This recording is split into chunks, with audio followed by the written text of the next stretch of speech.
So I'm just gonna start the stream early, so that I can play 3 minutes of ads while he's messing around and turn off pre-rolls for the first little bit here. So just give me a minute. Hello everyone. Here come the ads.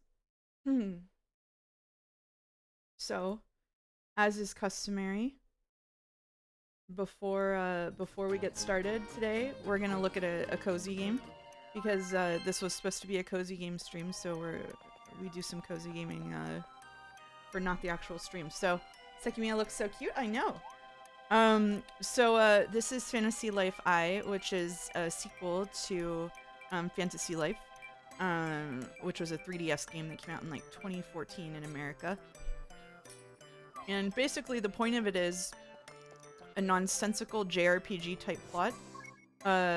Built to prop up a system, progression system. So, in Fantasy Life I, howdy, Inatsunido. In Fantasy Life I, there are 14 different jobs, and you can be all of the jobs. So right now I'm a tailor, for example. Each of those jobs has a bunch of quests that you use to level up the job and advance to the next tier of the job, which then unlocks recipes, and all of those recipes get used in the other jobs. So what I'm telling you is that this is just like hundreds of hours of shit to do. She's under duress because all she wants to do is dress up and craft right now. That's correct. Yeah, that's correct. So really interesting quality of life stuff that I talked about on Discord. Yeah, freelancing simulator, basically. Interesting quality of life stuff is that you can set equipment for every single job, and you can make sets for those jobs, so each of the jobs can have different gear sets. And then you also have a cosmetic setting that lets you put on cosmetic stuff. So if I load this, my outfit will be updated on that job. You can change between jobs anytime you want. It's co-op. Yep, this is Fantasy Life. This is the Fantasy Life sequel that comes out fully in 3 days. It came into early access today. I hated glamour plates. Yeah. If we just played this today, we gotta do Sekimeiya. We gotta do Sekimeiya. We gotta keep it I need to go in here and do something real quick. Oh, does the monocle come with the beaker? That's interesting. Oh no, it doesn't. It's oh, it's they get a little charm type thing, so you can make those. Oh, it's a glasses specific slot. Wow. Have a good stream. Thank you for dropping by. We're stuck with Sekimeiya for at least 12 hours. That's probably true, yeah. Incoming? Oh, man. Alright. I thought we would have more time. Anyway, for Expedition 33 fans, I would love to teach you about what a functional map looks like. This map does useful zooming in and zooming out. You can hover over things on the map to see what they are. You can even see what level stuff is when you hover over it. And if I wanted to go to this tree, I can put down a marker. And then if after that tree I wanted to go to this one, I can put down an additional marker. You can have 5 markers, so you know exactly where you need to go and when. Isn't that amazing? Isn't that amazing? I heard this game is like RuneScape. Which way is Varrock? I've never played RuneScape, actually. Welcome, Raiders, from Joe. I'm just showing off Fantasy Life I, which is a sequel to the 3DS game that just came out today. Well, it's coming out in 3 days, but this is the early access version. Yeah, there are some panpipes. Yeah, the music is banger. It's very cute. Mouse RuneScape stream could rule. Yeah. Hello, Joe. Hello, it's me. I'm Joe. How's it going? Good. How are you? I'm pretty good. I'm just gonna walk around for a second and maybe get a drink if that's okay. Okay. You're quiet, so when you come back, you should like get closer to your microphone or something. Like this close, or you know? Yeah, Not that sure. close. Yeah, sure. Just stay that close the whole time. That close to the phone? Yeah. How's the how's the game so far? It's really good. It's really good. It's really good. I'm really liking the game. It's basically all of the good stuff about Fantasy Life, but then they put quality of life buffs on it, which is great. It's great. Oh, now it looks like a different Zelda. It looks like the oh, I can't remember the name of it. The Windfish one. Oh yeah, Wind Waker. Oh, you mean the No, the remake of Link's yeah. Awakening. Yeah, It looks like Link's Awakening. now, That was yeah. the first Zelda game I ever played. Oh, was it? Not That's the a good one to not start the with, remake, yeah. just the original one. I think it looks better Link's Awakening. Link's Awakening looked well. It runs better Link's Awakening. But that's not hard, man. Link's Yeah. Awakening was You saw there was multiplayer. What's the extent? Haven't tried it yet. Haven't tried it yet. It's storming and thundering. I have this comfy ass blanket on. Perfect. Anyway, right back. Here's... Where's Beatrice? Oh man, I don't know if I have the ability yet to like change my character's appearance, or we could try to make her go full Beatrice. Did I show the island name? I don't know. I don't know if it's is it visible anywhere? We did name the island Rikenjima, but I don't know if it's visible anywhere. It turned out we got here and it already had a name, so they've been kind of going by that name instead of the one that I wanted them to use. So that's kind of anti-colonial of them, but you know, like hopefully they'll adjust to the new regime soon. I left Fantasy Life, so I'm glad this is good. Yeah, I was really worried it was gonna be slop. Will you start from scratch for the release date, or did you stream getting to level 11? I'm not gonna stream this game. I'm just streaming this game for fun while Joe is getting ready to play Sekimeiya.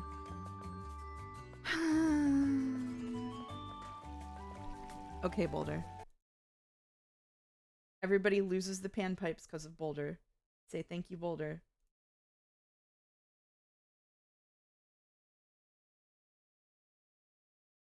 Is this Animal Crossing but good? It has combat and stuff in it. I have no idea what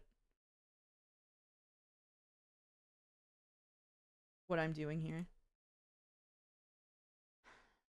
I can't do that right now, Boulder. That's a conversation that has to happen about values that I don't have at hand right now. Is it a new story or continuation? New story as far as I can tell. Personal values? I actually meant like the threshold and ratio. But... Fantasy Life is made by the same company who made Yokai Watch, so it's obviously peak. Yeah, and Professor Layton. Okay, so here's a cool thing. Final Fantasy XIV could never. Let's say I want to cut down a tree. I've got abilities to like go around the tree, right? I gotta find the good spot on the tree, and then it goes boom. Very satisfying sound effect. And if you do a big kaboom at the end, you get bonus wood. Video game mechanics, baby. Yeah, the sliders are very unintuitive, sorry. Speaking of regime, when you become a villain, will you let your chinchillas start weightlifting, be your royal guard? Yes, and Clearer will design their outfits. Yeah. Combo-based wood coming, yeah.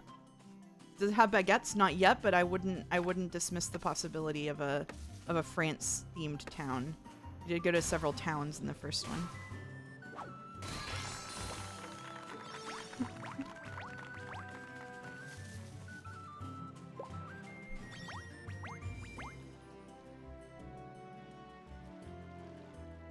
Wait, you realize the only reason I hate Nier is because it's not French? I love Nier Replicant. I just don't like Automata because I think it's worse than Replicant.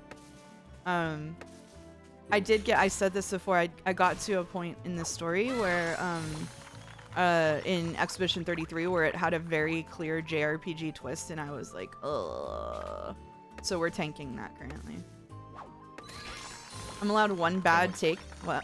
Hello, welcome back. Can't wait to get there. Can't wait to get there. Yeah, you're gonna have a lot of fun. Okay, I'll shut down the cozy game. Why does the tree have levels? Level 3 tree? Yeah, you have to get better at being a woodcutter to cut them down, and I was just showing them the tree combo, which is here. I'll go to a big tree. Hold on, look at this. I'm scared to play this game. Why are you scared? What are you scared of? Oh, Look, I can no. dodge. It's awesome. Do a little spin dodge. Okay, so it auto swaps me into the woodcutter job, and then you find the best spot on the tree, which you can do by trial and error. You can unlock this ability. It's here, and then you do extra damage at the sweet spot. Lucky. Is that a crit? Yeah, that's like a crit. And then you can do a big kaboom. Yippee! And then you get bonus wood.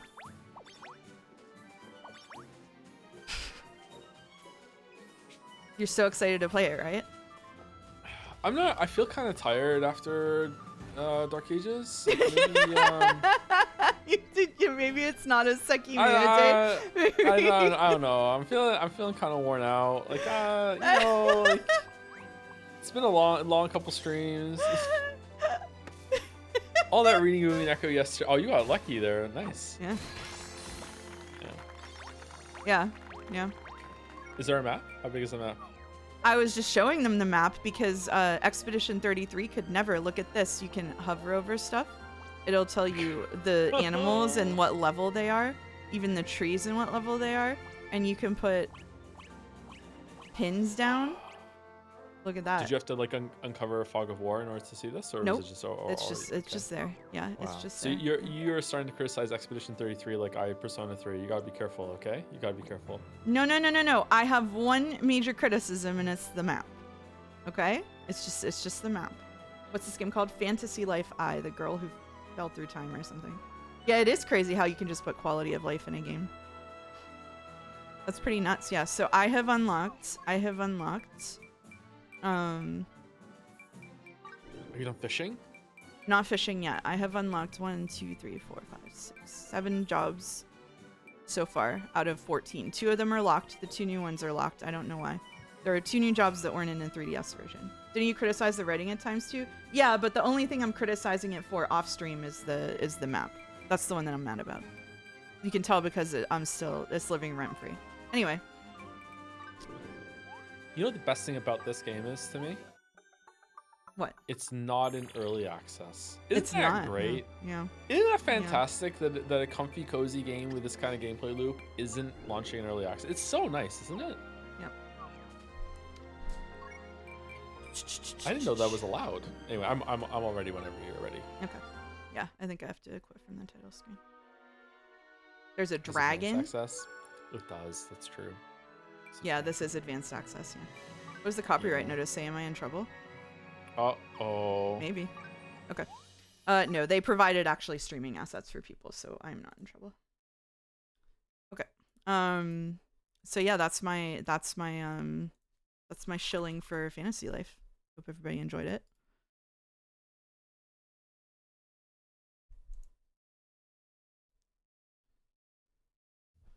Am I loud enough, by the way? I'm a little closer to the microphone, but not really.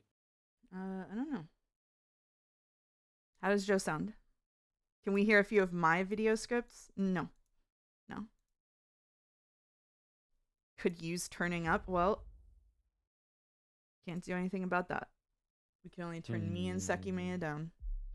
Do you recommend to play the 3DS one? I would say you could just go to this one. I don't think you need to play it first, but the 3DS one is fun.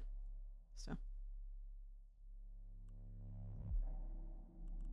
All right. 16 hours in, huh? Okay. I DM'd you the voice assignments. And I'm going to stream it to you right now.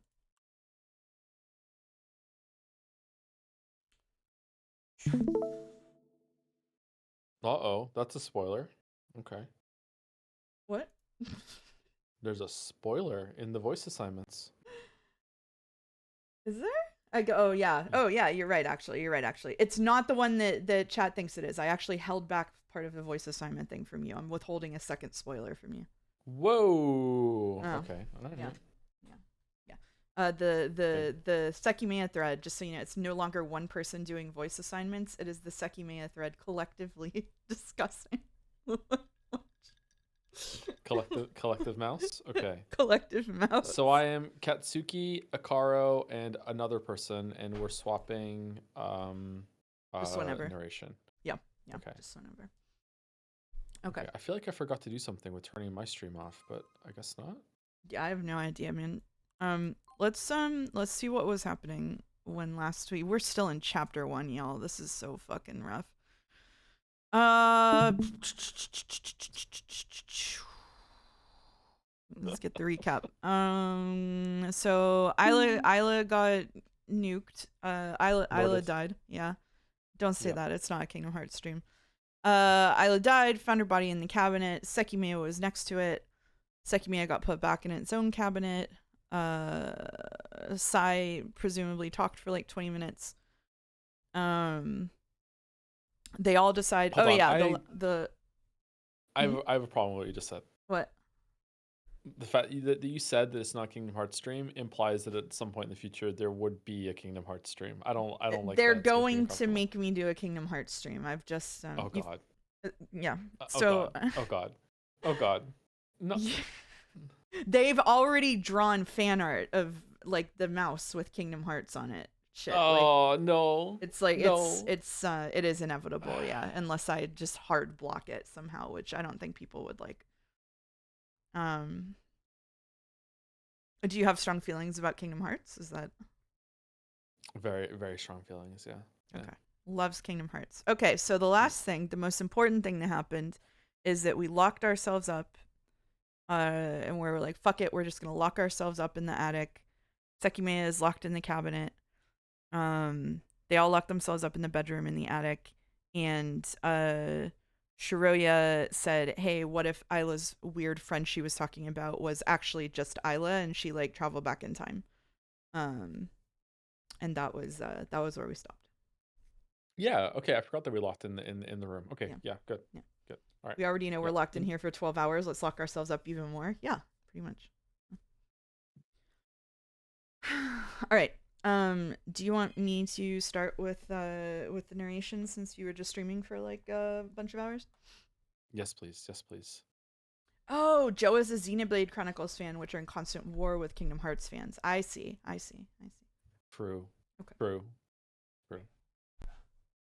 Here we go. Nobody moved for many minutes. Katsuki, who do you think you are? I was about to lose touch with reality when a sound brought me back to my surroundings. The three of us were startled simultaneously and looked at the hatch that had just opened. What? Yate appeared through the hatch with a dour expression. Since he'd addressed me, I tried to stand up, but I could only support my torso with an arm. Katsuki, did you really think you could get out of this with simple threats? Those will not work on me, so once we make it out, you can say goodbye to your normal life. I couldn't comprehend a word of what he was saying. He'd sat on the bed and put his face up close to mine. His eyes told me that he was being serious, but I couldn't help but respond with an exaggerated frown. Are you listening to me? What the hell are you on about? Stop with your facade. It all makes sense, and I know Shiroya must be working with you. Huh? For a second, I thought he might have figured out we'd hidden the Sekimeiya and decided to blow it out of proportion. Don't worry, Irina. I know he's been threatening you from the start. We're all locked up here, so now he can't pull one of his tricks. When I left the lobby earlier, you were who followed me, not Sai. However, you made the others cover for you. That wasn't a smart move, idiot. I didn't realize that everything was a fabrication. You killed the first Naomi and had everyone else lie about it. That's why you made up the elevator noise, to frame me or someone else. Are you fucking out of your mind? Why would I want to frame you if everyone else was covering for me? Do not try to change the facts. When the second Naomi died, conveniently, I ended up on floor 6 while you and everyone you threatened were under me. That's why you could all act as if you had an alibi for her death. You knew about the attic key and had been here already. You could have had every key from the beginning. Right, how did I ignore such suspicious behavior? You and Shiroya left the attic and didn't come back for 50 minutes, and then the Sekimeiya mysteriously disappeared. But you instructed Sai to immediately act suspiciously as soon as we went down, to confuse me! Despite everything that had occurred, my bewilderment thus far couldn't compare to what I felt from the words I was hearing. And then Isla died. You were behind that, right? You tried to make us believe that you were sleeping as it happened. How did I swallow that lie? Shiroya found the hidden passage in the storeroom. How was I so stupid? You were about to use it. Before showing up in the lobby, you came from hallway B. You were too stupid to appear from hallway A after removing the Sekimeiya from the cleaning room. No wonder you sided with Arena and wanted everyone to stay locked in here. After all, you'd hidden the Sekimeiya and could safely sleep like you were doing just now. Did you actually think any of this would work? Let me take narration, by the way, because it's a lot of Italian narration. Okay. Are you just fucking around, or are you really this dumb? I suppose you're not going to give up. You two are the culprits behind this incident. Why were you in the first group of the guided visit when you've shown no interest in the gems? Now that I've learned about it, you must confess. I know you didn't attempt to threaten me individually since I work here, and there's no way I'd give in to you. I'm having a hard time following. Do you actually believe what you're saying? This is how I think cops talk, apparently.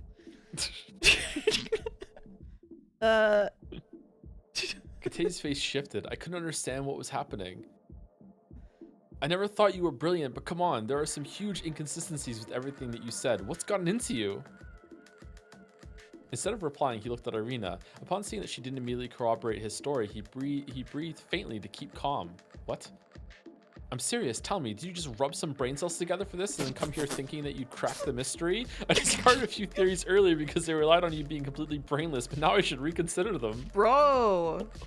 They hate Kate. Once again, he decided to remain quiet. Subsequently, he retraced his steps and looked through the hatch. My perception of him had been changing as time advanced, but it had suddenly taken a significant turn. I still hadn't processed a few things he said. What the hell? That son of a bitch.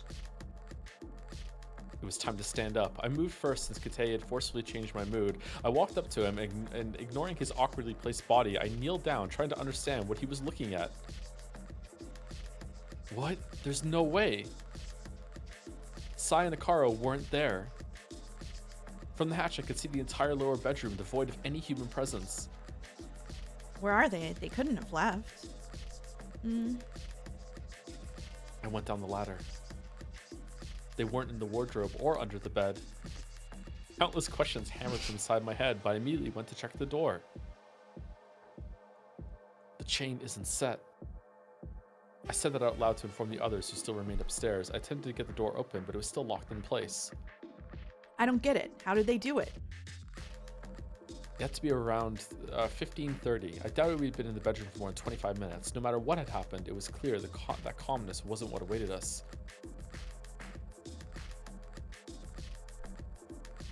At first, Sai began telling me that you'd threatened him and went into detail explaining how you'd managed to accomplish everything.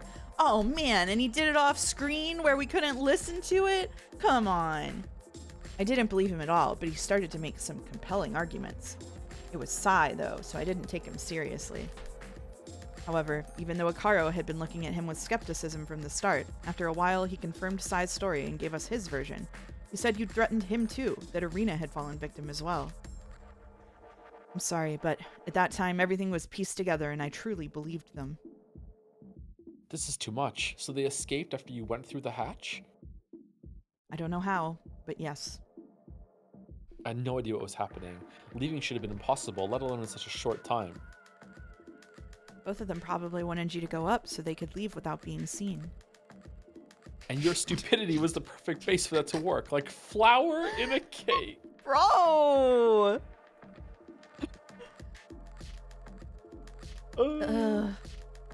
Maybe the lock could be forced with something like a card, but it'd take a long time. There's no way they could have escaped in less than a minute. The chain isn't set, so they definitely left through the door. Would we not have heard it if they'd forced it open? Maybe it was removed as a trick to make us think they used the door. Yeah, I hated that feeling.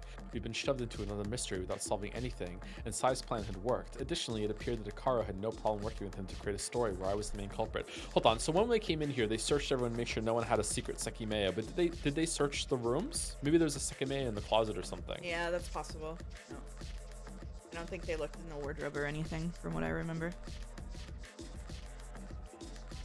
We would have left eventually, but the notion that nobody would be able to go back to the past if we stayed there was already obsolete. It'd become possible for Sai and Akaro to appear in the past if that was part of their intent.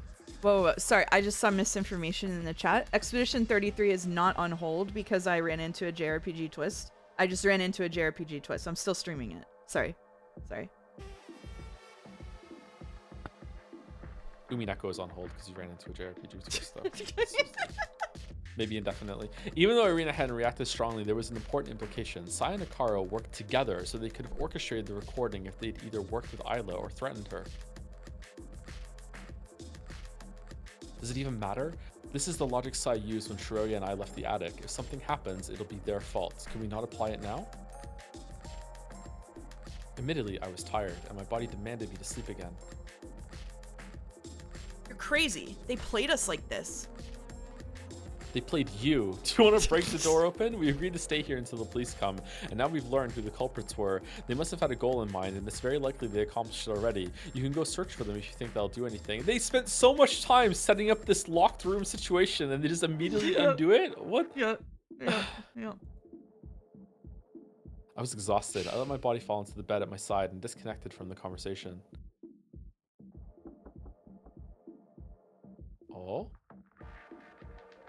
Kate began knocking on the door and yelling. I didn't know what to think, and as I couldn't bring myself to completely trust the story, if everything actually happened like he said, Sai and Akaro would have clearly communicated they had ulterior motives, which they'd managed to keep mostly hidden until that point, even though they escaped. That's true, this is sus. Leaving anyway meant they needed to get out so badly they didn't care. Like, Kate isn't that stupid, is he? He's pretty stupid. He is pretty stupid. What happened just got here. They were all locked up, and then Sai and Akaro key jingled in front of Kite and told him that it was all Katsuki's fault, and while he wasn't looking, they broke out of the locker room. So, should we try to leave? They were probably hoping we'd still stay here after they escaped, which is why they blatantly did so. I don't want to. I'm not sure what Akaro's deal is, but if Sai was the only one to escape, I would have thought that his motive was to make us chase after him to undo the bedroom lock. If they're still in the tower, there's not much they can do. They can go to the past or hide the Sekimeiya, but they'd still be trapped in here. Even if they went far back enough to exit the tower, there's no reason for us to chase them.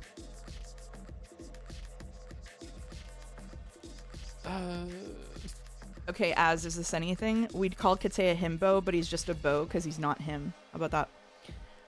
Ooh. But what if one of them had the handle for the hidden exit? They could leave with the Sekimeiya. Then they're already gone. However, if they could open it, they would have done that earlier. They could have figured out a way to open the door after they found it. Kate sighed in exasperation and set the chain again. The key was outside, so the chain would prevent Akaro and Sai from returning. Why is the culprit hiding the Sekimeiya if we'll be able to find it? That recurring question felt similar to our present situation. What could they have wanted to achieve by making it out? Unless they'd wanted to experiment with the Sekimeiya or hide it, the only reason I could produce was that they needed to go back in time to finish something off. Oh god, he's spinning the chessboard around, and I hate that I noticed. Uh-oh. The other question was a lot more intriguing to me. How had they escaped? There was time to break the door open, but there was no way we'd miss a hidden person who opened it from the outside. To open the door, the key would have been needed. There was no other way to accomplish it. However, we knew it couldn't have been inside the bedroom. It was obviously like a time traveling one of them opened the door. Yeah. As I thought earlier, the only way to undo the lock was by using the key from the outside and then unsetting the chain from the inside.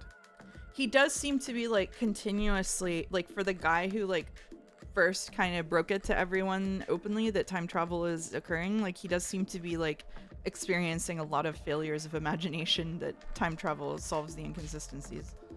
Yeah, I don't think he's appreciating the gravity of the situation that he's in. There's a lot of things you know what? Like time travel is kind of hard to wrap your head around, I guess. With my eyes closed and without giving it much thought, I could reach a very easy explanation, similar to what Sai proposed before we'd lock ourselves in the bedroom. They left through the door and went to the past with the Sekimeiya. Then they opened the bedroom's door with the key that we hid under the bathroom carpet. To escape, they simply pulled the door open from the inside, which would have been slightly open. It was reminiscent of the first bootstrap paradox concept I thought of a few hours earlier. The clean, brief way they'd managed to escape could have been an indication that it was accepted in our universe. There was an inherent property of those types of paradoxes. They had no origin. They were closed loops that occurred with no root or motive whatsoever. Their escape method, though, had a real origin. Sai and Akaro's thoughts. If one of them had thought of the way to escape, the final thing they needed to perform it was the universe's approval. They would have set an intangible origin of the loop, making it fundamentally different from a causal loop. Okay, he's not thinking about what if the Sai that was locked in here was actually a Sai from the future, and it's a Sai from the past that opened the door for them, right? Like he's just assuming that all the people here are the original crew that they walked in with, or even Akaro is super sus too. Akaro is barely saying anything. If Erica were here, she'd be able to intuit how the time travel works. You're right about that. Good. Good. The key to the Sekimeiya cabinet isn't there. What? I'd realized that to accomplish that sort of plan, they had to escape with the cabinet key to be able to go to the past. Upon turning my head, I'd seen that it wasn't on top of the drawers where I'd left it anymore. What the hell did they want to do? In short, Sumari, Sai and Akaro could have attempted one type of escape route. They knew where the Sekimeiya was, so they were in reach of one of the points necessary to accomplish the creation of the loop. After thinking of the way things would play out, they baited Kate out of the room. Subsequently, they left through an unlocked door. The last thing they had to do was travel back in time and unlock the door. If a result of their travel hadn't incited the idea to travel in the first place, their loop had a clear starting point. It also implied they were both culprits in the incident. We knew that any culprit possessed higher knowledge of the Sekimeiya's mechanics and limit. Okay, never mind. You're completely right. The fact that he's like thinking this much about the time travel, but in a very specific way, like it's so weird. Yeah. Yeah, someone in chat says he's assuming way too much. It feels like these theories are bullshit to be proven that later on as a gotcha, and I kind of agree, yeah. Like he's decided that time travel works in one specific way, and if it doesn't work that way, then fuck it, like I guess, you know? It's like my theories about a mystery, yeah. Okay.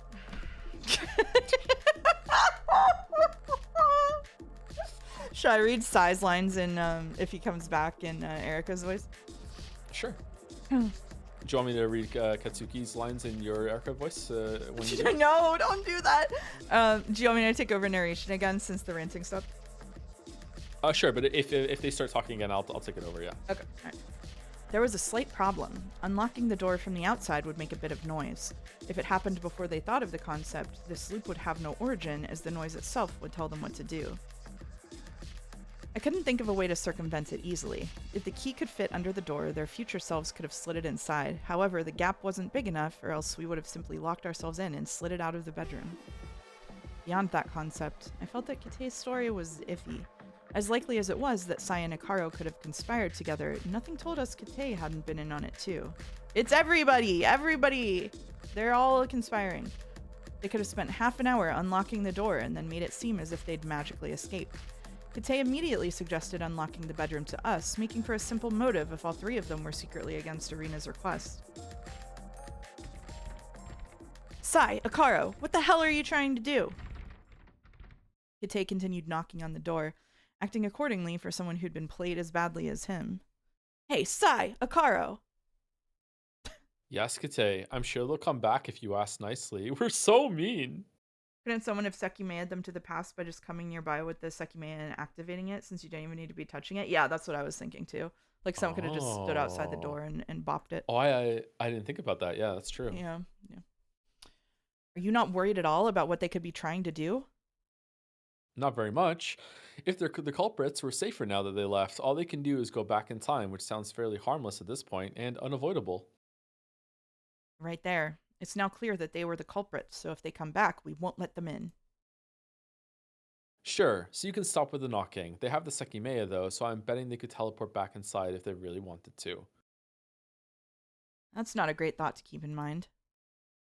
Kate stepped aside. It appeared we'd decided to stay. Even though Shiroya and Arena hadn't given their input, I figured they wanted that too, and were likely dumbfounded by the fact that our self-imposed imprisonment hadn't even lasted for 30 minutes. Synchronized, we all looked at the door. As we thought, Kate was no longer in front of it. What the? Did they come back?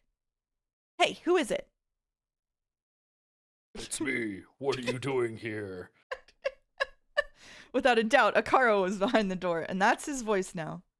Don't play dumb, we won't let you in. Wait, who? What the fuck happened to this handle? Ignoring Kate's assertion, Akaro began to forcefully attempt to open the door. We understood he had the key as we heard it being turned over and over. What the hell are you doing? You're not getting back in. Huh? Oh. But he was mistaken. So this seems like you might be right. Like it might have been Sai and Akaro from the future, and this is Akaro from the present. So he doesn't understand why the fuck we're locked in here. Yeah. Or something like that. Or he's just faking, or he's just lying. Maybe they're all lying, Lamau. But he was mistaken. After a few seconds of Akaro's struggle, the chain burst out and the door opened. Akaro's figure was behind it, and we saw the key placed in the outer keyhole. That's not a very good chain. What do you think you're doing? Where's Sai? Everyone was speechless. The chain hadn't broken, but it had been forced open. It was old, so it wasn't too surprising. Apparently, my plan had an obvious hole from the start.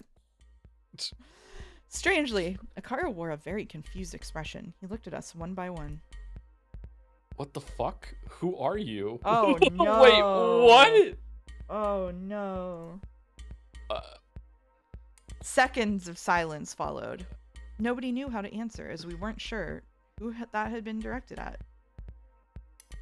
Oh, me? Yes. What's your game? Are you going to pretend you don't recognize me? Akaro responded by looking at the rest of us, expecting to be backed up. However, his confession only grew when he realized we found his words to be the strange ones. Excuse me? Why are you all looking at me like that? Where the fuck did this man appear from? You won't trick me twice.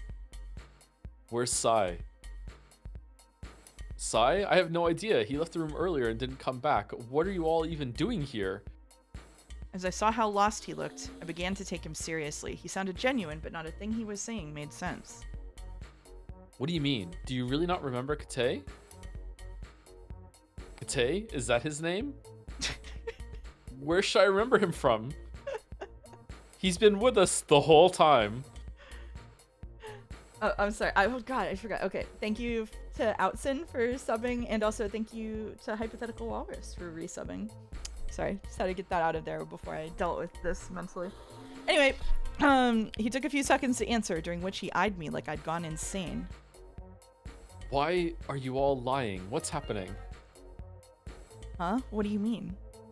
Out of nowhere, he looked at Shiroya. Like the rest of us, she was taken aback, as the two of them had barely exchanged words since we'd gotten trapped. I mean what I said. Why are you all here? Chat says Mr. Poopy Butthole strikes again. We tried to stay put in one place together. Do you not remember that? No, I do not. No, I do. That doesn't answer my question, though.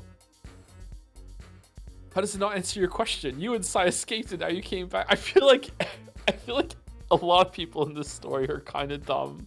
It's just like, okay, all right. That's not like a bad thing, by the way. It could be entertaining, but like wow. Okay. What? That's not true. I didn't escape. Brother, you were outside of the door. I couldn't quite grasp it, but something felt off about Akaro's behavior. Past his bizarre claims, he seemed more aggressive, and his voice sounded more composed. Not only that, but he'd been fixing his gaze on Shiroya. Akaro, why did you come back? Do you intend to stay here again? The door was locked, so were you all waiting here? I'm very confused. What you are is a lying piece of shit. Do you think you can simply come back acting as if nothing happened? I don't know who you are, but don't yell at me. I'm not opposed to staying here, but you all need to explain yourselves. Irina moved forward and took the key out of the door. She brought Akaro inside, closed the door, and locked it. Then she set the chain again. Even if the chain can be ignored from the outside, we'll easily hear it if someone tries to force it open again. I was probably wrong before. We should have kept the key inside to avoid all this. I'll keep it with me. This way, if Sai comes, he won't be able to enter or let anyone leave easily. What about Isla? Aren't you going to get her? Ooh. None of us could believe what we were hearing. Had he forgotten what had happened, or was he talking about her dead body? I don't know what you're trying, but it's futile. You're revealing your true colors by trying to play dumb. I don't understand anything. I saw that the elevator was fixed, but how did you all get here? Again, such an ambiguous question couldn't be answered by any of us since we didn't comprehend its meaning. The elevator? That was fixed a long time ago. And where do you mean? Here, the Ashia floor. When was it broken?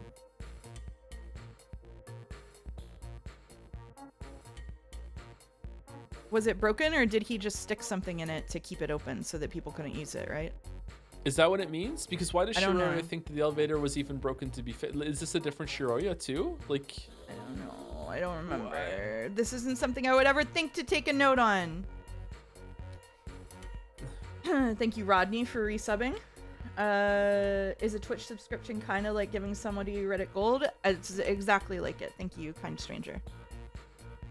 The search? good. The search? Broken?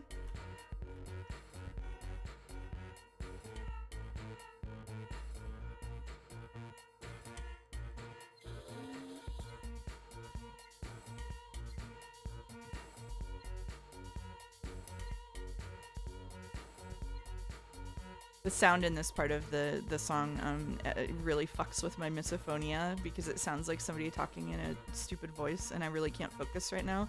So I'm going to count on you to tell me if the elevator is broken because I'm really having trouble reading while it's playing. I am also having trouble reading. I don't know what misophonia is, but Okay. I'm having... Okay, well, we're not finding the elevator. It sounds like someone crying. It sounds like some like nails on a chalkboard. Like I can't do it. Okay. Misophonia is when you have problems with certain kinds of sounds. Like and it's bad enough that like it fucks with your head, basically. Okay. Could you talk about it for about 2,500 words while we're stuck in a room? With the key Naomi had. Do you actually not remember that? Are you fucking with me? She's not. What's wrong with that? Well, I don't get it. Where was the key exactly? In one of her pockets. But there's no way. Do you not remember that Naomi died? What? No, I mean, when was her body found? Many hours ago. Hikaru closed his eyes and took a deep breath. He was as confused as us. Are you all lying to me? That's funny of you to say. Wasn't it you who told me that Katsuki had been threatening everyone? Excuse me? I never said that. Okay, if Hikaru is like some kind of perpetrator of a crime, he's doing a really fucking piss poor job of like like he's not trying here at all. Like I'm so confused. Like if you were in on something with Sai or whatever, like I guess if they decided to do it after this version of him, it would make sense. But this is like really weird behavior.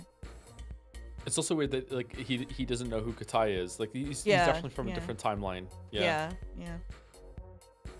My head was going numb. I had no way to interpret what I was hearing. This is ridiculous. Did you all go insane? If you're being sincere, it's clear that your memories contradict ours. What time do you think it is? I have no idea, but I don't think it's 4 o'clock yet. Right, that matches the current time. Do you remember beginning at the start of our imprisonment? Sorry, what do you remember beginning at the start of our imprisonment? Katsuki, please don't tell me you're playing along. He's trying to manipulate us, and this time it's a lot more obvious. Shut up. As I said, we stayed put, but eventually you all left. Then I went to find you, and I heard knocks coming from here. That's not how it happened. You and Sai were the only ones who left. Do you not remember anything from the time before we started to wait? A refresher on the elevator, search for elevator, and it's the second and third match. Didn't I search for it?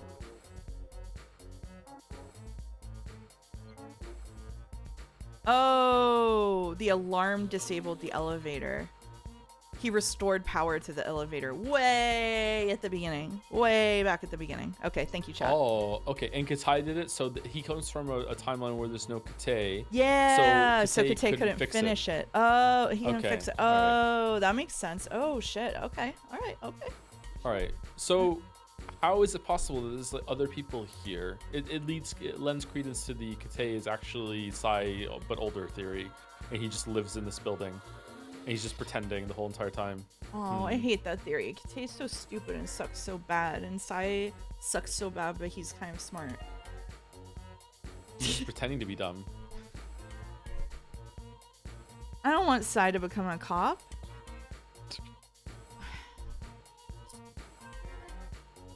I understood why Kate didn't want me to humor Akaro, but not too long ago, I'd considered the possibility that the Sekimeiya could cause memory loss. I wanted to know if that was possible, as it could have let Isla's story occur as we'd imagined it. Joe, did you know that so there are plenty of, there's like 5 or 6 arguments that the Umineko fandom has over and over again for decades, but did you know that one of them is that the hair color isn't canon?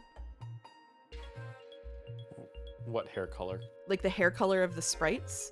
They say that the hair color, there's a contingent of people who think that the hair color of the sprites is canon, and then there's a contingent of people who think that the hair color of the sprites is just there so that you can differentiate between people, because there only very rarely is hair color mentioned in it, so there's like no evidence for Battler being a redhead, basically.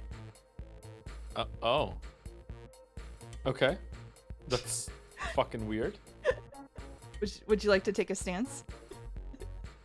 I agree with it because of what the pin says. Yeah, she isn't blonde. So maybe she isn't blonde. Oh, okay. Yeah. This VN does it too. Yeah, there you go. That's what I was thinking about.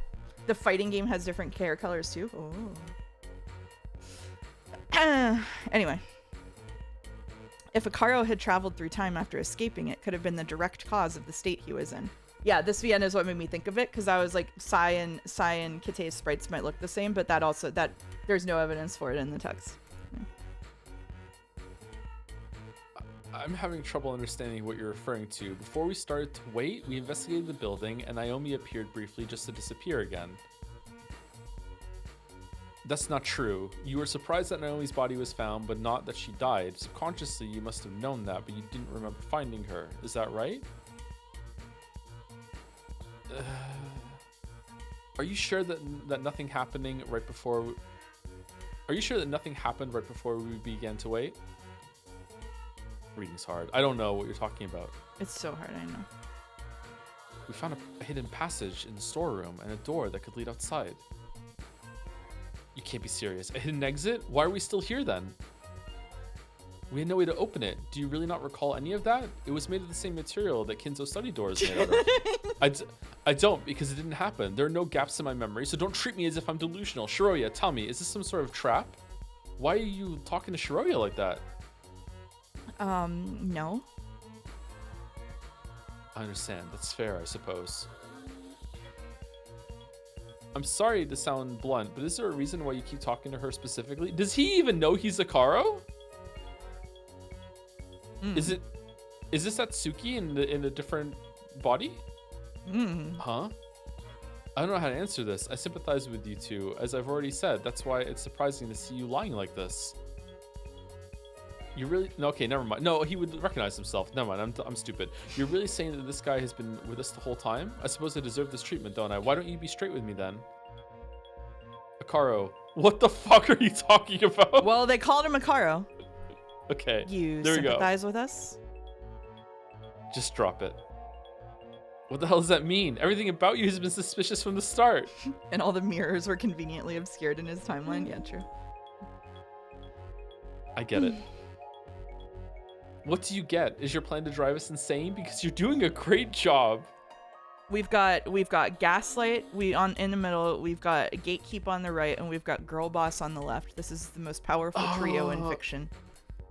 It's so frustrating because the characters are so good at thinking about things like in a depth in their own heads, but when it comes to talking to other people, they fail so hard to be like, hold on, you know that we're in a place with time travel, right? Do you under like they're so bad at establishing like foundational facts. Holy fuck. Why won't you answer? Why did you say that you sympathize with us? Maybe you're the ones who lost your memories and forgot about the time when you told me. Are you out of your mind? Why the hell would we tell you anything about us? No, I get it. The Sekimeiya must have inserted false memories into your head, right? Is that what you're going to say next? If he says, what's the Sekimeiya? I'm going to lose my I would love it. Yeah, that's what I thought too. I want him. Mind. Please. The Sekimeiya? Sorry, that was so loud.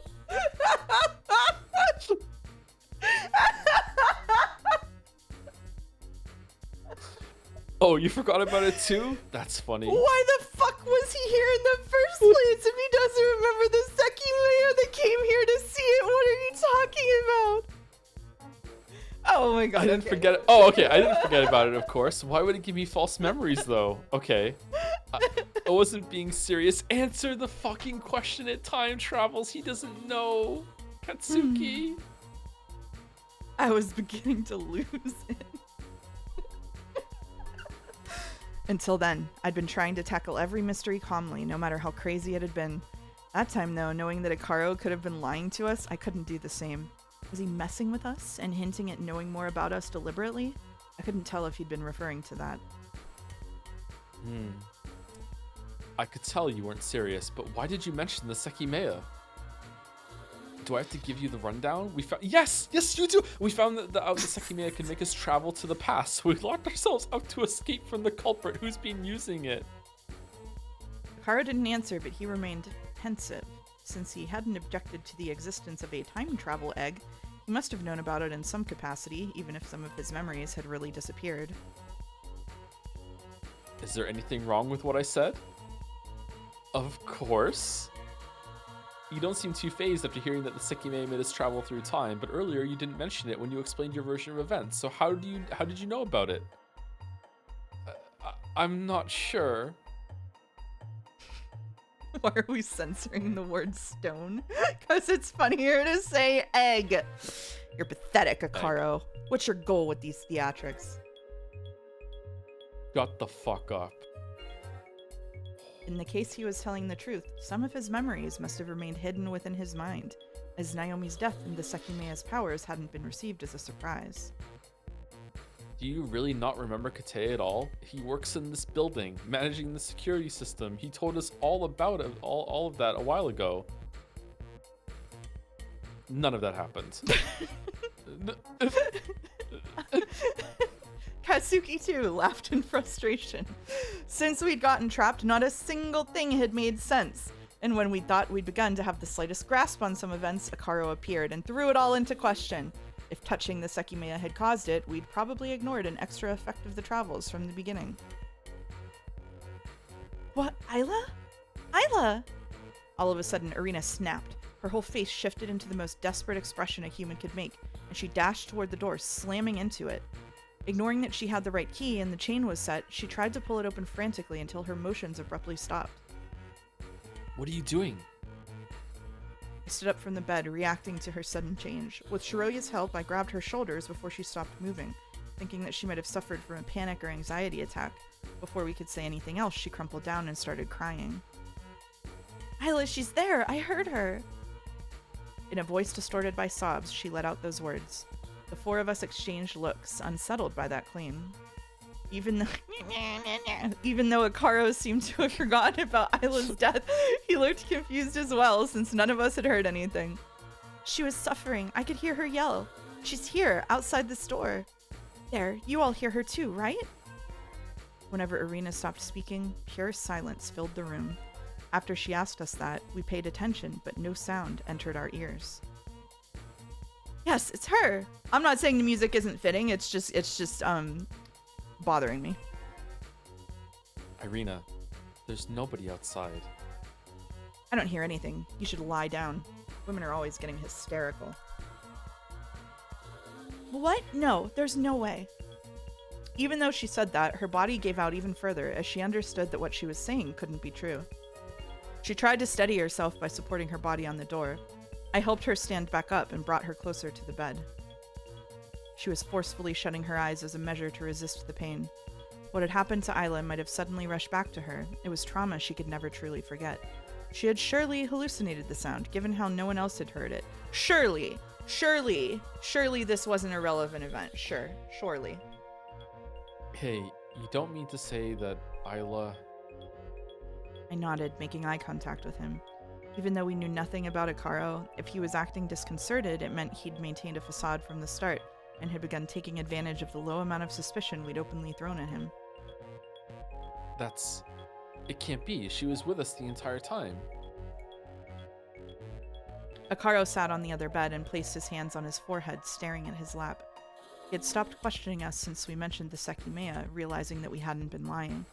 Instead, he seemed to be trying to comprehend what had happened to him and why his memories didn't match ours. Do you remember touching the Sekimeiya after leaving with Sai, even vaguely? Touching the Sekimeiya with your skin makes you travel to the past. You know that, right? No, stop. I haven't seen Sai in a while since he left the room, and I haven't touched the Sekimeiya like that either. That's not true. You admitted to touching it a while after we found the second Naomi. The second? Set Metal Gear? I have no idea what you're saying. Please shut up. I was seriously straining him, so I refrained from continuing. He knew what time it was and didn't remember touching the Sekimeiya even once. If he was being honest, it indicated that he hadn't traveled far through time. His internal clock would have differed from ours if he had, and if he'd looked at the time, he would have known it was earlier than it should have been, as he didn't remember the exact moment of the travel. So if his memory issues were caused by the Sekimeiya, it was unlikely it was due to traveling further than I had yet. I'm sorry, but can you leave me alone? I don't feel well, and it's hard to breathe with so many people around. He might not have been aware of how unreasonable his demand was, since he hadn't yet accepted what Irina was going through. His face was identical to the one he'd been making when he found him in the bathroom. Maybe he had a tendency to seek solitude when overwhelmed. Irina gave an immediate wordless response in the form of standing up and moving to the ladder, obviously intent on going up. Alright, let us know if anything comes to you. Shiroya and I followed Akaro's request too. And Kite, while he maintained an offended expression full of doubt, joined us last.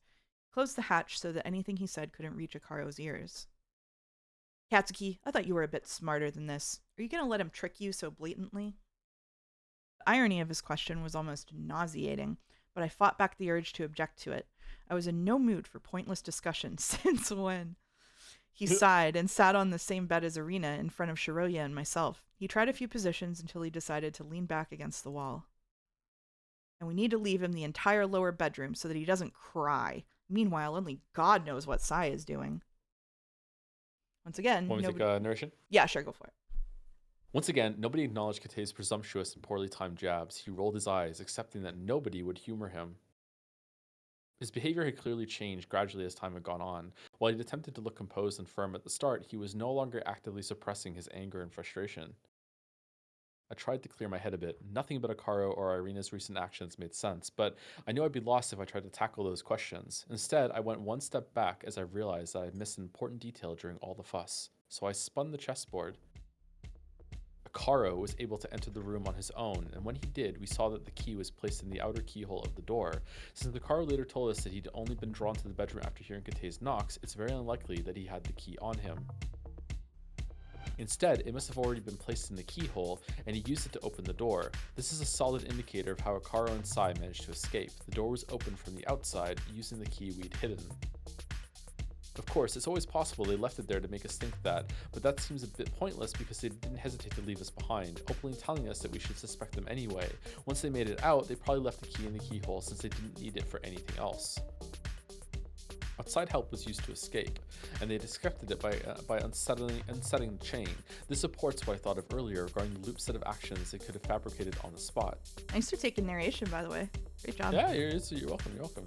The thought of the loop lured Kite up here, saw that the door had been opened, exited through it, traveled back in time, unlocked the door from the outside, and left the key in the outer keyhole. If the universe accepted this, it was a completely viable way out.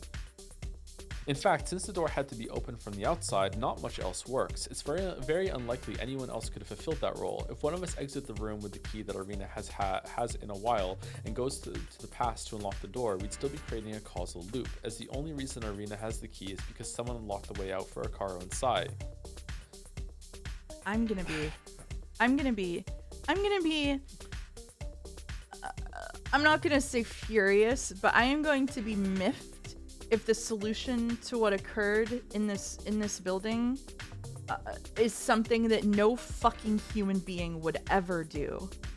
You know, like he's coming up with these theories that you would have to like memorize all of the movements of like 7 people and have the entire timeline in your head, and like then like big brain like your causal loop thing where like you have to be here and then here and then here and then here and then here. Like you'd need a fucking fucking Navi to tell you where to go when. Like if that's going to be a solution, I'm going to be a bit upset. My guess is at the end of this, there's going to be some positive outcome that happens from being in here. Like maybe Mia comes back to life, or they save Isla or something like that. Like, and then Atsuki is going to like tell the Scooby Gang, "Don't you understand? For us to get this result, everything has had to happen exactly how it happened. So now we have to use the Sekimeiya to go back in time and make sure everything happened as it happened. Because if it doesn't happen as it happened, that means we don't get to live in this result in this world where Mia gets to live and Isla gets to live." You know what I mean? And so it's going to be like, we have to remember you did this and you did that and go back and do this, and then the door was unlocked. It's going to be like that. And it's going to be one big bootstrap. I hope that's not, because I don't like time travel stories that are like that, but we'll see. Uchikoshi poisoned, maybe. How's your pillow? I think I need to flip it over. It's getting a little flat. All right. So if someone does go back into the past to unlock the door for it to be a cohesive travel, that person will have to be unrelated to our imprisonment, and going back to the past can't be a result of our actions after we locked ourselves in here. Each of those actions branches out from the fact that Akaro and Sai have left. With how likely it is that Akaro and Sai dealt with the Sekimeiya after escaping, the person who will or already has traveled through time must use the Sekimeiya we hid in Naomi's locker, as this location hasn't been influenced by the escape. Lastly, there's a much easier solution, that there was always someone else in the building who we missed. The 19th person. Watch out for them. Just now, Arena acted like she heard Isla outside the bedroom, even though nobody else heard anything. If it truly happened, she could have opened the door for Akaro and Sai if her existence there wasn't in any capacity derived from their escape. I tried to calm Arena down by saying that nobody was outside, and I thought it was impossible. However, it shouldn't be. It follows Shiroya's theory from earlier, in fact. If Isla went weeks back in time, dying in the cabinet must be the final step of her travels. However, she said that her friend would wait for her outside the tower, meaning that there can be a living Isla somewhere right now. And we found a door that might lead outside. We can't open it from here since we have no handle to turn, but the story might be different from the outside. Thinking about it, it's technically possible for anyone to have entered the tower after the last time we did a thorough search, so they could have opened the bedroom's door. Of course, they would have required knowledge of what was going on inside. I was still fixated on the thought that Akaro and Sai had the chance to retroactively open the door through the mere idea of having thought of the causal loop well aligned with the circumstances. If it was possible, it was a very powerful concept to put into practice, and the only requirement was to properly think of what you had to do. I knew I could be seen as suspicious, but I decided to attempt it. So right now, Atsuki thinks that if you can willpower the creation of bootstrap paradoxes through the Sekimeiya, which is an interesting kind of like crazy thought to go through. I don't know if I would accept that, but it's kind of cool, I guess. I'm just thinking here's what I'm thinking about. I'm thinking about those memes where it's like there's a girl and she's thinking about like kissing a guy, and then there's the guy's thought bubble, and the guy's thought bubble is just an Atsuki monologue.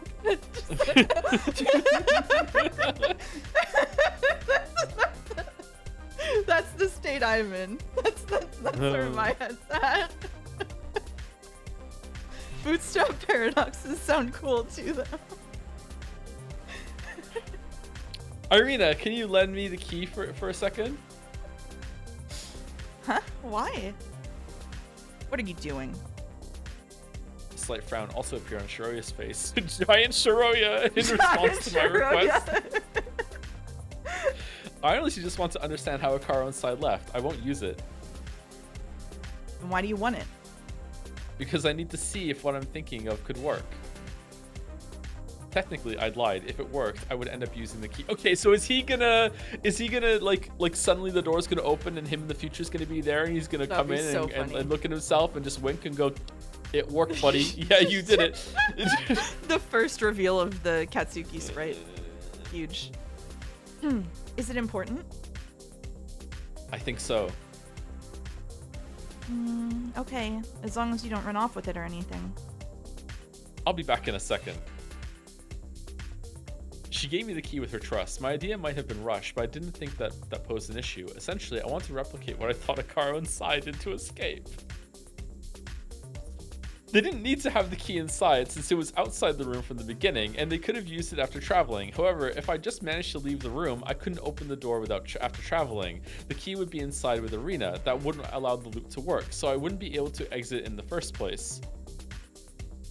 Hence my idea had to be shifted a little bit. I would go down and attempt to open the door. If it was open, it'd mean that the loop could be completed. I'd leave, and on the crystal floor, I would unlock Naomi's locker and activate the Sekimeiya. It was likely I would go back far enough, given how long the Sekimeiya had already been there. Then when the time came, I would unlock the door from the outside with the key Arena had handed me, allowing the loop to be created. This man is insane. Know if that's how it works. He doesn't even know if that's how it works. And like he's already hypothesized there's multiple. There's nothing to say that it's the same fucking Sekimeiya as before. And there's nothing to say that the different Sekimeiya stones don't have different properties. Maybe it does the same amount every time, but it got swapped out and it was the other one, and that was the 40. But like, what are we cooking? Like, this proves nothing. This proves nothing for you. He can try, but if he draws any conclusions from it, he's stupid. Why is he so stupid? Finally, once my original self left the room, I'd entered immediately after experiencing the whole loop. For them, it would seem as if I hadn't gone anywhere. I hope it works. I hope it works. I hope it works. I opened the hatch and went down, a little nervous to see if it would work. Akaro raised his head, but he didn't. Sorry, a little nervous it would work. Akaro raised his head, but he didn't say anything until I began to walk toward the door. Are you leaving? Keep up, Akaro. No, I have no idea. If it worked, the door would be very slightly open, enough to allow me to drag it inward. Since Akaro had been sitting on the bed the whole time, in the future I would have to open the door very slowly so I didn't make noise he could notice. I unset the chain, put 2 fingers in the hole, and dragged the door toward me. And Sai is standing outside. Yeah, and Sai is standing outside. You need to use the key. Do I? It didn't budge. Could such a thing really not occur? I sighed, slightly disappointed, and set the chain again. Figuring the trick would have felt like good progress toward understanding the Sekimeiya, so it was unfortunate that I couldn't know the reason why it hadn't functioned. I'm getting some big, I wonder if I can use the Force vibes after seeing Star Wars for the first time when 12 years old. If I just sit here and try to flip the light switch on and off, maybe I can do it. Like, what the fuck was this? What is he doing? What is he doing? Ignore me. Do you remember anything else? We're done with that segment. That's it. That's it. Guess it doesn't work. Oh well. Anyway. Moving along. No, I won't ever, since I have nothing to remember. If you say so, he's embarrassed. He's trying to play it off. I accepted this time and went back up. I didn't think anything was gonna happen anyway. Did you find anything out? I doubt it. Sad. I gave the key back to Arena and sat where I've been before. I heaved a sigh, ignoring the odd looks I received. I wonder if I could work with the result from my little test. Don't stop thinking, Katsuki. This is really frustrating. There's no way to know why it didn't work. Oh, really? Well, it's easy to assume that the existence of this kind of loop is impossible, or perhaps willingly creating one is. I can't draw a single conclusion. There are too many factors that could have stopped the loop from reaching its end, effectively denying its existence. For example, what if Akaro is lying to us? He became conscious of my presence as soon as I approached the door. So if I'd gotten it open, he might have restrained me if what he's after is preventing us from leaving and allowing Sai to roam freely. That could be why he prompted the 4 of us to go up to the top. If he did that, I couldn't proceed, so the door would never have been open. Similarly, what if Sai took the Sekimeiya out of Naomi's locker? Downstairs, I couldn't have used it to go back to the past, yet again cutting off the loop. Depending on what determines the amount of time travel, it's possible that activating the Sekimeiya wouldn't have sent me back far enough to open the door, and that this problem would have repeated in the future if I tried it again. There are plenty of unknown factors that would make this loop an impossibility. It's not that my idea is wrong. It's not nothing to do with that. No. He's not stubborn. Yeah. He's right. I recognize another potential point that could have interfered with my plan, and it was a pretty big oversight, as that too the biggest difference between what I attempted and what I thought Akaro and Sai might have done. Right, when Shiroya and I traveled from the cleaning room, even though the cart disappeared, it hadn't appeared in the attic with us, as the bodies we appeared in were most likely identical to how they had been at 12:10, when both of us were in the attic in those same locations. This means that if I had traveled holding the bedroom key, chances are I wouldn't have appeared in the past. Akaro and Sai wouldn't have encountered a problem, since for them, the key would have always been under the bathroom's carpet. In fact, maybe my plan had worked and I really had time travel, but I just switched places with my past self and it just deleted my memories, so I feel like it didn't work, but really it did, and I was right all along. But no, that shouldn't have been a problem. I could have used one of the handles we left under the beds. There might have been another screwdriver in the opposite bedroom, and if there wasn't, putting in screws without a screwdriver isn't too hard. Could it be that it wasn't possible because it wasn't part of the loop I thought of? Or maybe I just wouldn't have been able to do it without alerting Akaro. Bro, what are you cooking? You just won the poll for who's more incompetent over Katsuki and Battler, in case you're wondering. Thank you very much. Or what if I wouldn't have been able to travel? When we left the Sekimeiya in Naomi's locker, it wasn't working. Perhaps it never started to function again for some reason. Finally, I thought about the most interesting reason why the loop might not have worked for me, and I was reminded of how messy time travel could become in a blink of an eye. All right, here we go. Someone in chat said, so many times I have to check if Joe is ad-libbing or really just reading.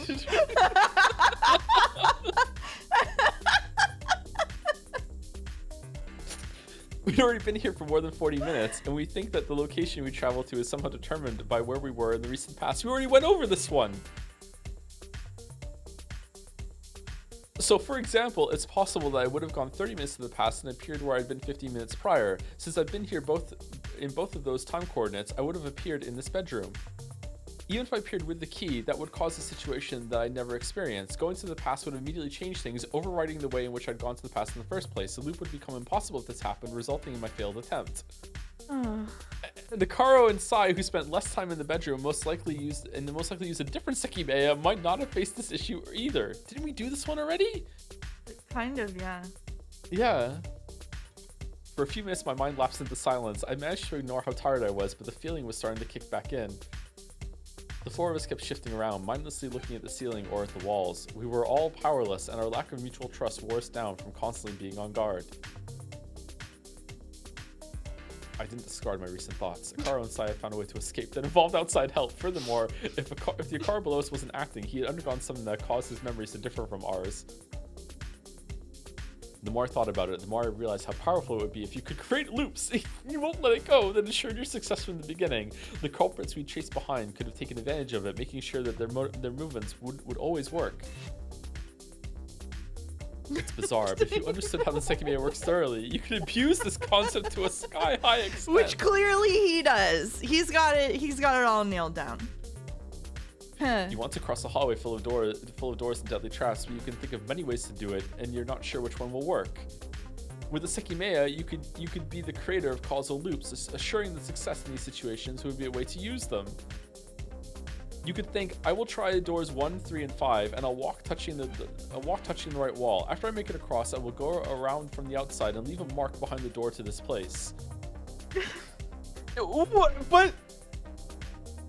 What? If you look where you'll leave a mark and you find it, you'll know the arrangement of doors and movements will work. If the mark isn't there, you'll know you would die midway, rendering you unable to leave the mark. But you still have to do it and die, and that timeline just... What are we doing? What? This is Mr. Burns realizing he's so sick that all the diseases are trying to get through the door at the same time. And he's like, I'm invincible. Like, no, you're not. Like, the slightest breeze will kill you. Like, what the fuck are you talking about, bro? August says I'm losing it. He tried a theory, it didn't work, and then said, well, assuredly it would work and be super powerful too. Because he understands everything about the Sekimeiya. You can keep thinking of different arrangements until the mark appears. Since you'll only move forth once you see the mark, it's an effective bootstrap. The end result is always what allows it to happen, but despite being a paradox, there's actually an origin to it.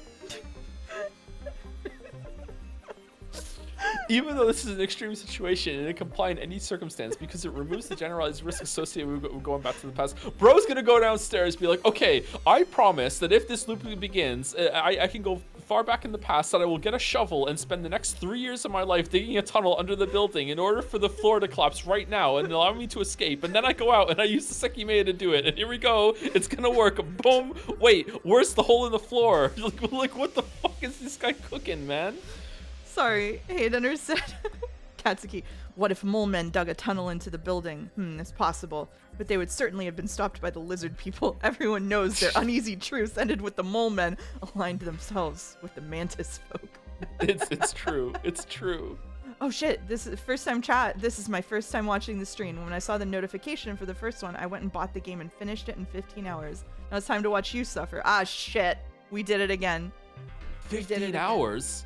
We're so slow reading out loud. Yeah, I know. Wow. Oh, wrong button. Even though this is an extreme situation, it can apply to any circumstance because it removes the generalized risk associated with going back to the past. Regardless of the circumstances, you can think something up in your head. It'll work.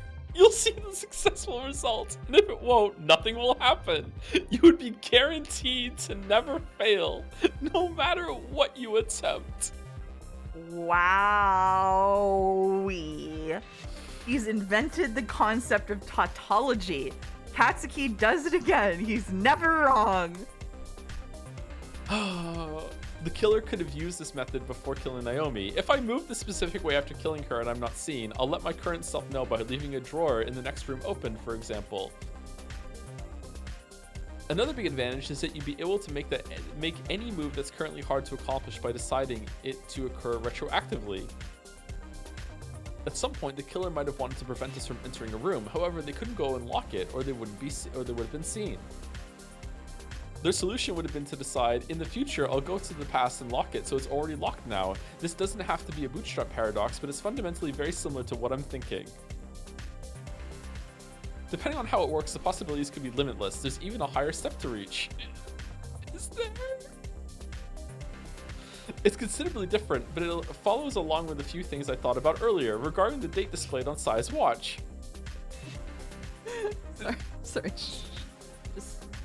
Just no, that's not what I wanted to pin. I want to pin this one. I want to pin this one. This game is Think Slop. Think Slop.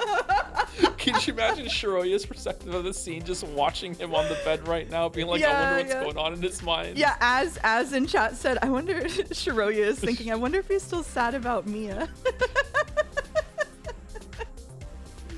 Out of the countless examples, could you go back in time, trade information with someone, write it all down, and leave it all on a note that you'd see before traveling through time? Oh my god, Katsuki.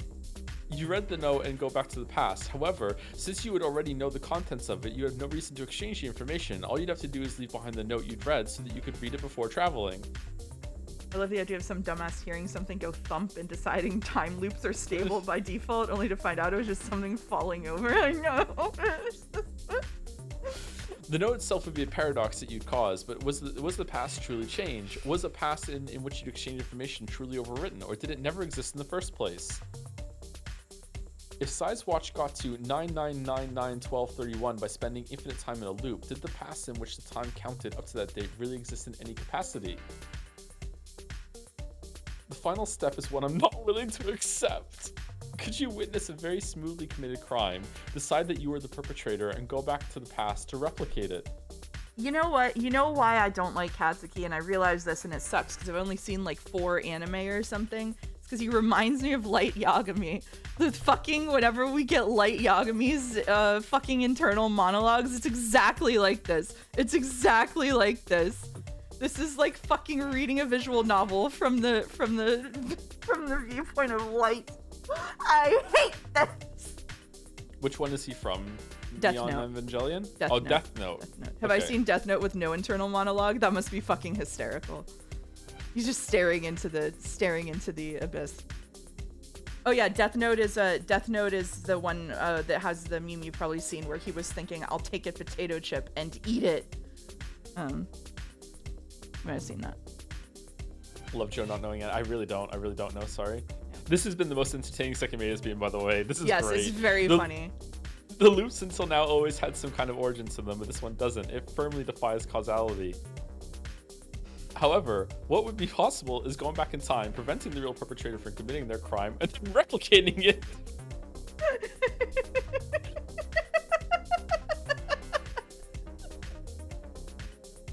Being certain of your success. That's just a way to use a time travel device. And then they're gonna see us in the future, and then they go back in time and stop us from doing it, and then they do it, and they know this was guaranteed. Sorry, ending this thought with that's just a way to use a time travel device. It's so fucking stupid.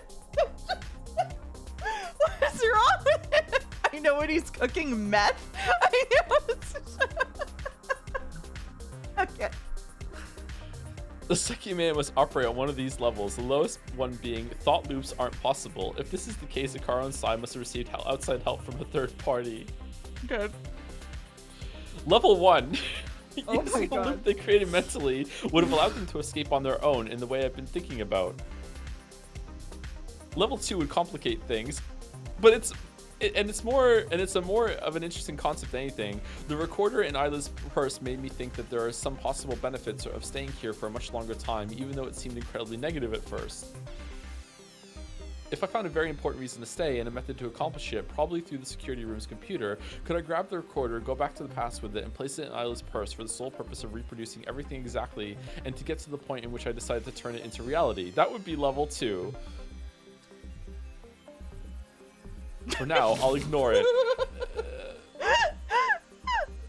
Would I send the recorder back in time to reproduce everything instead of writing a note that details it all thoroughly purely because I didn't live that? It's ridiculous. My God, what is he doing? Even though level 1 appears to have endless applications, there should be a daunting barrier to cross: the memories of the person who thinks of the loop. Someone who did this would always have to work around the past that they remember. Level 3 is crazy. I don't even want to think about level 4.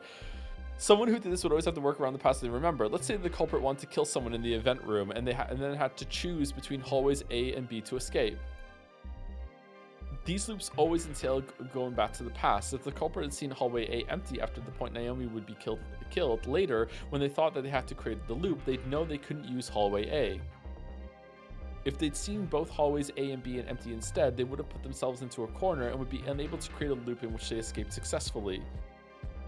It sounds a bit crazy. It doesn't matter if they saw these hallways empty. If they hadn't looked at them, they would have been empty. That's not the case, though. That logic clashes with the most important part of this concept, that the origin of the loop is the mind of the person who will execute it. Oh, Katsuki. Oh. This is such a human-centric way of viewing things that if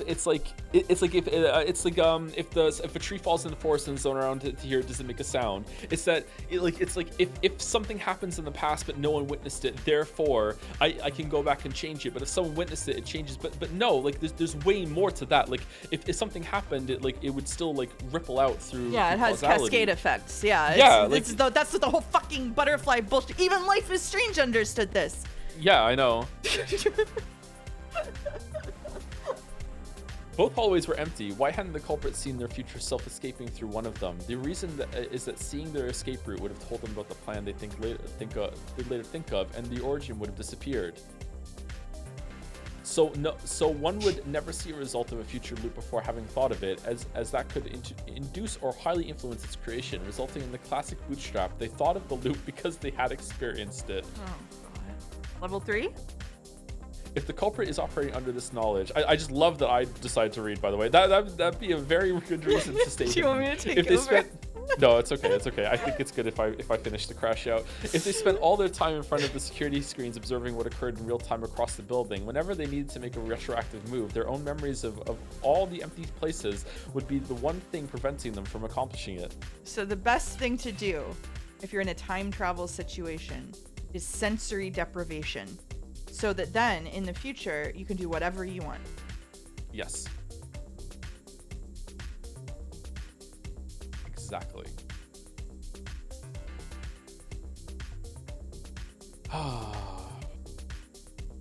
Did I read all this?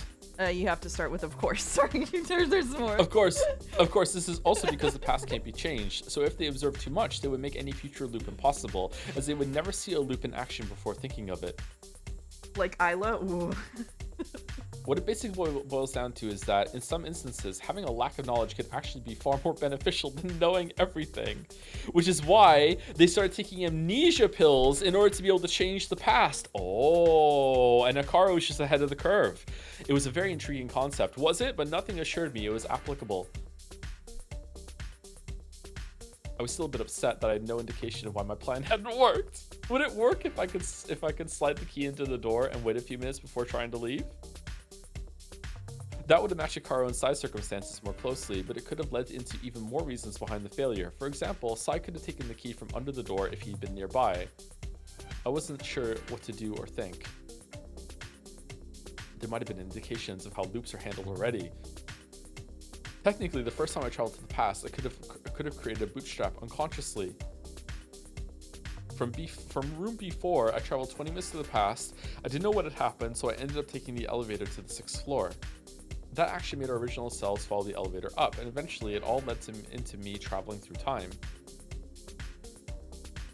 If I hadn't gone up with the elevator, things would have played out considerably differently. We would have remained on floor 4, and everyone else's thoughts would have varied. In short, Sumari, if I hadn't gone up, it's possible I wouldn't have ended up traveling to the past. Therefore, traveling to the past is, in a way, what led me to traveling to the past. I'm not sure it was a bootstrap, but what's certain is that I didn't intend for it to occur. By traveling, I merely finished up the past that had already taken place. This is like when you're writing and you're so into it that you're going crazy simulator. This is how I feel sometimes when I'm like writing a scene or like writing part of a script. Like it's just so much juggling. I ceased my thoughts. I was getting dizzy. The minutes had continued passing, and as I expected, nothing had occurred. Nothing ever happens. We were facing a dilemma regarding Sai. We knew he was probably still down there, but we didn't know whether following him was what he wanted. His intent was unclear. Whether it was disrupting the peace, experimenting with the Sekimeiya, or following along with his bigger plan. I miss Sai. I miss Sai too. Ultimately, we had once again decided to continue staying locked up because of Arena's input.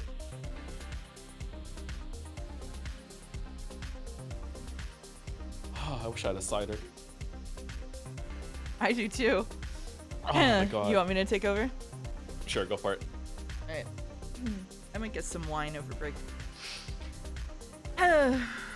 My thoughts had trailed off and were revived by Shiroya's yawn. The silence had become unsettling, as it had gone on for more than 30 minutes since we'd left Akaro below. He was internal monologuing, staring at the ceiling in silence for 30 minutes with other people in the room.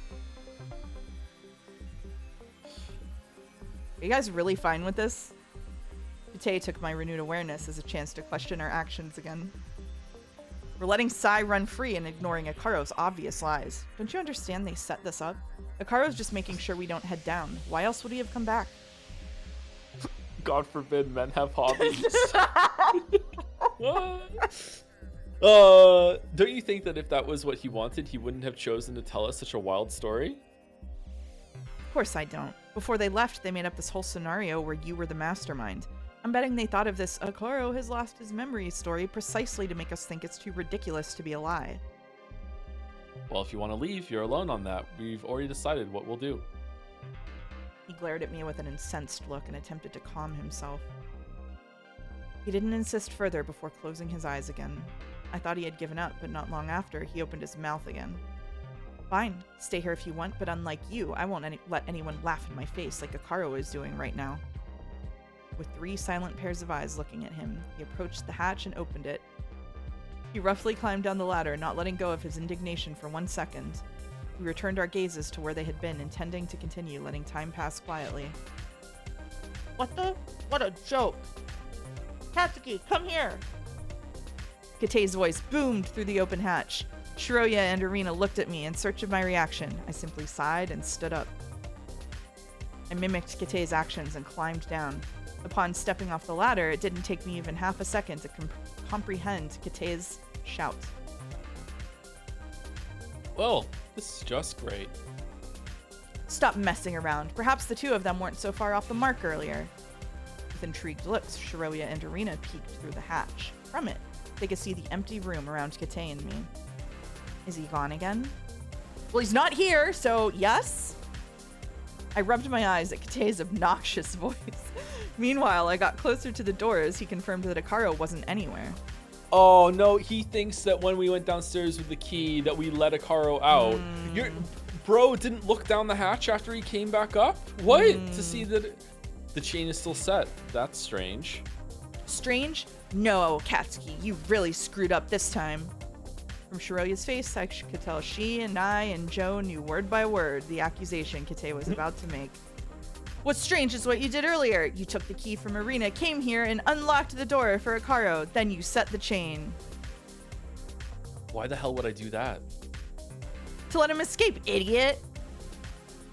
Wasn't he the one who decided to come in the first place? How would the key even unlock the door? Yes, it appears both of you aren't quite on the bright side. If I'm wrong, go ahead and illuminate us. Why did you want the key? To see if I could retroactively open the door by creating a bootstrap paradox by with the power of willpower and rolling a d20, coming down here and standing in front of the door and being like, in the future, if the door opens right now, I will commit to going down and trade places with my copied safe. He's going to go into the door and take the key from me and go upstairs. And I'm going to go downstairs, find the Sekimeiya that I hid in Naomi's locker. I have the key in my pocket. Then I'm going to use the Sekimeiya to go back in 20 minutes. Then I'm going to come upstairs and repeat the thing that I just said in the mind I committed to. You think you're smart, don't you? You've gone too far. It seems that Katsuki, Akaro, and Sai were working together the whole time. Shiroya, are you part of the group too? Instead of answering, she came down, followed by Irina.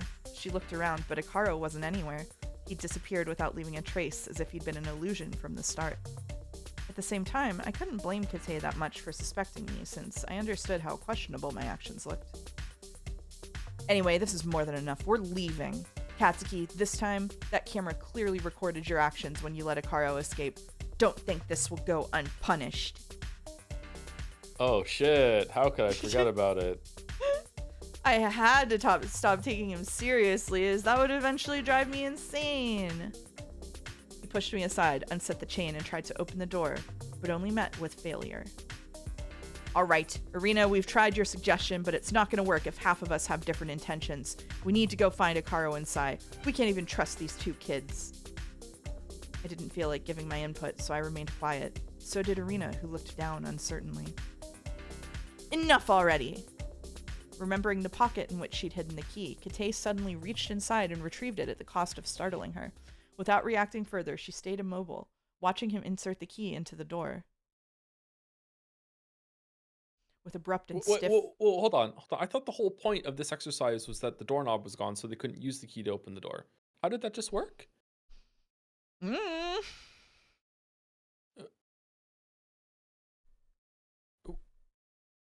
Did Kate just do the bootstrap thing? He stood in front of the door and really, like, earlier they didn't close loops, Joe? Okay. They left the key outside originally. The keyhole is independent from the knob. Oh, is it? So you can turn the key. Oh, yeah, they did say something like that, didn't they? That, like, it's one of those things that if you turn it, you can open. Okay, never mind. All right, sorry about that. I don't fucking know. With abrupt and stiff motions, he turned it and dragged the door open. Without looking back, he walked away. He opted not to lock us inside and kept the door as it was. None of us said anything or looked at each other. Instead, against my own expectations, Irina walked forward and exited the room too. Yeah, that's a good one. Then why did they take the doorknob off? Yeah. Why? Oh, hold on. How did the door just open just now? I'm confused. I don't know. Oh, Big Shiroya is here. Never mind. I feel calm. First time chatter just says peek. Peek! So they couldn't open the door without having the key. And then they left the key outside and pulled it shut.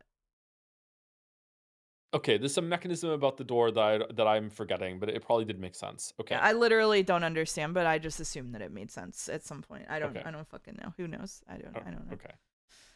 Then, Big Shiroya and I exchanged looks. She gave me a bitter smile that I replied to with a long sigh. I estimated it was around 4:20. Blaze it, meaning that less than 5 hours remain until our scheduled freedom. We stayed still for a few seconds, contemplating the open door in front of us that symbolized our utter failure to keep everyone in one place. Oh You no. okay over there? I'm fine. I'm good. I'm good. I'm good. I just wasn't expecting that. Okay. I'm guessing you wanted to try to see if Hikaru and Sai could have escaped alone. Yes. She had the same thoughts. It didn't work though. I figured maybe we really missed a hidden person then. Maybe. I shrugged lightly. I didn't know how else to approach their disappearance. Well, do you want to stay here? I'm not sure. First, we should fix that. She pointed at the handleless door. The handle should have still been under the bed in the other bedroom. Right. We shouldn't keep them detached. After more than an hour, whoa, the music caught me off guard. After more than an hour, I stepped out of the room and viewed the scenery of the attic again. Then I entered the other bedroom and kneeled to see that both handles were still there. With the same screwdriver as before, I put them in place. I turned both to test that they worked properly, and I removed the key that Kate had left in the inner keyhole. Finally, I put it back in the drawers where we'd found it, along with the screwdriver. Remember this? From my pocket, I took out the key to Naomi's locker. Oh, you still had it? Yeah, I used the cabinet key to hide it. Hikaru and Sai likely left with that later. I think so. If they needed to use the Sekimeiya, I guess that's why Hikaru was in such an odd state. Oh yeah, there's a Sekimeiya in the cabinet, and there's a Sekimeiya in the locker, but we didn't go and check to see if there was a Sekimeiya in the locker. We just assumed it's still there, right? It was just we don't know if that's still there or not. It's probably gone. Okay. Yeah. Most likely, if he wasn't lying, we could have been lucky the times we traveled since nothing happened to us. Maybe Hikaru and Isla suffered from a side effect. Like before, Shiroya went quiet at the mention of Isla. It had already been quite a while since we'd learned about her fate. By the way, is it me or is the smell from earlier back? Oh yeah, now that you mention it, it's really similar to the one all around the crystal floor. I can't tell where it's coming from, and it's not easy to perceive. There's a Sekimeiya boot. I moved around to see if getting closer to the source would be noticeable, but I felt no change. I spent a while going over the way Hikaru and Sai could have escaped, but I focused on the fact that the key was left in the outer keyhole, but even though Hikaru escaped again, the chain is intact. I know. I think we should go down to see what happened with the Sekimeiya. We could come across the person who opened the door for Hikaru and Sai, too. I think they should check under the bed to see if the Sekimeiya is under the bed right now after Hikaru used it. Alright. They just looked under the bed at the handles, right? It's in the other bedroom, isn't it? Oh, yeah, they should It's look in under this the one. bed in the first bedroom. Yeah, that's true.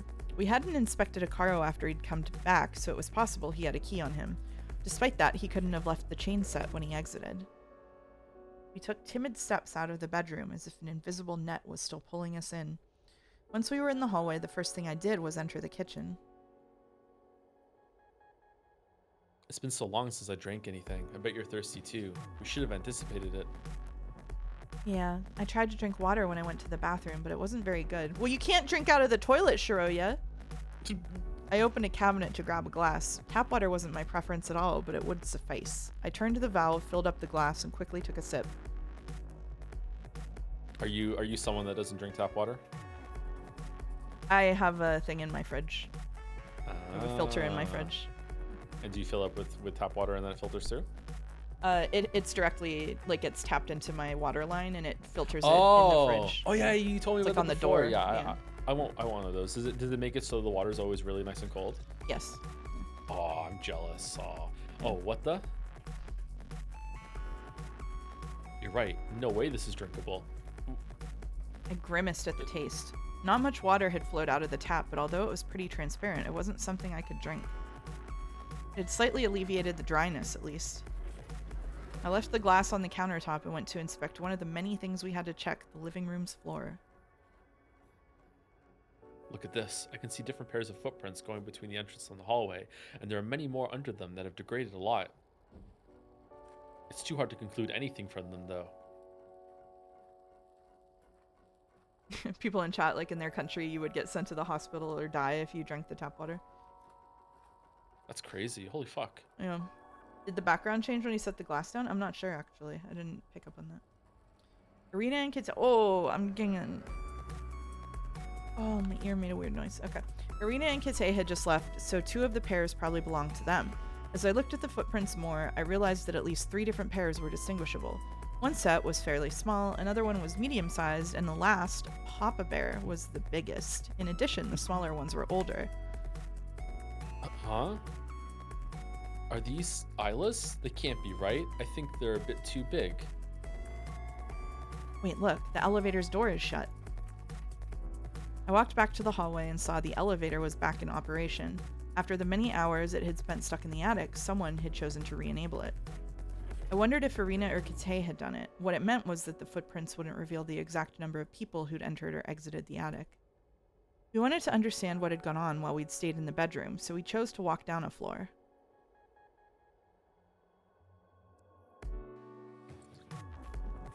The attic key was still in the door. The vast and desolate sight of the 6th floor, which contrasted the comfort of the attic, was a stark reminder of how things had progressed since that morning. We should find Sai. He has to be somewhere, and he could know what happened to Akaro. I'm not sure he'll willingly talk to us after what he did. If he's still around, though, we'll find him. The same applied to Akaro, and there was a possibility one last person was to be found. Had Irina imagined her dead daughter's yells, or was there some truth behind them? After everything we'd thought, we couldn't fully rule out a living Isla being present around us. Where is Irina? Did Irina go with Kate? She was chilling. Or she stayed in the apartment? Or I don't remember what happened with Irina. Shit. I don't think it said. We monotonously circled down the floors like we'd done many times. She left? Okay, she left. I just forgot. We didn't waste time looking through the offices, as making it to the crystal floor was our priority. Although using the elevator would have been expedient, we wanted to stretch our legs and at least give a cursory glance through the drab center of the tower. After moving down 3 floors, an unexpected sound interrupted the overwhelming silence. It was the elevator moving through floor 4. There it is again. We were in front of the elevator, but the opaque door didn't reveal any information. Hello, Gatsby. I wish the button would light up when the elevator's moving. Hi, Gatsby. That eye to you. Oh no. Oh no. I doubt Irina and Kate would have used it already. No matter the reason, I'd say it was probably someone else. Okay, you can't breathe right in the microphone, bro. You can't breathe in the microphone. So. We hadn't tried to open its door in the attic, so we wouldn't know the direction it was moving toward. However, it was likely it had been used to move from one extreme of the building to the other. We would have gone back up if we'd known for sure that the elevator wasn't in the attic and was logically going up. Instead, it took us a few seconds to circle the outer corridors until we were by the staircase leading to floor 2. There, the sound repeated, but it was much harder to notice. Again? It's only been a few seconds, so the first time someone must have called it. You're right, yeah. So either someone called it from under us and they just went up, or the opposite. I wouldn't think we missed someone above us, so I'd say the elevator was going up this last time. If we were about to find an empty crystal floor, we'd go up again. Since the attic key was still in the door, unless the elevator had been called from the attic, it would have only reached floor 6. Of course, assuming another key hadn't been used, but it wasn't likely one existed. Knowing that it still could have been going down, we continued heading toward the crystal floor. If I were taking notes, that's something I would have taken a note on. Shortly, we were in front of the stairs that led to that dark place where everything had started. There was no revealing sight that immediately met our eyes. The floor spread out in front of us exactly as we remembered it. In hallway A, the light had begun to find a path through the dark coating and bounced off the walls more than it had the last time I'd been there. The strange smell hadn't faded since we'd been in the attic, and it had started to seem like the natural scent of the tower. It wasn't unpleasant, only intriguing, as I couldn't associate it to anything I'd ever smelled, and we couldn't identify its source. Let's see. At our left was the elevator. I approached it and grabbed its handle. With little force, I attempted to open it, and there was unexpectedly no resistance. The door moved, uncovering an empty elevator and my mistaken assumption. It was going down? Was there someone above us who we didn't see, even though we didn't check every single floor methodically on our way down? If so, they must be here now. That left me more confused than I expected. While it was possible that someone went up and down from the crystal floor or sent an empty elevator down upon arriving in the attic, Shiroya's claim was the most probable one. However, if we'd already missed someone on the upper floors, they'd probably stayed away from us intentionally. So using the elevator to reveal their existence was a little strange. I moved aside, trying not to obsess over it. Yet. Before any of that, we should check if the Sekimeiya we left in the cabinet is still there. Not the locker? Yeah, but I wouldn't bet on it. We stepped into hallway A. The cabinet key had been taken by a Karo and Sai, so no part of me expected to find a shiny egg behind the curtain. We entered the event room and I approached the cabinet to see if my expectations would be betrayed twice in a row. Welcome, Manavancers, raiding not during break this time. Hello, hello. Hello, Mo Raiders. How's it going? It's not there, right? No. I can't wait to find Sai and hear the excuses he'll come up with. 100 line was insane today. I think it almost broke me. Oh, well. Do you still think you're going to read it, Joe? I plead the fifth. That's what you can do, can't you? Yeah, sure. Like, Yeah. Yeah. Okay, yeah. Before I let the curtain fall, I tried to scroll the glass open and it moved along with my fingers easily. The cabinet was definitely unlocked with the key, so there's no way the Sekimeiya teleported itself out. Isn't that still a little strange? What is? That they didn't lock it again. Maybe it's not, since it's obvious that Akaro and Sai did it, but I thought they would have done that to hide that they used the key. I'm not sure. They could have been in a hurry, but they knew they'd be suspected regardless. August got to the first credits today and crashed out multiple times. Joe will love it. However, the glass had been shut, not showing any signs of a hurry. The cabinet wasn't even locked, which was trivial to do manually. It was possible that there was more to Shiroya's input, but we had no way to be sure. Earlier, I thought that they were maybe taking the Sekimeiya out so the cold wouldn't affect it.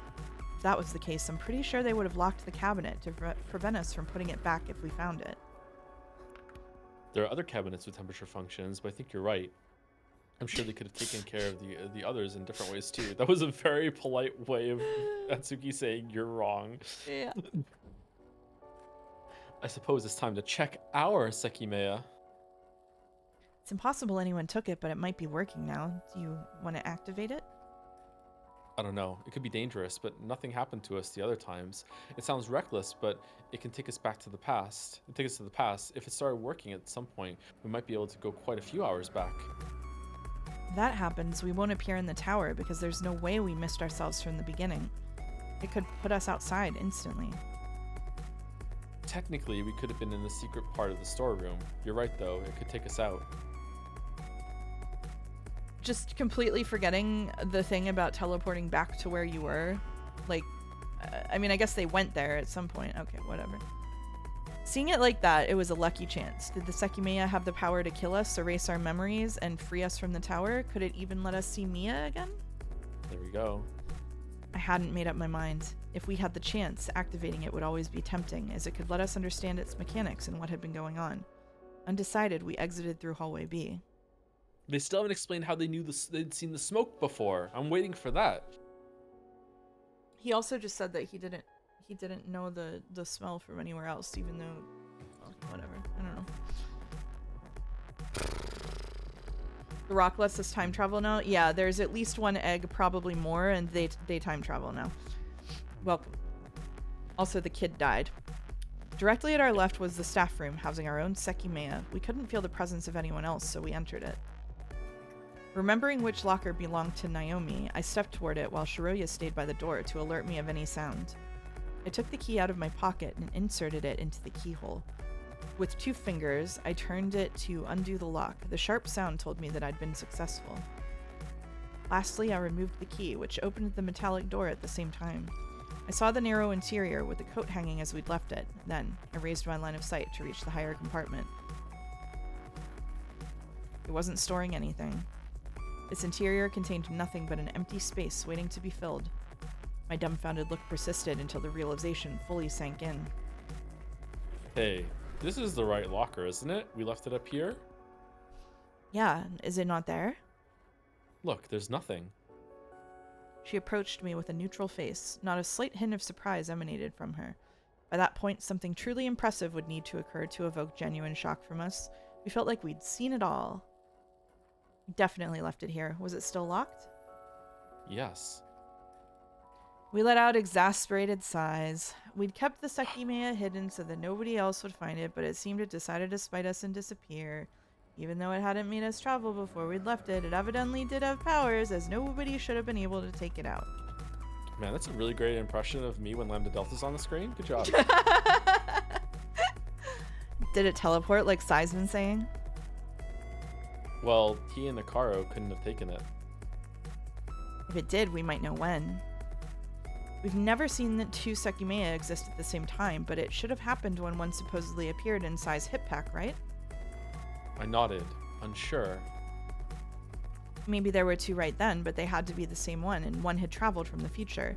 Sai told you he didn't know he had it, and he never put it there. He could have been telling the truth. At that point, there was another Sekimeiya in that cabinet in room B3, and we used it to travel to the past. If it can randomly teleport itself, it could be traveling to the past as well. After all, when we came back to that room, the Sekimeiya in the cabinet had disappeared, and after the time I saw it was gray.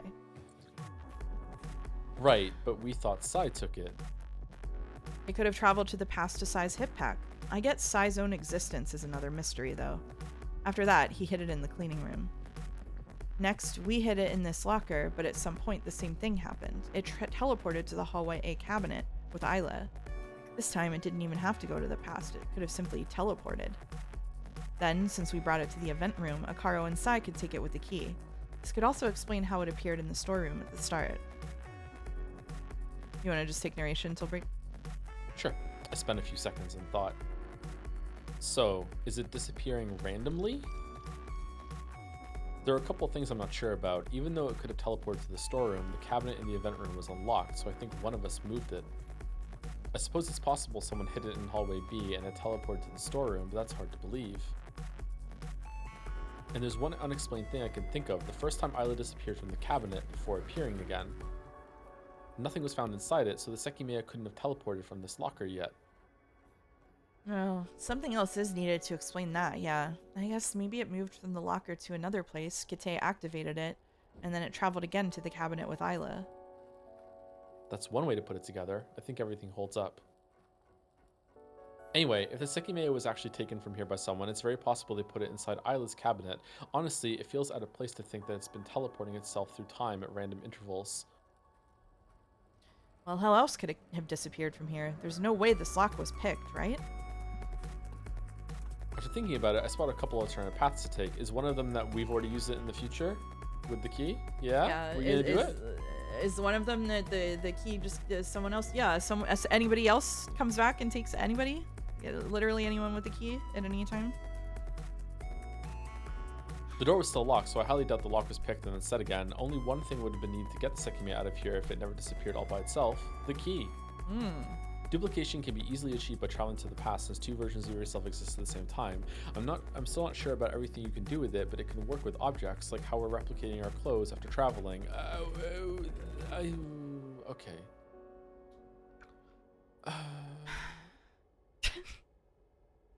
I don't believe that ever happened to this key, but it's not out of the question. Since the time we found the first Naomi up to this point, it never traveled through time. Before that point, though, we don't know. While the mystery of the second Naomi is as unsolved as ever, she didn't have any keys on her, which makes me think that her keyring was replicated alongside her body and clothes.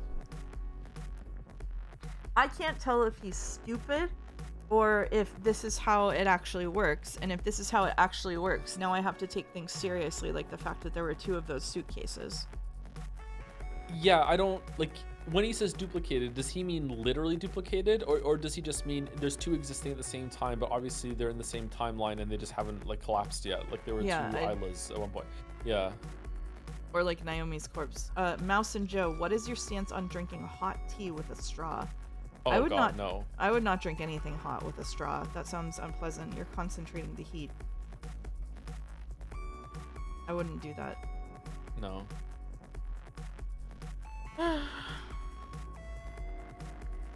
What does chat think? I'm being called out? Oh, but that's of not course necessarily the truth. The main reason why I think that is because of the initial footprints in the attic and because her keys weren't removed from her first body. Maybe the reason for that is the killer had a replica of Naomi's keyring from the start. It's even possible an entirely different person killed the second Naomi and grabbed her keys. They would have hidden them somewhere, so after how much we've searched, it's impressive if we still haven't found them. Since we searched everyone before locking ourselves up in the attic, it can't be that someone still had the 4 keys from the second Naomi at that point.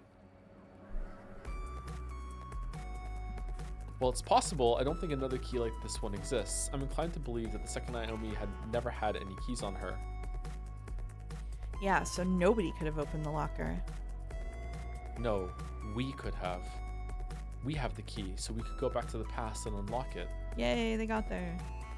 Oh, well, I guess so. But this can't be it. I've spent a while thinking about these kinds of loops, and even though they seem possible, I find it hard to accept them. If we go back to the past and we get the Sekimeiya out of this locker, would the origin be that we realize that it happened? Would we be choosing to explain this mystery in our way? Even if we go back to the past and get it out because we realize that Sai and Akara will do it otherwise, the fundamental reason would still be that we've witnessed the end result already. On the surface, it sounds possible, but I don't believe it is. Shiroya praised me with an odd look. Perhaps listening to me toss out those words sounded bizarre, as we'd never had conversations remotely similar to that. He's just been keeping it inside all these years? That's crazy.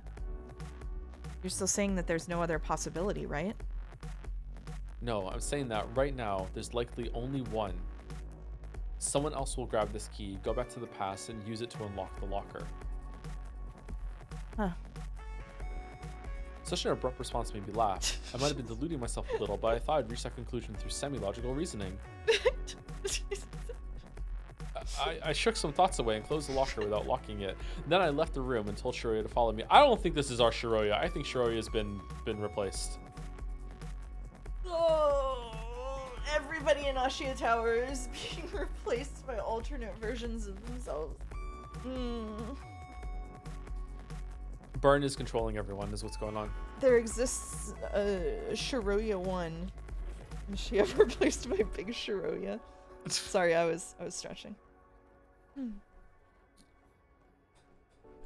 I entered the woman's bathroom and waited for her to come in. While she looked at me quizzically, I opened the toilet's lid, dropped the key inside, and flushed it. What?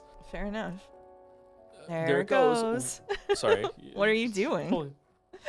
Yeah, it seems I was wrong. Perhaps I'm taking myself too seriously.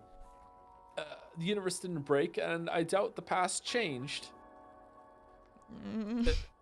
And then Akaru fell from the ceiling with a plunger. My theory involves someone else using the key to go back to the past and taking our Sekimeiya, so this was an easy way to deny that reality. It appears the answer was another one, though, meaning that the Sekimeiya vanished differently. Go back and check the locker right now. Go back and check the locker right now. Yep. It could be teleporting itself.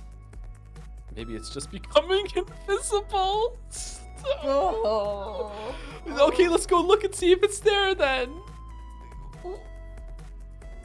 We went back to the staff room. If against all odds my action had changed the past without breaking the universe or altering our memories, the locker would be locked and we'd have no way of getting the Sekimeiya out. I stepped inside and tried to open it. I'd left it unlocked, so it opened. Once again, the winter coat was the only thing inside.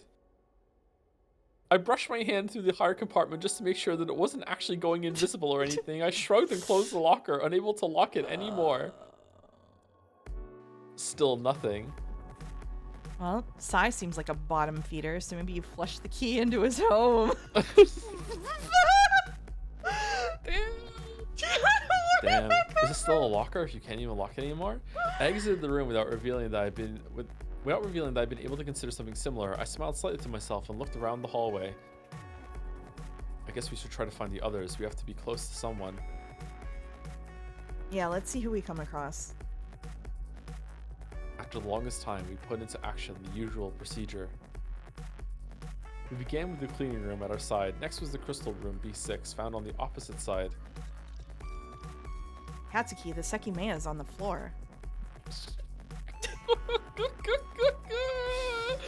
I've been about to move to the next room when Shiroya's casual voice stopped me in place. I turned around slowly to see her nodding at my disbelief. I approached the door and looked through it. In front of the cabinet was the Sekimeiya, lying on the floor in glowing white. Once again, Shiroya had found it as soon as we started to search. Huh. That's sudden. Who would have left it there? She had it in her coat and she waited till he turned around and just threw it across the floor and said, "Hey, it's right there." Yep. Yeah. Nobody. I bet someone activated it, disappeared, and didn't come back. Maybe it's partially hatches, revealing little legs, you know, like a cartoon bird. Then it scuttles away until it teleports to the past. Its legs, they obviously don't exist in the past. It's just an egg. Have you been listening to my monologues?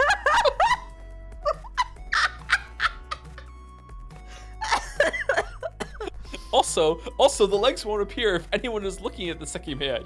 Yes, of course. Makes perfect sense. Quick, everyone turn around and maybe it'll disappear. Oh shit, it's gone. I thought of Akaru's case. If he'd forgotten about traveling from that room, he wouldn't have come back. Similarly, if someone had time traveled and appeared outside the tower, the Sekimeiya would have stayed there. We walked up to it with guarded stances. The sight was reminiscent of an anglerfish's lure, so we instinctively scanned the empty room before stepping in. I kneeled, hid my right hand under my sleeve, and stood back up, holding the Sekimeiya. Dude, flush it down the toilet. Chat says it's a good time for a break. You want to take a break? Want to take a break? Sure, we can take a break, yeah. Stream's been live for 2 hours. Okay. Neat. Cool.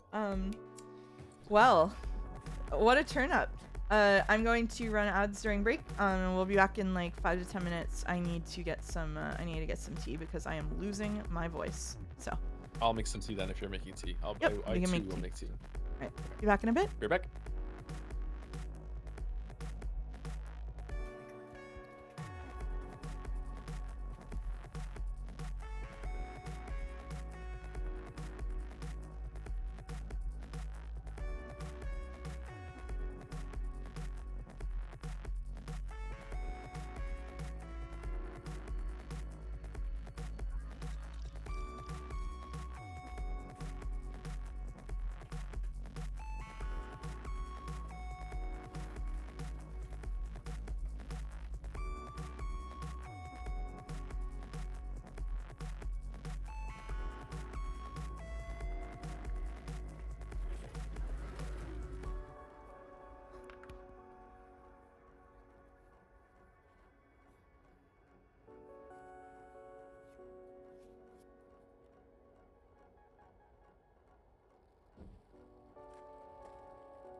Welcome, Jelly Raiders.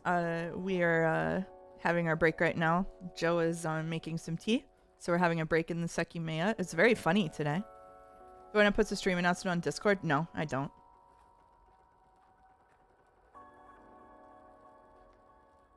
Yeah, it's we're halfway into the stream. It's not worth it now. I think most people come from Joe streams anyway, on a day where there's Joe streams. Much more satisfying ending to Sifu on stream. Nice. Watched Drive. Nice. Nice. Hates the Uminekoers. No. Do I enjoy a little break from them? Perhaps. Perhaps.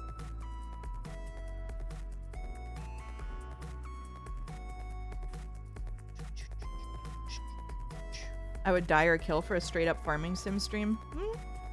I could do one of those sometime. I want to do some like cozy game stuff, but not when not till I'm done with Expedition 33. We're locked in French JRPG jail. After that, I'm gonna do some stuff that's probably a little cozier. It's been so hard to avoid any and all Umineko spoilers while in the Seki sphere since 2 years or so. We've found like 3 flat out Umineko references in this so far, maybe at least 2. I decided to learn Japanese before reading Umineko. Oh my god. But Joe's been right here the whole time. Sorry, I just saw that. When am I opening the box? I will open the box either after Expedition 33 or take another break from Expedition 33 because I want to know what's in the box.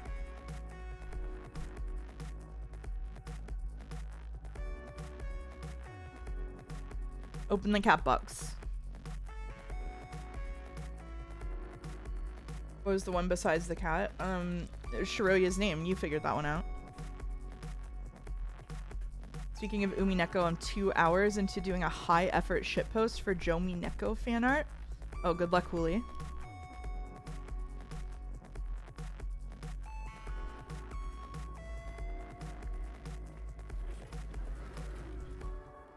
Separate from your input on what Joe reads, do you like Witch Hunter Umi Pro translation more?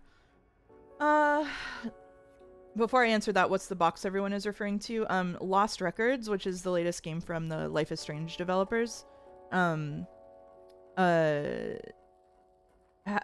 out, and in the first part, it came out in 2 parts. We played the first part. The first part, there was a box sitting on the table for most of it, that they like should have opened like 5 different times and just didn't. They just left the box sitting there. So we need to do the second half of the game to find out what's in the box. Hello. Am I...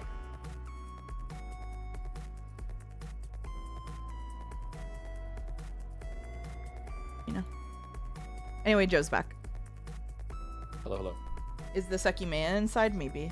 We don't... I don't know what's in the Lost Records box, and that's all I'll say. But, I actually... I have things I like about both the Witch Hunt and Umi Pro translations. But I don't want to create a reaction in Umi Den by sharing my thoughts, so I usually keep my thoughts on Umineko to myself. You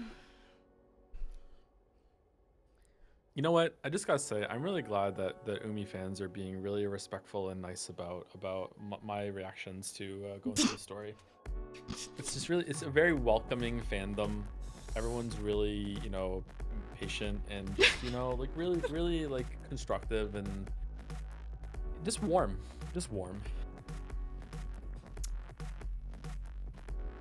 So the plan to keep Umi Fullers out of stream chat is going well, huh?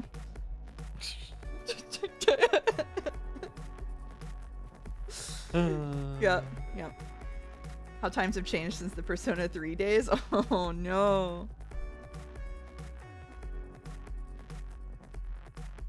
Maybe we always need to have another game that's getting hit more than Umineko. No. Anyway, I'm ready whenever you are, by the way. Oh, you bought Fantasy Life? Nice, Sarah. I hope you enjoy it. I'm so good at marketing. All right. Oh, Godot had a nice little salad and some iced tea and is having fun. Congrats, Godot. That sounds nice. All right. You want me to do narration again? Well, I mean, it's Shiroya and I'll continue for now. Let's see what happens. All right. It's definitely working. It burns. Hello, Gatsby. What do we do with it? I couldn't hold it for very long due to the heat increasing rapidly through my shirt. I started to walk toward the door as I thought about it. Either we use it or we leave it in its cabinet. There's no point in hiding it again if we're not going to ever activate it. The potential for danger was real, but greed and curiosity were powerful. Greed? In my hands, I had the key to every mystery. I thought we had given up on understanding it, but if we figured out how to use the time travel device before it was exposed to the world, it was undeniable that the options were endless. Given what happened while we were in the attic, it seems likely that whoever took the Sekimeiya was the main culprit behind everything. Despite that, they simply left it here, probably after using it. They haven't come back for it, so maybe that's a hint to their goal, or their failure. Regardless, it was probably activated recently, so we shouldn't go too far back, just enough to understand what went down when we were in the attic. Also, I don't think it's as hot as it was in the past, so depending on how far back we go, we could confirm that correlation. All right, let's see what happens. She moved closer to me, stating that she wanted to be in the range too. It was potentially a horrible idea, but the Sekimeiya's existence felt like nothing short of a miracle, which we'd otherwise regret not taking advantage of. It could have been about to doom the entire world, but during those 12 hours, we had it all to ourselves, and a race to understand it could easily have been happening behind the scenes. We hadn't inspected the whole building yet, but the possibility of traveling to the recent past was open. I took my left hand out of my sleeve and brought it towards the Sekimeiya with the intentions of further figuring out its mechanics, limits, and what had occurred outside the bedroom walls. I love how sudden these are. Yeah, they're really As soon as funny. I felt the direct heat on my fingers, I saw a door. I'm back here. Wait, the handle is attached. I heard a sound come from behind me. As I turned around, I saw Shiroya climbing down the ladder. Did you just appear there? Yeah, we traveled from room B6, right? Yes, and look, there's the handle. Either we went more than an hour and a half into the past, or just a few minutes. Shiroya and I slowly scanned the place we traveled to. We didn't spot anything else noteworthy. We'd appeared in the bedroom where we'd just been. You said it didn't feel as hot as the previous time, so probably the ladder. She was right, meaning that we weren't going to see what had happened while we were locked up. However, every single travel revealed plentiful factors to analyze. Comparing them with earlier travels felt like the best way to get to the conclusion. So it was us in the elevator. Quick, to the elevator! This is my fourth travel, and again, nothing bad has directly come out of it. I don't know what happened to Ayla and Akaro, but I doubt the mere act of traveling is bringing any danger. Regarding my memories, I summarized the basic events in case there was a glaring contradiction she could find. Yeah, that's all that happened. Unless traveling affected our memories in the same way, there's nothing wrong with what you said. I'm starting to think more and more that Akaro lied to us. He reacted to the mention of the Sekimeiya, but that could have been intentional, to relate his memory loss to it and make it more believable. I feel that Kate was right and he was trying to prevent us from leaving. After his job was done, he escaped somehow. Is that your vibe too? I don't think that at all. No, I don't think that at all. How, though? I don't know, but I can come up with a bit of an idea. Let's hear it. We had the key and the chain was left set. That makes it likely that he teleported out. I thought perhaps Sai did that. Maybe he traveled next to the door to encompass Akaro and make him escape since neither of them could open the door. But it could be that he made us go to the upper bedroom so that we wouldn't travel with him. I don't know why they'd do any of that, but there's not much else I can think of. Actually, no. Akaro could have escaped all by himself and left the chain set. Maybe he suddenly disappeared from the room and traveled to the past. Then, in the past, he activated the Sekimeiya to encompass the bed on which he was sitting. It wasn't necessary for Sai to do that as long as Akaro had thought of it. Okay, we've never seen two people in the same place at once, right? Apart from Naomi's corpses? No, and even then they were in like different rooms and they ran back and forth to confirm it. And so yeah, some fuckery could have happened. Yeah, there's never been two of a person. Do you think that they're even traveling through time, or are they just morbing their consciousness back into their bodies where they were? Because they're back where they like upstairs, right? Like, is it anything like that? Is it random? Where do they go? No, the office doesn't make sense. Okay, never mind, sorry. I'm like 90% sure that when Isla looked into the cabinet, she saw her own body. But I don't know if, like, that's not the same as two people being alive in the same place. Oh, it's still time travel, but is it like when right now is this the exact same like body like that the bodies of Shiroya and Atsuki have been like yeeted through time by the Sekimeiya to this part, or did their consciousness just get transformed like into the bodies where they were 20 minutes prior or whatever, however long it's been, and now we're just making a new future? If that makes sense. Yeah, I'm not sure. I want to know how the recording thing fits into it too. And also the thing with Akaro just not knowing who Kateda was, like, doesn't, like, that's a really weird wrench to throw into the story. Not in a bad way, but like it does suggest that there's, like, it would be really, I don't know how you would produce, like, what changes would you have to make to produce the time loop where Akaro literally doesn't know who Kate is? Because isn't he like the only way for that to happen would be for like something to happen that we don't know about and have him get dragged off screen, basically. And also Sai didn't know who Shiroya was. Yeah.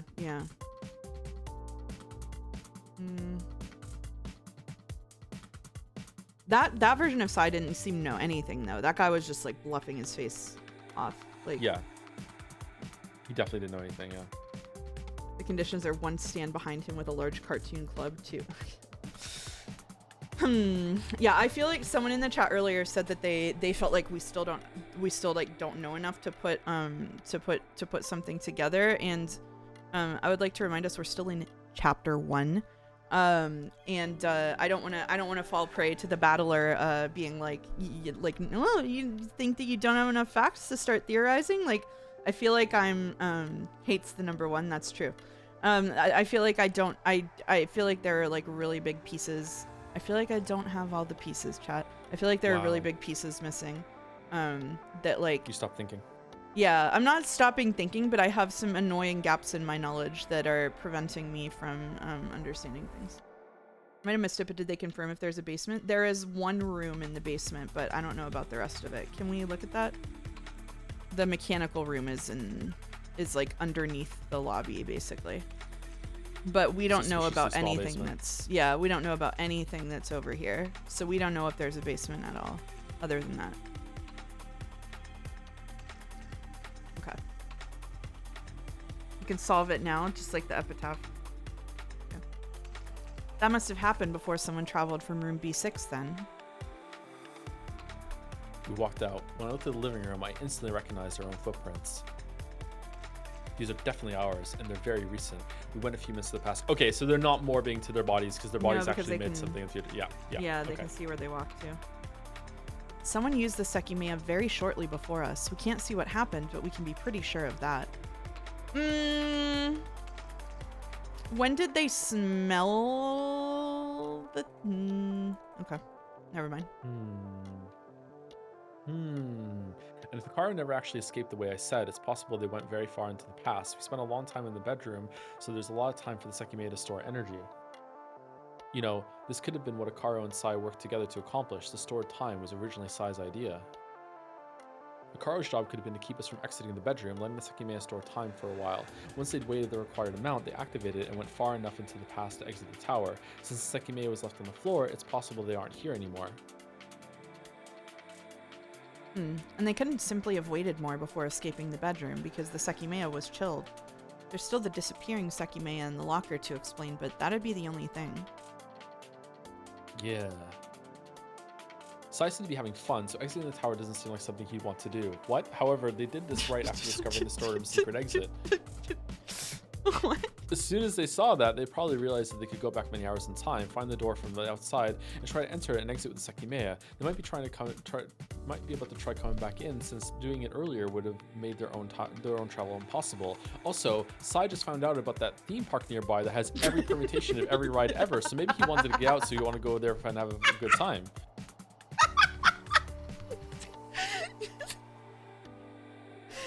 Let's go down and keep an eye on the Sekimeiya. It's a bit hard to believe that everyone doesn't want to escape with it. I nodded. Shiroya rushed to the elevator and called it after seeing the door wouldn't open. Huh, this happened again. What? The elevator, remember? We were the ones to call it, it seems. This also happened at the beginning during my first travel. No, I didn't even think about it. Because you didn't think about it, that's why it's possible. It's coming up, meaning that it was below us when we heard it on the office floors. We're going to the crystal floor where we saw it already arrived. According to her, she called it without realizing that she was about to cause the noise we'd already heard. That the belief that every event had an origin point was reinforced once more, as she unconsciously reacted to that. Whoops! Us hearing the elevator had derived into traveling to the past, but the action of calling the elevator had an organic origin. Not only that, we'd explained the single sign of life we'd experienced, so we had to seriously wonder what happened to Sai, Akara, Arena, and Kate. When the button lit up, she opened the door and we boarded the elevator. Without a second thought, she pressed the floor 1 button. While it started to move down, we once again experienced the claustrophobic atmosphere that the dim light and opaque doors effortlessly created. We soon passed floor 3, where our past selves surely found themselves wondering who was inside the elevator and where it was headed. We weren't in a big hurry, but we knew what would soon appear on the crystal floor from the stairs. I thought of what to do to escape our past field of vision.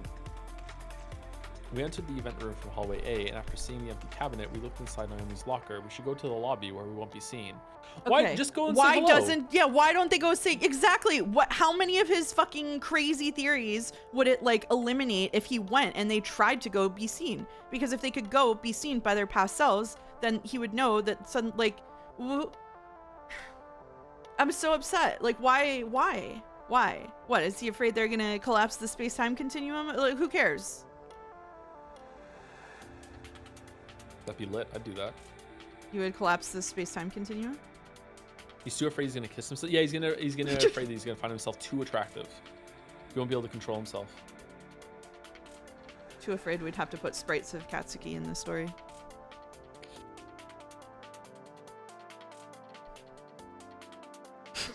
That's what 4 sides are doing right now.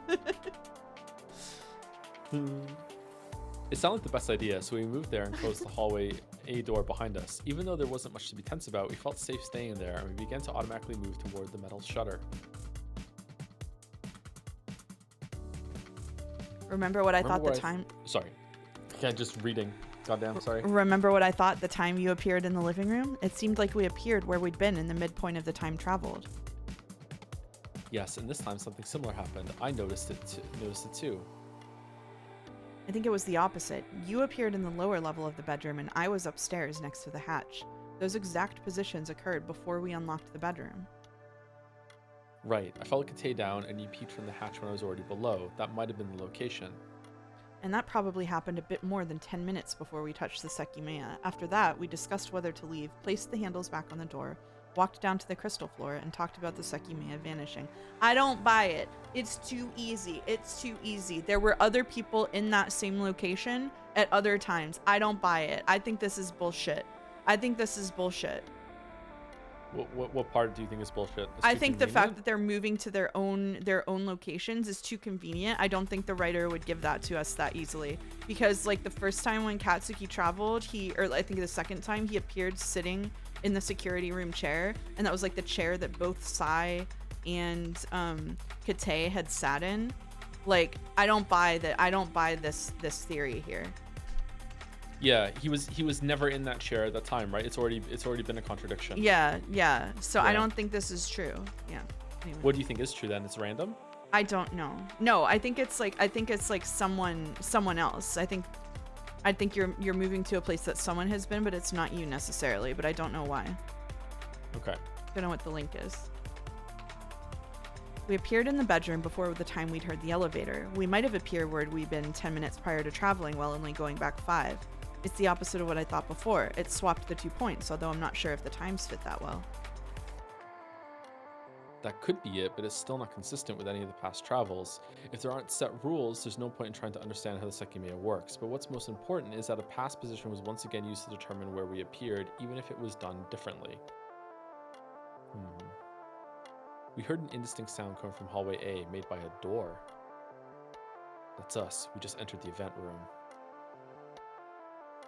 We waited, and seconds later, the same sound came from hallway B. Unmistakably, a closing door had created it. Now we're in the staff room. We'll travel very soon. We thought we only had to wait until Shiroya became aware of one thing we'd missed. Hey, look at the floor there. Isn't that blood? What? She's pointing to a spot next to the hallway A door. From afar, I could see a tiny red spot, close to the cleaning bucket. Both of us walked to it, and as the sight became clearer, Floria's interpretation proved to be right. A single drop of blood existed on the spacious floor of the lobby. Who is under duress and why? I'm under duress because it's Sekimeiya Day, but I want to play Fantasy Life. That's why. It's definitely blood. Do you want to take over narration for a bit?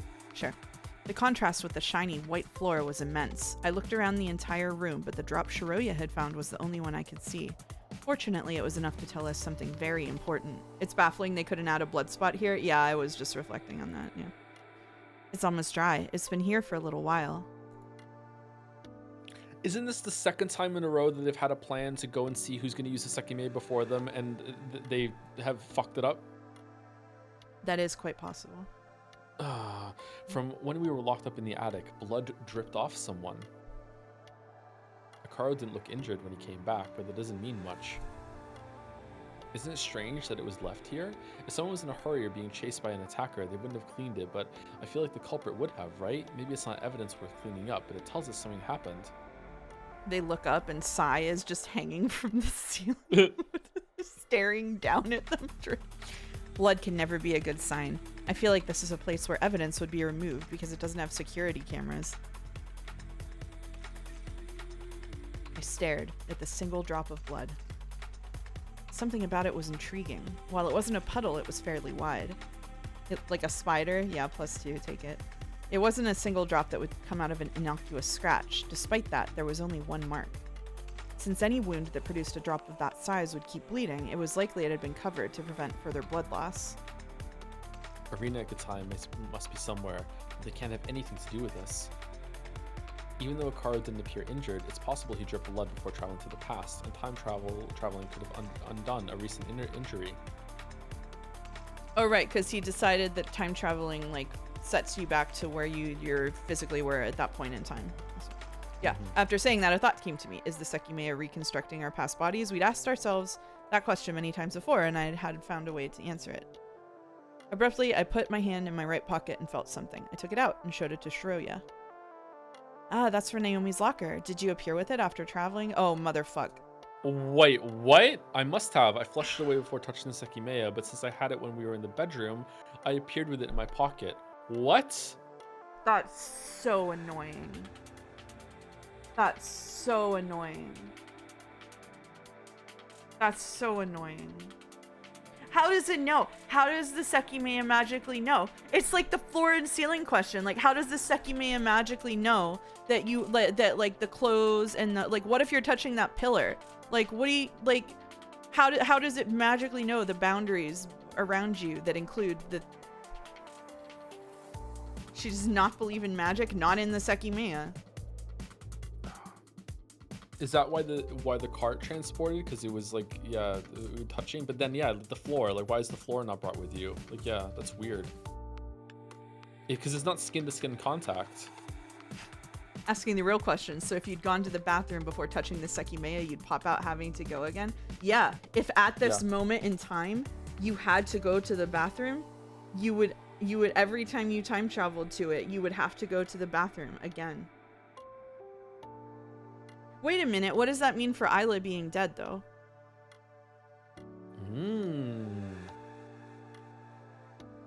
Like, does that, so, and Naomi, too. Like, what does that mean for people who are dead? Like, how does that work? If you transferred a body back in time, it should come back to life, yeah. Yeah, but they tried to touch her with the Sekimeiya, and a corpse couldn't travel, so she can't travel on her own.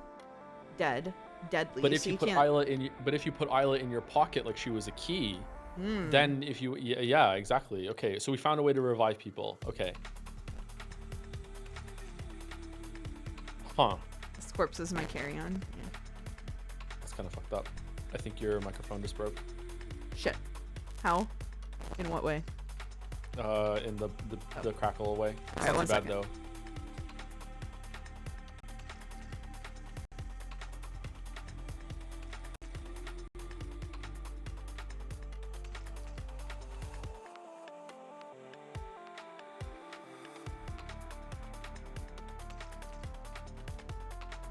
What is the corpse? A sock or a hat? Oh god.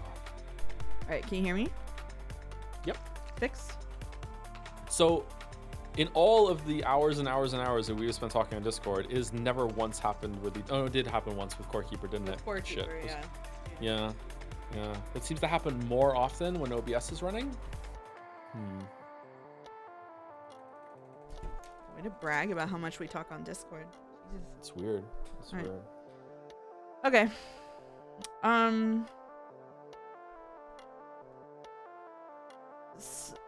Okay. I'm just get. Are we okay with just keeping going because this is making my brain hurt. It's okay. Right. Do you want to? Yep. It's good. All right. Like we suspected, the Sekimeiya has been replicating our past bodies exactly like they were in the past. In the bedroom, I appeared facing the door. Even the position of my body matched, and yours must have too. So they're dying every single time they use the Sekimeiya. That's fucked up.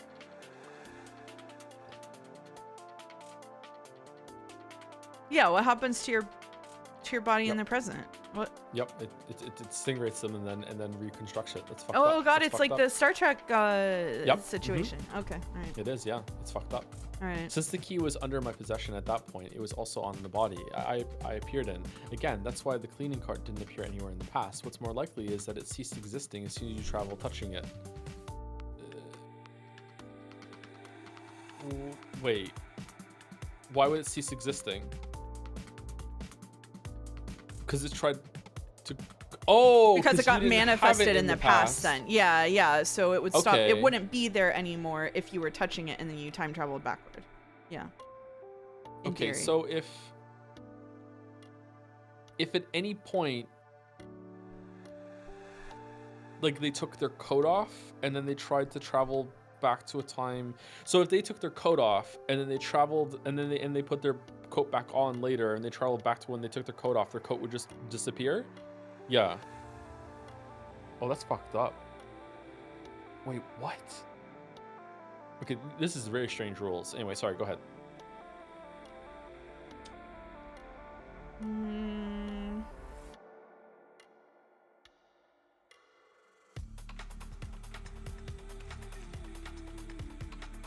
Okay, I'm gonna keep going for now. I see, yeah, that must be how it works. I closed my eyes. It was very likely we'd concluded something regarding the Sekimeiya's travels, but at first glance it didn't seem too important. I'd even thought of it before without giving it much consideration. However, we could be almost certain that the Sekimeiya replicated our past bodies exactly as they'd once been. As soon as I tried to explore that concept, something major came to me. It was proof that small details could open seemingly sealed doors and that we had to explore every little path.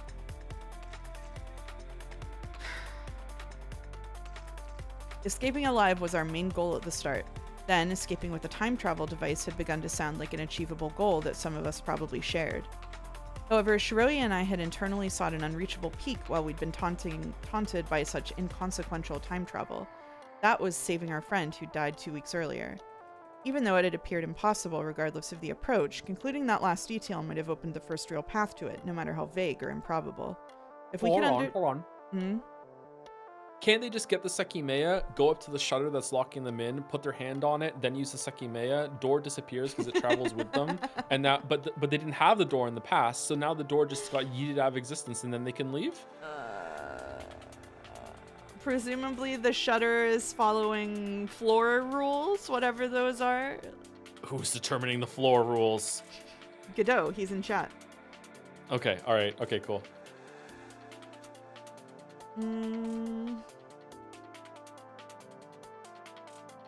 I have a thought that is inchoate that I will share later. If we could understand what determined the exact amount of time to be traveled, and most importantly the appearing location, if there had been a time in which I'd been touching Mia and I could replicate that body, the possibility that Mia would appear with me was potentially real. While it didn't sound all that special, the locker key had just been brought back into existence. I'd flushed it away through the toilet, and I'd managed to get it back with the Sekimeiya. Mia's circumstances were the same, with the sole difference that she was a human being. My past body and my possessions of the past could be replicated, but Mia might not have counted if I'd simply been touching her.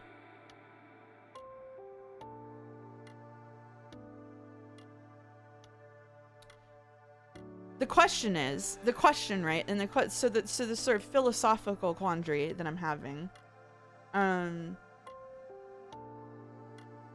is there functionally a difference between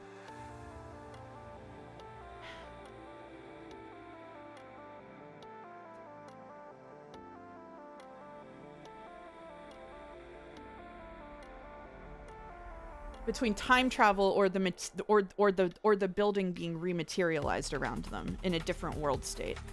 Like, are you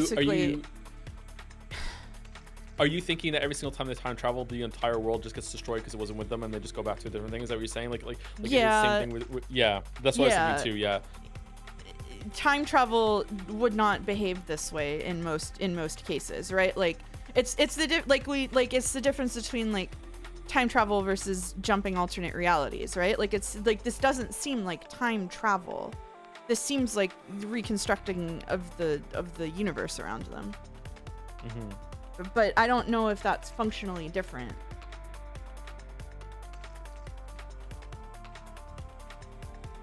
Why does Joe just occasionally speak in times 2 speed? That's my normal speaking voice most of the time. I try to speak slower when I'm streaming, because I naturally speak quite quickly. So if that's true, what does that mean about the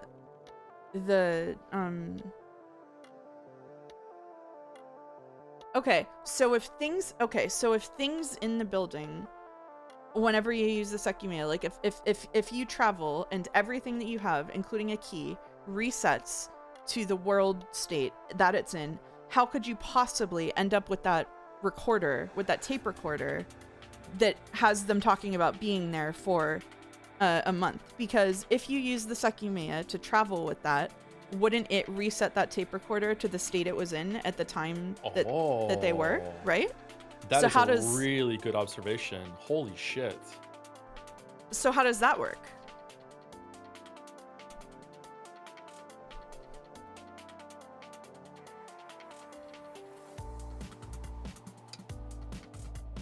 The only way that event makes sense in either case is that there's 2 kinds of traveling happening, right? Because there's no way that recorder could have gotten to them in the state that it was in unless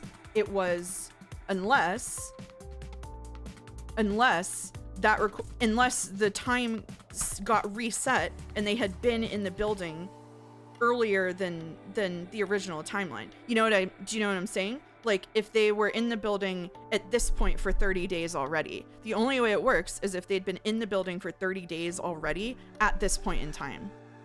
Yeah. What if going back using Sekimeiya is always restorative, but it's not destructive? So if you can take something back with you if it's in your pocket, but it also will restore whatever you had at the time.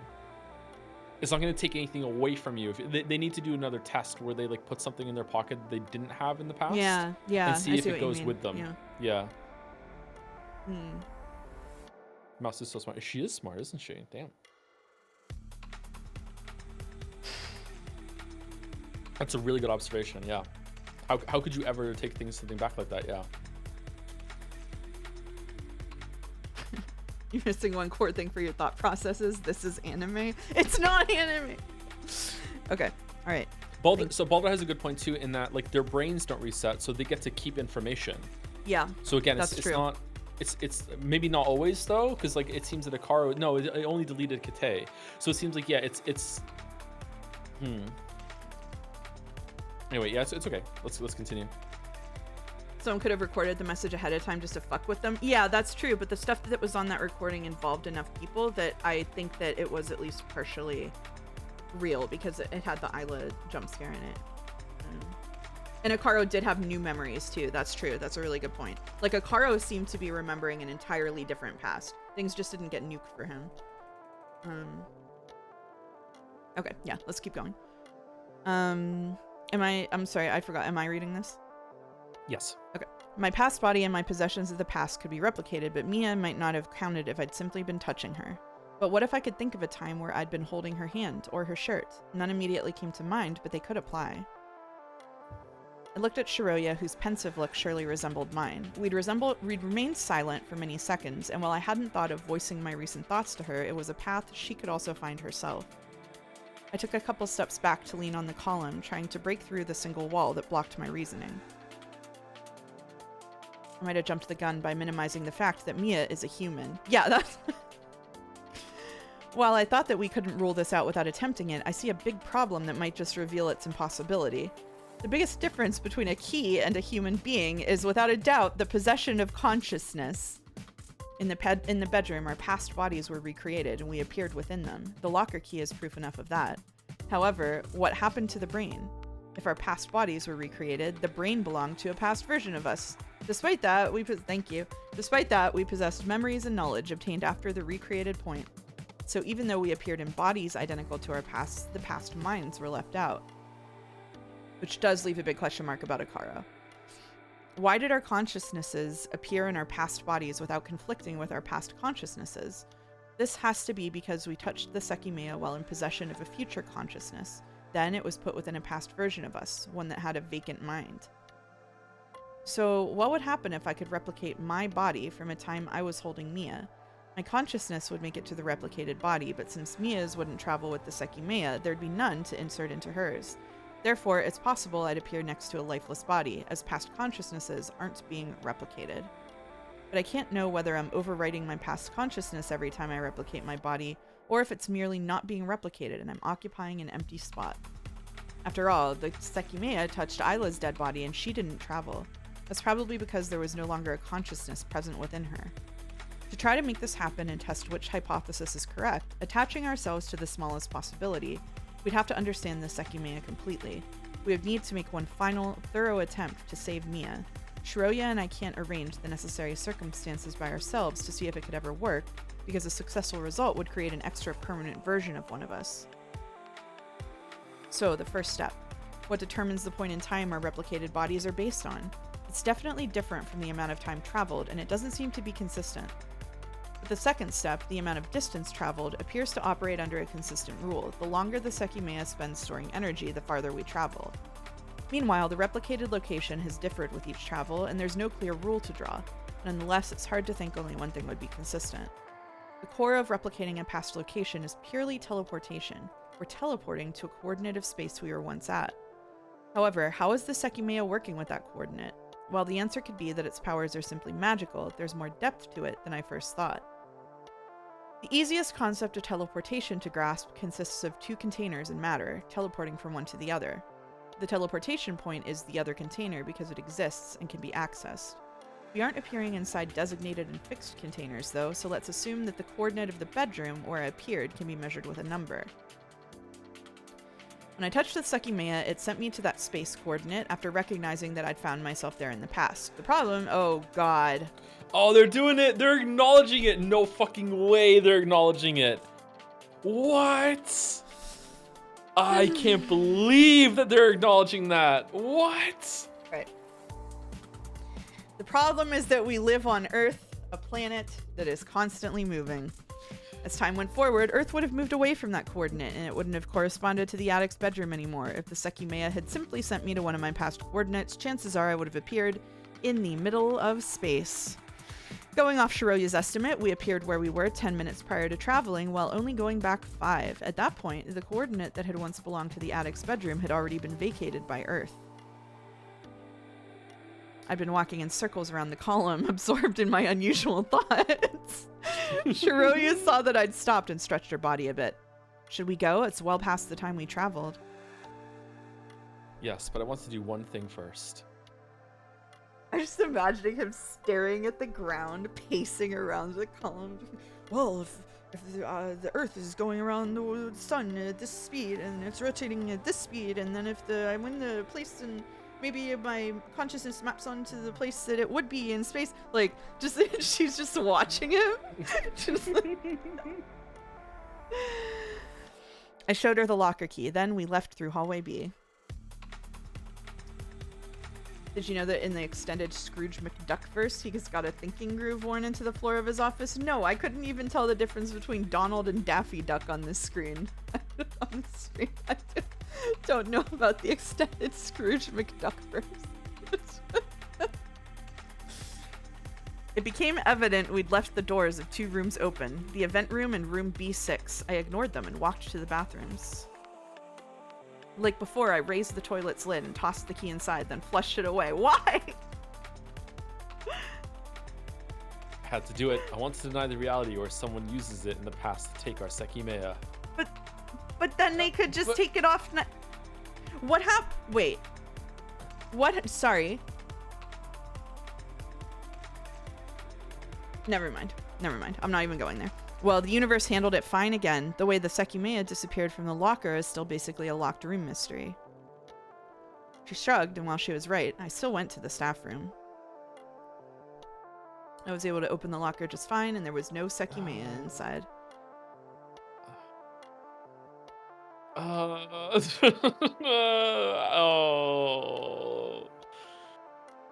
This is starting to fuck with my head. So someone, so here's what I was thinking. They had 2 of Naomi's bodies, and one of Naomi's bodies had the keys, and the other one didn't. So if Naomi's body existed as a state in the building, and somebody also teleported her body in there, would all of those keys be recreated in the second body's pockets, thus actually duplicating a key, and then giving everybody double keys of everything? So now you can never know what key is where. Just wondering. There could be 2 attic keys, 2 locker keys. 2 briefcases. Yep, 2 briefcases. Yep. Mm-hmm. Oh man, the possibilities this opens up are insane.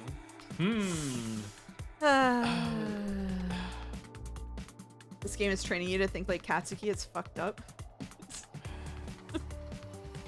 Sai off-screen traveling, creating more and more keys. Oh, nobody else ever held that key, right? Could someone go back in time and replicate a position where they were holding it?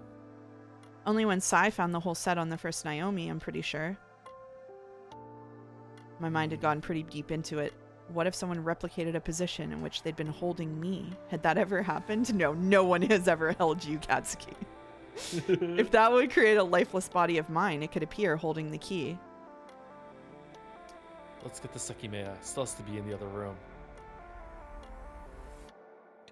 Across the hallway was this crystal room we'd traveled from. We pushed the door farther and peered into the empty space. I want Sai! We lowered our view and scanned the shining floor. With puzzled faces, we stepped in to access better angles after failing to spot the Sekimeiya. It's not here. That didn't make any sense. Had someone taken it while we were in the lobby? When we traveled, it would have fallen to the floor. Did it roll somewhere? I looked all around me and shook my head. Then I continued circling the room with my eyes until I noticed an oddity. A few cabinets were composed of drawers instead of having a hollow interior compartment. One of the drawers was sticking out more than the others. I walked up to it, unsure if it was anything important. When Shiroya saw what I was staring at, she also realized what was off. Upon closer examination, even though the difference was minimal, my observation was proven correct. The lowest drawer of a cabinet wasn't fully closed. Before I could reach it, Shiroya spoke about a detail I'd missed.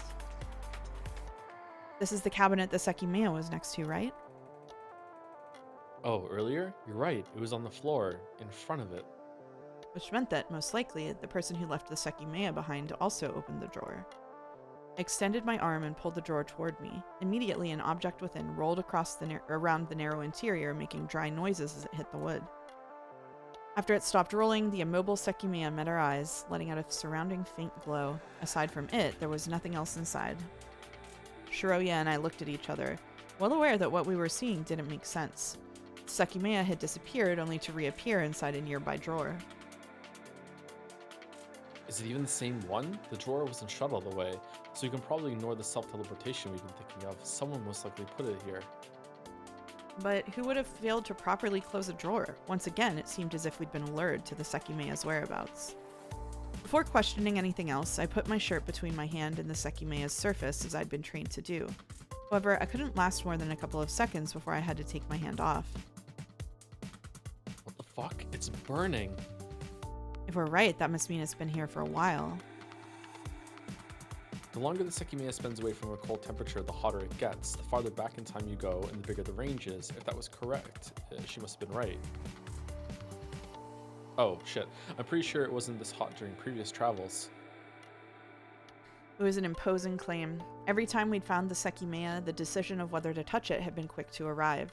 If the proposition was to go substantially back through time, I wasn't so sure about it, as it would make our presence in the tower hard to accomplish. We would still be unable to change the past. We don't know that! Let's put it in the cabinet. I looked at Shiroyo and was met with a bitter expression. She'd already made up her mind. Touching it could have brought us out of the tower, but it also had the chance to considerably drag out our stay, while we'd be unable to have any impact on a history which had already occurred. I nodded and began thinking about how to move it without burning myself. I think we should just stop altogether. Let's just wait until we can leave. We can travel through time, which is still insane to think about. There's no point to it, right? At most, it can help us understand what's going on, but there are cameras all over the place, and the police are probably a few hours away from entering. We don't even know how the Sekimeiya got inside the drawer, and it's clear that we don't understand anything about what we got caught up in. Touching it again could just be dangerous, so there's no point in risking it. I would have already touched it. I tacitly listened to her giving multiple reasons not to touch it. It left me a bit confused, as she hadn't been opposed to it mere minutes ago. I'm sure you can imagine that I've been thinking about how we could undo what happened, but it's not possible. The more time I spend thinking about it, the further I am from being able to let the wound heal. I don't think having hope itself is bad, but it is if we know that it doesn't really exist. The Sekimeiya is useless. I was left dumbfounded by those harsh words, and I found myself trying to think about a reply before realizing I agreed with her. I'd been going on about Isla's decided fate while obsessing over a way to reverse Mia's. In reality, both were just as impossible to change. I recalled the pensive face Shiroya had been making in the lobby, where she must have reached that ultimate conclusion. We said we'd go to Irun after we get out to see what's become of the cabin. Let's make sure that happens. As I felt a breaking wave of emotions, I managed to give her a nod. I'd let the desire to escape become a background goal, while it should have been the only thing to strive for. It had been sudden, but after all those dreamlike hours, Shiroya brought me back to reality. Mia's death was irreversible. I breathed deeply, trying to keep myself balanced. All right, I agree. Let's wait patiently and ignore whatever the hell the others are doing. At 9, the front door has to open.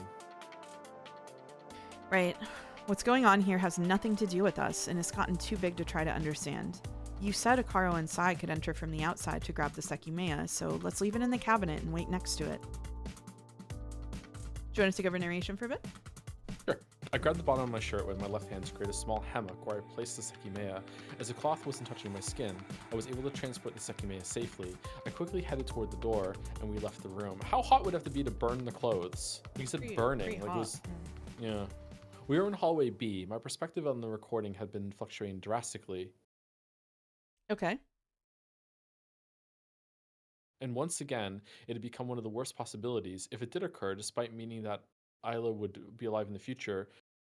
Wait, I'm sorry, what just happened? We were in hallway B. My perspective on the recording had been fluctuating drastically, and once again, it had become one of the worst possibilities. If it did occur, despite meaning that Isla would be alive in the future, that was only the illusion of an upside. She'd end up going to the past to die inside the room A5 cabinet. It's just a non sequitur. Like he did. What happened is he's just having a thought that had literally nothing to do with anything. About the tape recording thing? Yeah. Okay, yeah, all right. Yeah. Okay. Yeah.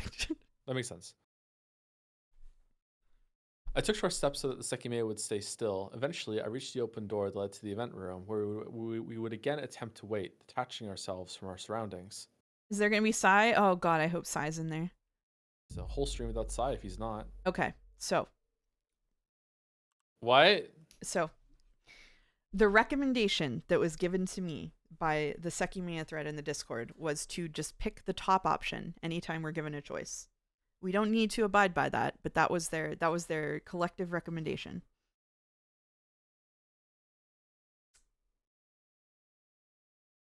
Okay. We're gonna go with it? Yeah, let's go with it. Okay. Is there morbing in this game? Is there morbing? Yeah. This is where Sekimeiya really begins? Okay.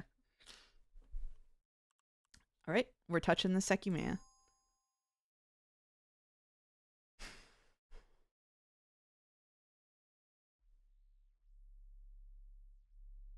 Oh my god. Who's this? It's the thing that's attributed to like creator or something. This is omniscient narrator. Okay. Atsuki and Shoria lived in a delicate universe. A single modification could collapse the complex structure they were climbing. However, the structure could be partially frozen and then changed. You want to read it like at the same time that I do, so we would like double over voice. No, that would be weird. Omniscient narration. No, I feel weird about that for reasons I don't understand. Okay. This universe will be frozen, and that will permit its observation. It will become a universe that would collapse if set in motion. Rules have to be bent abstractly. The flow must stop. Only that will allow an impossibility.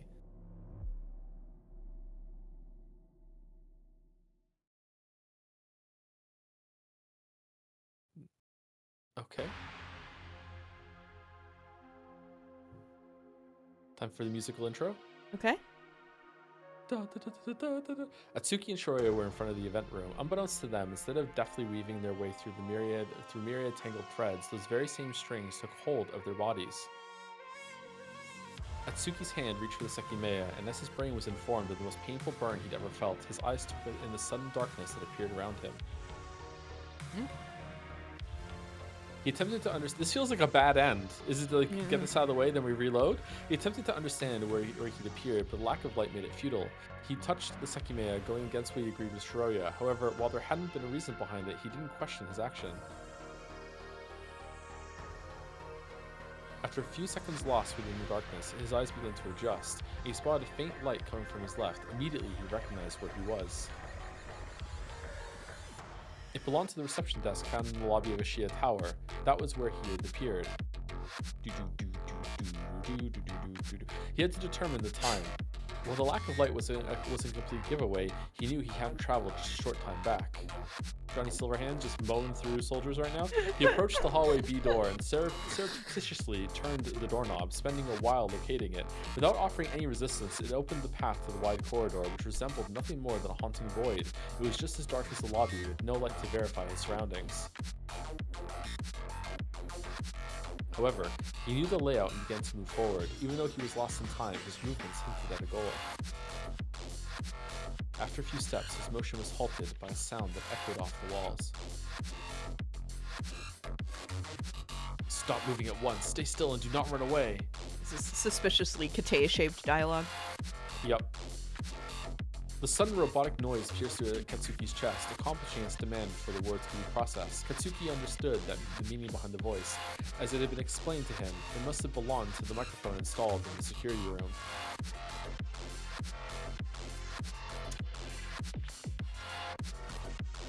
Microphone? He hadn't seen it, but a speaker was surely placed somewhere in the walls. Conclusions could be drawn from the overly loud voice. Someone was in the security room, and most importantly, the hallway cameras were functioning. As Kate had told them, they possessed night vision. Katsuki had traveled to a point that met those conditions. Awaiting his next instructions, he stayed immobile, showing no intention of defying what he'd been told. However, when the voice played again, a frown drew itself over his face. You want to take it? Sure. What are you doing? You cannot escape. Katsuki was beginning to lose his sense of direction. As he still couldn't discern the walls around him, those words let him know that he was not aware of the situation either. It was unlikely the last message had been addressed to him because he hadn't moved at all. To test it, he walked forward, waiting to see if his existence would be recognized.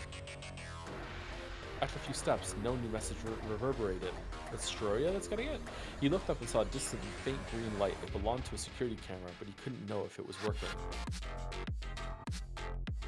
However, he had a way to ensure he remained unseen. Attempting to achieve a safer position, he took a few more steps and began to feel the cold left wall.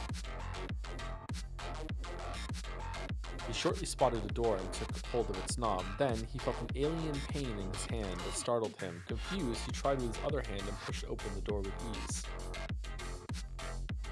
His hand is burned? To comprehend where he was, he reached for the closest wall. After recognizing the shape of a locker, he knew he'd picked the correct door and had arrived in the staff room. He'd chosen it for its lack of cameras. He thought something was happening around him, so he didn't want to be mistaken for an escaping culprit, and he could feel slightly more comfortable in a closed-off space. There, he waited. He didn't know why it had all come to that, but the imposing darkness only allowed him to wait until he could understand what was happening.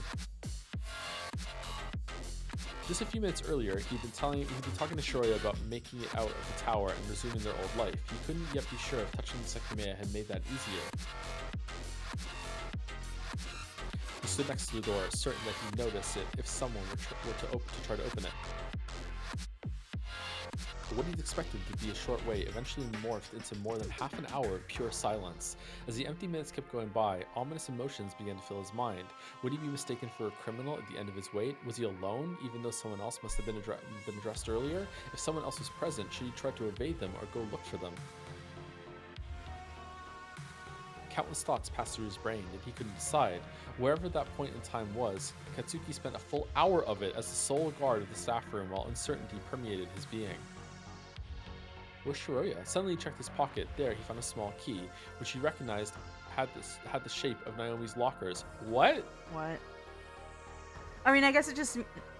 No. What? What?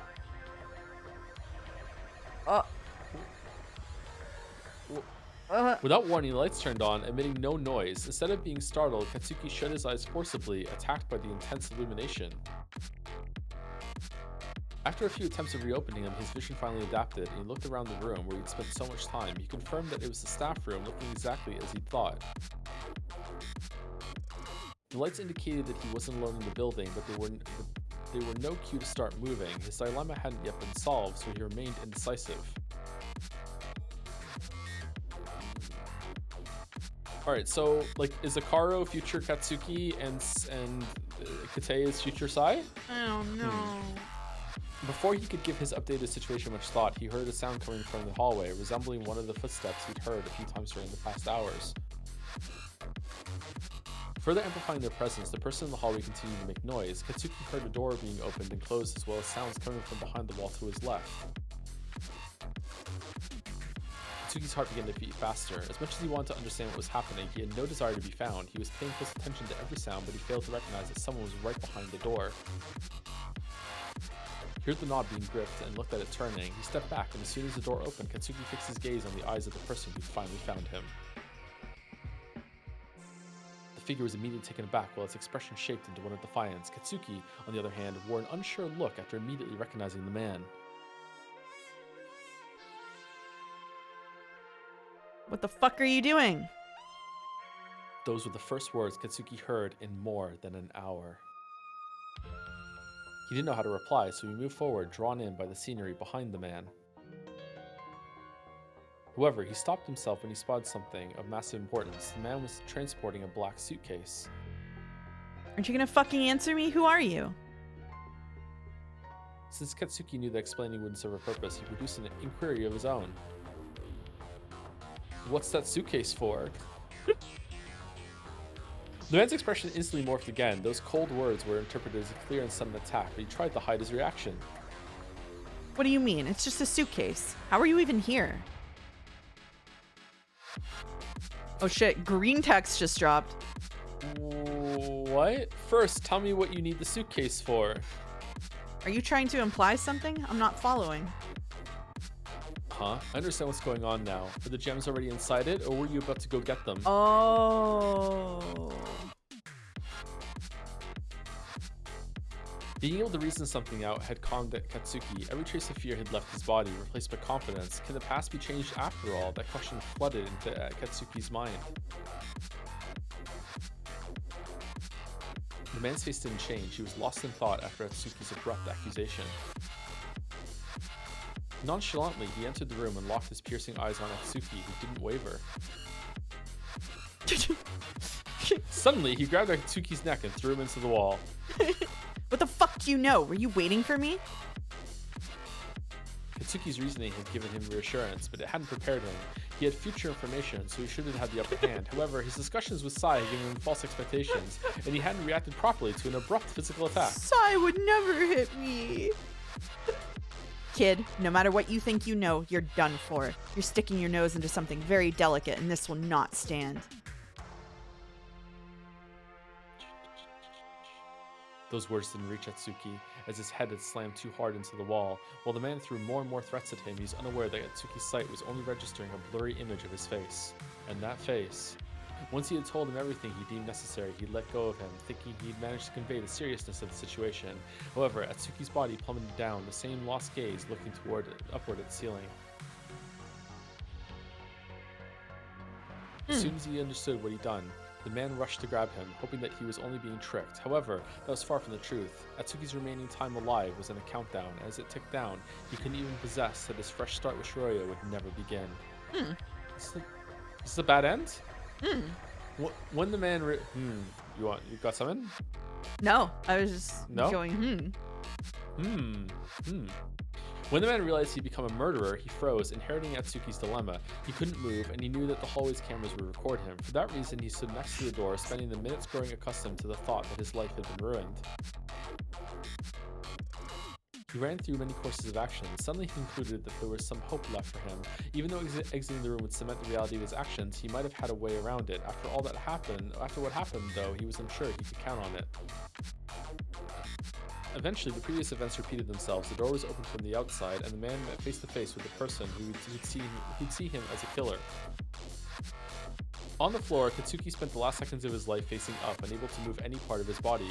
Resembling a hallucination, he saw his killer being startled by the knob's movement. When the door completed its arc and bounced on the wall, 3 more figures entered Atsuki's sight, but he couldn't distinguish their expressions. Oops, all Katsuki's? In front of him, he saw 4 people. 2 men, a woman, and a girl. It seemed all of them were looking at him, and he felt something. He knew all of them. He recognized their clothes, bodies, and faces. He saw the last 3 of them rushing to him, but his mind cut off.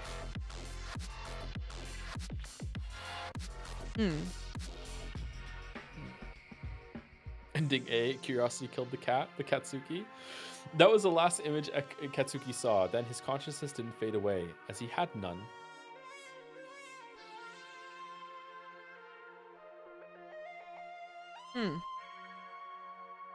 Similarly, none of this happened, as it couldn't. If the frozen sections could have been reached, everything would have crumbled down.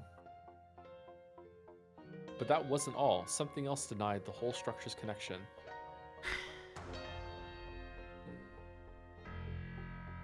I feel like we're going to go back to the hallway and we pick... Don't touch it. Another rule had been defied.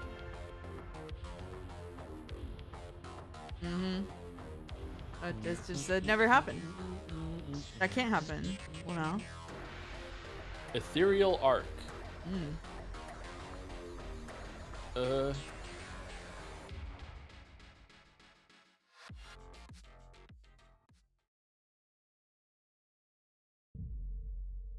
Well. Okay. Do I have to hit the top one again, or can I hit enter the room? Does this mean it's grayed out? I'll fucking do it again. Here we go. Do it again? Should I do it again? If you do it 10 times, it continues. Oh, okay. All right. No fun. No fun. Chat is no fun. Okay. All right. Do you want me to take over for a bit? Yes, please. Still cupping the Sekimeiya with my shirt, I stepped into its room, where I saw the cabinet and another open door. Shiroya came after me, glancing at the cabinet, which was partially covered by the dark curtain. And I'm going to turn the music back up. I turned it down there. Katsuki's letter is the @ symbol because he's the player character, and the player character in roguelikes is conventionally represented by that. That's true. Yeah. She scrolled open the glass and helped me place the Sekimeiya inside. After we closed it again, we had a question to ask ourselves. Good night, Hey Dinner. I mean, you're not at and Enter the Gungeon, or Hades, so that doesn't follow. That was a statement designed to piss Baldur off specifically. Should we lock it? I think we should. We said we wouldn't use it anymore, so there's no reason not to. I nodded after thinking about it. Akaro inside took the key when they left the bedroom, so it stood to reason that they still had it. If they'd traveled through time far enough to appear outside the tower, they wouldn't have appeared with it. If they planned to enter once more, they would have hidden it somewhere to retrieve it easily. Nonetheless, locking it would prevent everyone else from opening it. I moved to the left side of the cabinet and crouched to manually turn the wheel. There, only someone with the key will be able to open it. We'll stay here though, so that won't happen. She tried to move the glass and confirmed that I'd locked it properly. To achieve a better effect, she pulled down the curtain and proceeded to glance around the room non-committally, unsure of what else to do. We haven't seen Arena and Kate since we left the bedroom. Do you want to search for them before we decide to stay put? She didn't answer. I thought she was considering the whereabouts of Akaro and Sai, who we had to find as well, but a single word defied my assumption. Look. Her gaze was fixed on the floor. I traced the line, spotting a drop of blood in the middle of the room for the second time. We were right next to it and hadn't seen it easily. It was smaller than the one in the lobby, but there was a much more important distinction. This one isn't that old, it's not completely dry. Is someone walking around and bleeding? Despite what it seemed, there had to be something more to it. If what we'd seen in the lobby was only a single drop, it came from a fairly serious injury. The one in front of us didn't give the same impression. I looked all over the floor again and didn't see even another speck. I think we should try to find the others in case something bad has happened. I took a good look at the blood. It wasn't fully dry like the spot in the lobby, indicating that the bleeding could have gone on for a while. If a wound had started to clot, it explained the smaller drop. Small amounts of blood dry up fast. While many factors are involved, I could estimate it would take, say, half an hour for a bit of it to fully dry in our conditions. The spot is close to meeting that mark, while the one in the lobby dried up before we saw it. How do we do it then? Does one of us stay here to make sure nobody takes the Sekimeiya? After all we'd considered, exploring the possibility of a deliberate trap to send us out wasn't that ridiculous. In truth, the 2 drops of blood didn't feel very natural. Sarah says, stop putting the Sekimeiya out of sight. What are you, a fucking stage magician? This cabinet and the cabinet that Isla fell into that disappeared her are both like super classic references to like traditional magic shows, which is interesting. Yeah. I think we should do what we've been doing up until now. One of us stays in hallway C while the other looks through the rooms. Ooh, yeah, let's search the rooms. It's unlikely anyone had an accident and bled on and off for so long. We should be careful. I wasn't opposed, so we entered hallway A. Our tension had gradually escalated since we'd seen blood on the floor of the lobby. Using that arrangement felt safe enough, as we wouldn't be forced to separate ourselves while searching. Moving to the mechanical room would be the only unavoidable instance of that. I'll see if I find anyone then. She nodded sharply, standing next to hallway C. Volunteering to look through some rooms was no heroic task, but I felt a bit better doing it myself. Naturally, my attention was first directed at the storeroom. I opened the door with Shiroya looking on from behind. The long corridor still extended up to the door without a handle, and I stepped in to see if I could spot any change. However, everything was identical, just as I remembered it. I had no way to know if the door had been opened from either side, but I was still certain I still couldn't do it. In front was room A5, where the gems were stolen, although the room where Isla was found was a more suitable name. I looked down as I entered it, knowing that I'd have to see her face again. There she was, immobile, her skin already showing a slight ashen tint. There was nothing next to her, so I quickly closed the lid and looked through the other cabinets. After I'd seen all of their harmless interiors, I moved on to the next room. Leaving it vacant was an easy task, which was repeated for the next 4 identical ones. Only the security room remained. After it, I'd go to the mechanical room, make sure nobody had entered the event room, and Shiroya would move toward hallway B. That would prevent anyone from using the event room as a bridge to remain hidden. But when I opened the door, I was met with a sudden and unexpected sight. My mind reeled as I stared at it, too stunned to react differently. I abruptly turned to face Shiroya, who responded to me with a plain expression. I yelled at her to come over, and she sprinted toward me. Not only had I seen something that put an end to the search, but I also knew Shiroya and I absolutely couldn't be separated. Arena's dead. Alright, time to end stream. See you guys next week. Bye. As soon as she peeked inside, she visibly recoiled. Then she had to force herself to breathe deeply and try to look again. When she did, she saw she hadn't been mistaken. Kate's body was on the floor, partially under his desk. It appeared the 2 drops of blood had been a mere introduction to the sea we saw in the security room. His clothes, the desk, the floor, they'd all been splashed by the same red substance. Even after trying to process the image for a full minute, I couldn't bring myself to move. The thick smell of blood began to disperse through the open door, repelling us. What is this? There's no way. At some point she said that, radiating pure disbelief. I couldn't bring myself to reply, but I took a step forward, scanning the dimly lit room. 3 bright lights were situated in front of me. They were the 3 main computer monitors, which indicated that less than 50 minutes ago it had been used. Shiroya entered behind me, taking careful steps to avoid the blood that covered the majority of the floor. We looked at Kate's face under the shadow of the desk. His darkened expression looked distressed and agitated, reminiscent of the one he'd made in the attic. 1 second, I have to pin a post. Here we go. I swallowed my accumulated saliva and carefully crouched to check his pulse, but I didn't feel anything. I tried not to look in Shiroya's direction and continued inspecting Kate until I saw that a bit of blood was still pouring out of his skull. I didn't have to turn his head too much to see a huge crack. I immediately averted my eyes, with no doubts about what I would have seen if his white hair hadn't prevented it. Oh, white hair in the text! I stood up, shaken by the eerie background noise that the arrhythmic sound of dripping blood and the whirring computer had joined forces to create. Oh, it's cute that that's in the music. There's a horizontal... Oh, that's you, sorry. So, there's a horizontal crack on the back of his head. Given how much blood is on the desk, I think he fell on its edge. So, was he killed, or did he Sekimeiya travel to this room and just landed on the desk and died? Good question.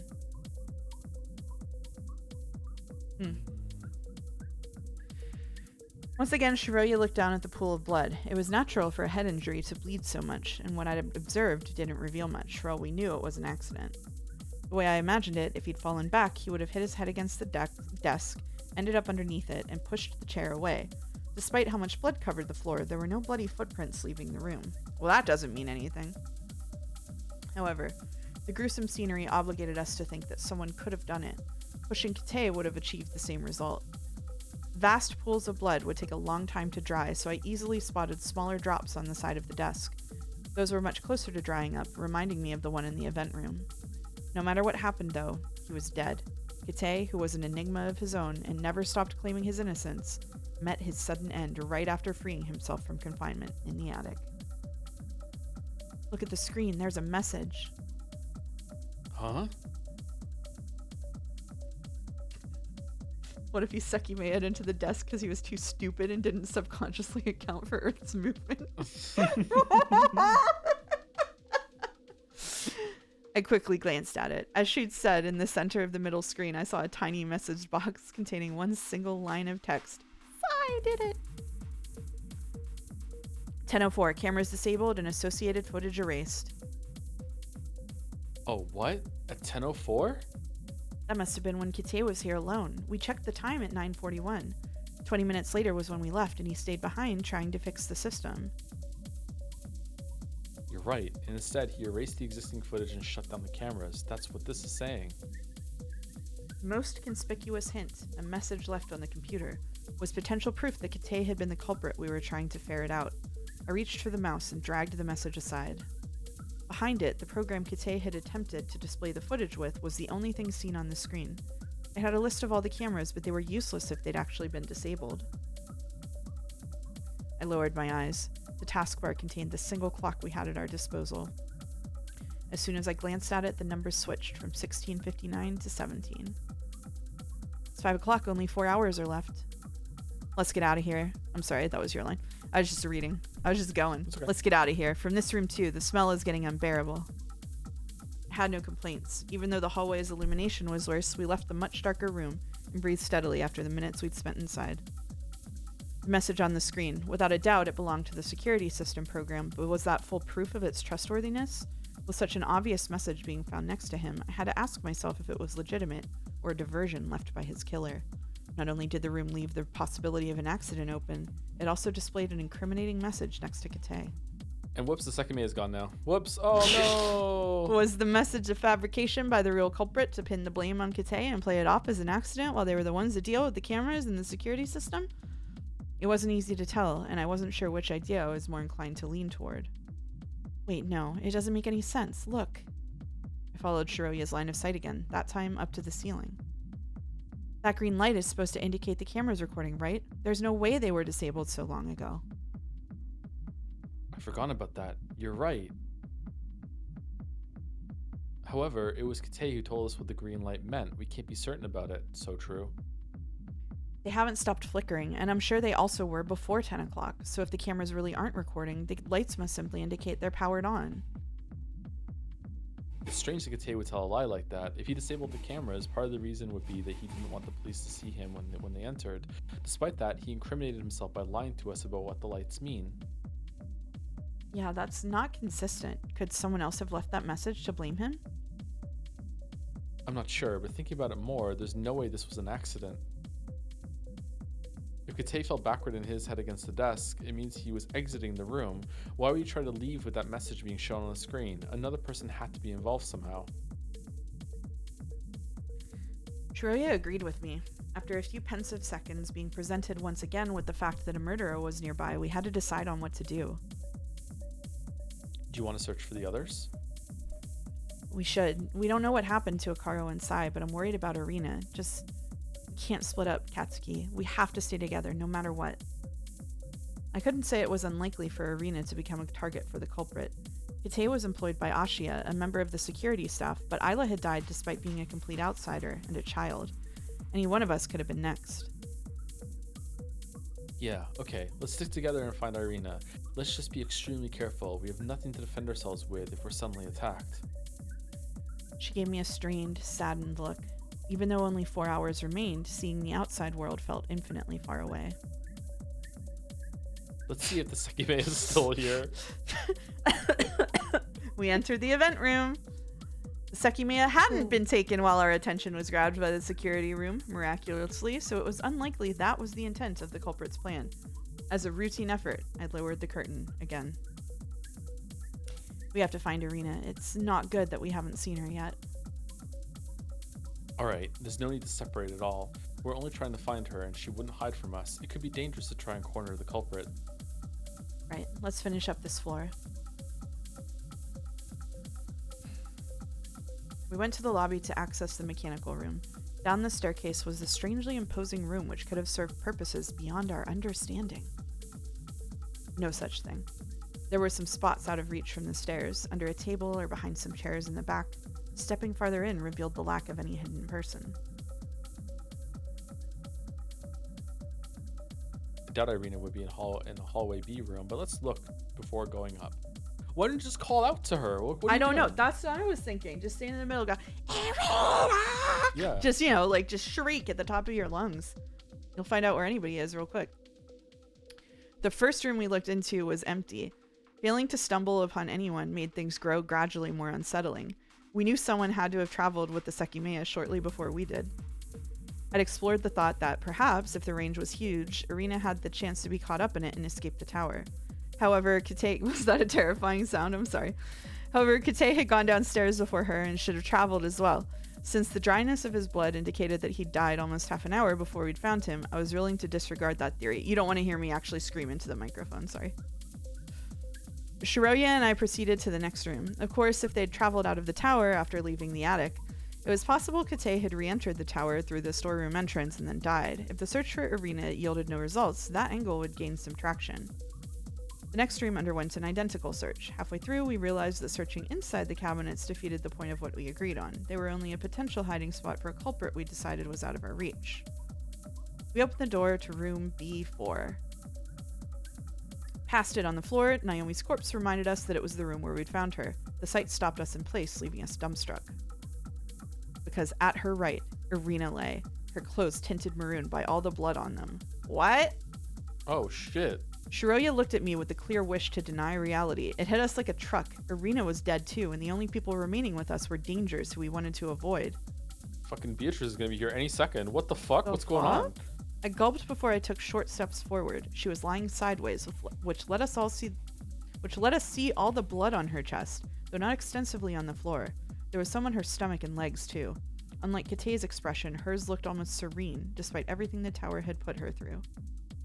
When I turned around, I saw Shiroya kneeling down, burying her face in her hands. Someone around us had killed a mother who'd just lost her daughter. We'd have to continue fearing that looming danger for 4 more hours. I had no words for the horrendous view I was forced to accept.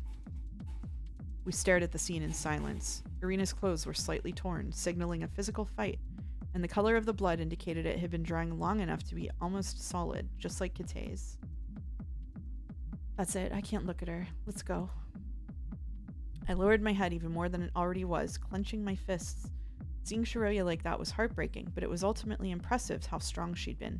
On my end, I only found myself rejecting reality, never fully allowing the deaths we'd seen to sink in. 2 things real quick. Did he just confirm that she was dead with her pulse like he did with Kate? I don't think he did, right? No. And also, do we think the blood that was dropped in the lobby and the exhibition room, do you think that was there's no way that's Kate's, right, with that head wound? No, Do you think no, it's I don't think Irina's? so. We don't know where the blood is coming from her. Like, it says her clothes have a bunch of blood on her. Her stomach has, her chest and her legs have blood on them. Her clothes are torn. We don't know where she's bleeding from. Yeah, maybe she's just covered in blood. Yeah, yeah. Oh, I think he's gonna do it now. Give me a second. Naomi's body was covered by an elegant curtain. Nope, he's stupid. Naomi's body was covered by an elegant curtain, so I didn't want to leave Irina behind without one. The cameras might not have even been recording, so I went ahead and detached another curtain from a cabinet, laying it over Irina. With that small attempt at dignity, we left the room. Covering someone with a blanket and having them disappear is also a classical music, a magic reference. I'm getting also mad. Get fucked Kate. Yeah, also get fucked Kate, I guess. Yeah, eyeballed it. Yeah, eyeballed it. We walked to the event room, lost. A threatening atmosphere had reared its ugly head with more finality than before. It's really weird we didn't learn, like, the cause of death there. Sorry, wait a minute. Like, we heard that Kate's head got cracked open, and then we did a bunch of theorizing about how that might have happened. But we go in, see Irina covered in blood, don't look at what might have caused that, except, oh, it looks like it could have been a fight. And we just, like, we don't question that. We don't say, oh, she was stabbed. God forbid a woman just die. I'm sorry. Isn't that weird, though? It is really weird, yeah. Like, we have so many details about literally everything else. Yeah, this is prime chinchilla running hours. Sorry. Do you want me to read for a bit?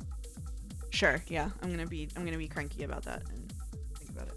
We walked to the event room, lost. A threatening atmosphere to Reader's Ugly Head with more finality than before. 2 murders in a row, and perhaps while we were on the same floor as them. Given the state of Irina's blood, it was more likely that her body had been in that room for a while.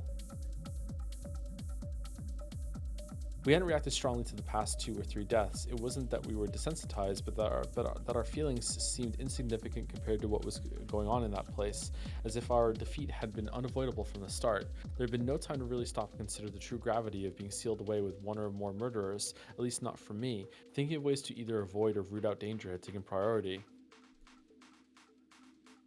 But things had changed, Shuri and I being the only ones left hammered in just how deadly the situation was. With all color drained from the world, we simply moved forth, feeling like birds with clipped wings trapped in a cage. Umi Necro reference? Ooh, new CG. I made sure that the Sekimeiya was inside the cabinet and sat next to the hallway A door. Then Shiroya leaned against the wall in front of me. More than likely, we were no match for the culprit behind those deaths, so there was no point in trying to do anything else. We had nowhere to possibly hide. Wishing for only stillness, we quietly let time carry us. Go to the fucking janitor room and make some weapons. What are you doing? Did I just hear chinchilla is a cute chinchilla having a dust bath somewhere? Yeah, my computer is right next to my chinchilla's wheel, so when you can hear like a weird sound in the background, that's the chinchillas running on the wheel. Huh?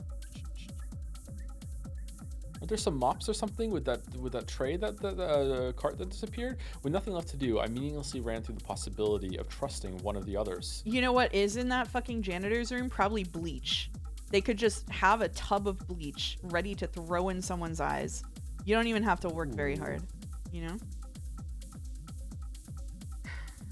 There's one detail that felt off. Doubting that a car on side with the culprits was foolish, but one thing pointed me toward it.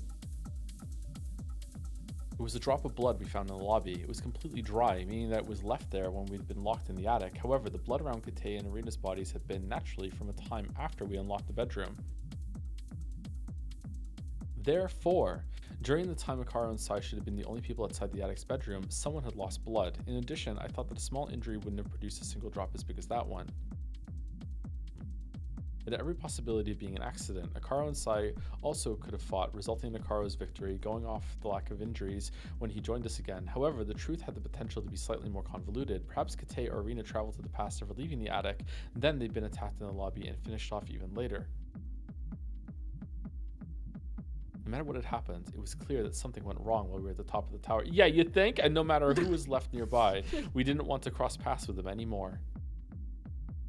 Nonetheless, we were guarding the Sekimeiya. We hadn't discussed it again, but it was what we'd intended to do before seeing the last two corpses. If the culprit showed themselves to obtain it, in the instance we had to escape, there were doors on both sides of the room which we'd left open. I closed my eyes and left my mind blank. It felt nice after going over so many thoughts, but as soon as I did, different questions came to me. Instead of how, why? Why had someone killed Arena? What could anyone have gained with that? Had it been out of pure malice, taking advantage of the disabled cameras? That didn't feel right. We all would have been killed by that point. With the Sekimeiya around, actions were bound to have more depth than they appeared to, and I had a hard time believing that someone who had actively chosen to remain undiscovered for so long would have no real motive. I couldn't be sure with Kate, but Arena hadn't done anything to warrant her death. At most, I could assume she found the culprit. Arena seems innocent, but fuck that guy. I went back to the small theory I put together. If she had traveled to the past and confronted Akaro and Sai while the rest of us were in the bedroom, that could have given them a motive for her death. Even though they were the only suspects, they hadn't shown back up, so it was appropriate to think that they might never intend to. Man, it's looking like a whole stream without Sai, huh? That's crazy. I know. Wait, the recording! According to Akaro and Sai, Arena was alive. Katsuki, what are you thinking about? Do you have any more ideas? And hey, Arena, what's with that face? Isla, what's got it into you? What are you holding? And Arena, why aren't you doing anything? Even though the scenario played out as if Arena and I were present, that isn't possible anymore. Who did that recording actually intend to trick? It couldn't be a coincidence that Akaro and Sai were the only other people still alive and the only ones that had been mentioned in the recording. However, Arena's death nullified its chances of being real. Or did it? I tried to think about it. Even though Isla's already dead, she was the third and last person to appear in the recording, but her death wasn't enough to completely deny it being real. And that's solely thanks to the Sekimeiya's existence. It's possible that Isla's still alive. She'll be part of the recording in the future and will travel to the past to end up in the cabinet where we found her corpse. There might be different arrangements, but the gist would always be the same. Could something similar apply to Arena? Nothing supports it in her case, but the exact same thing could be going on with her, couldn't it? So not even her dead body is enough to disregard the recording, not while the Sekimeiya exists. Fucking Shiroya snoozing while he does all this. Despite my uncomfortable position, my sight began to fade, and I started to feel drowsy. There's no way he's falling asleep. Every time I rested a little, my body reminded me of how tired I was, and I had a strong demand for a full sleep. I saw that Shiroya's eyes were shut. I desperately wanted to resist it, but I couldn't help but close mine too, lay my head on my shoulder, and put my body against the wall. Boy's about to wake up to Shiroya corpse. Honestly, why do they sleep so much? It's only 12 hours, especially since they've gone back in time and had like resets too, right? It hasn't even been that long. Their bodies like doesn't need that sleep. I knew that my consciousness was soon to fade, but having to wait for almost another 4 hours made any attempt at preventing it futile. I let myself go, temporarily abandoning the nightmarish tower engulfed in mystery. And then they died.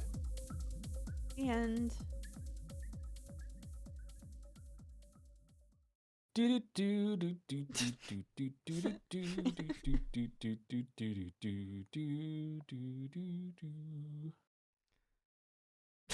My subconscious was alert at all times, aware that I was surrounded by ever-present danger. For that reason, as soon as the faintest sound met my ears, all my senses came back.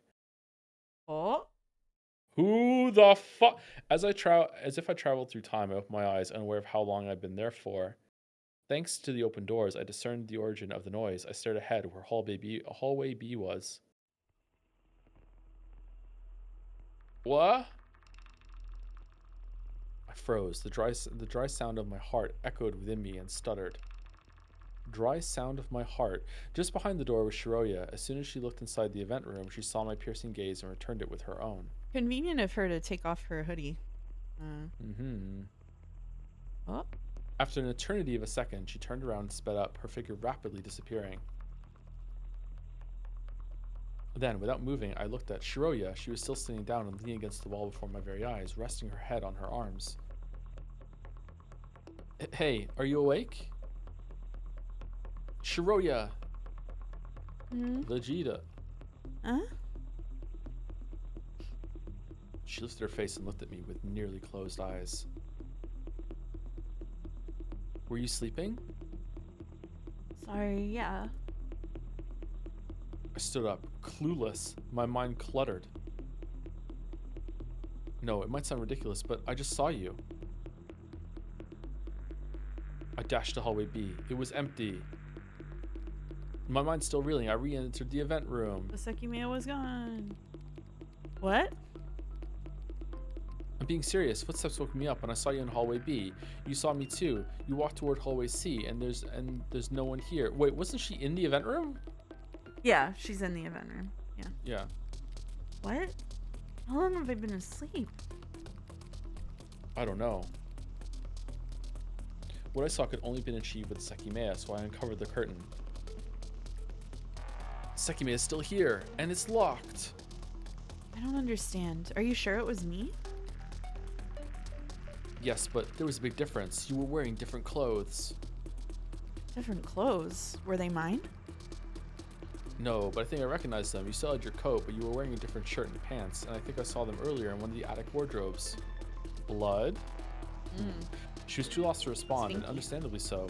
It meant that in the future, she was guaranteed to travel to the past and live out what I'd experienced, but it all went far beyond my comprehension, especially her strange behavior and clothing.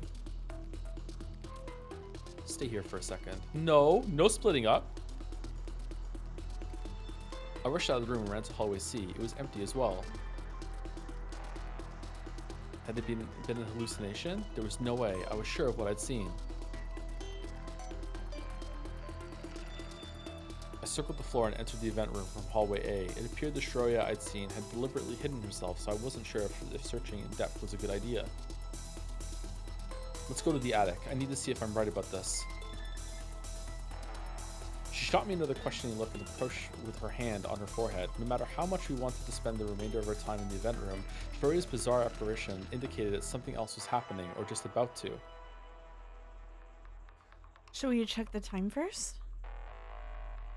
Oh, probably.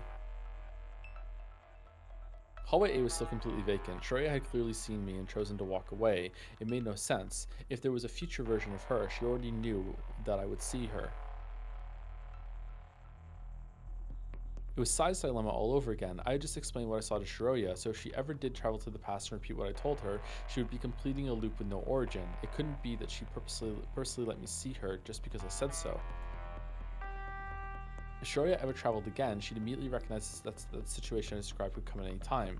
There was no chance for it to happen without foreknowledge, like when she called the elevator in the attic. Yeah, but like she was sleepy and she didn't really know exactly, when it was.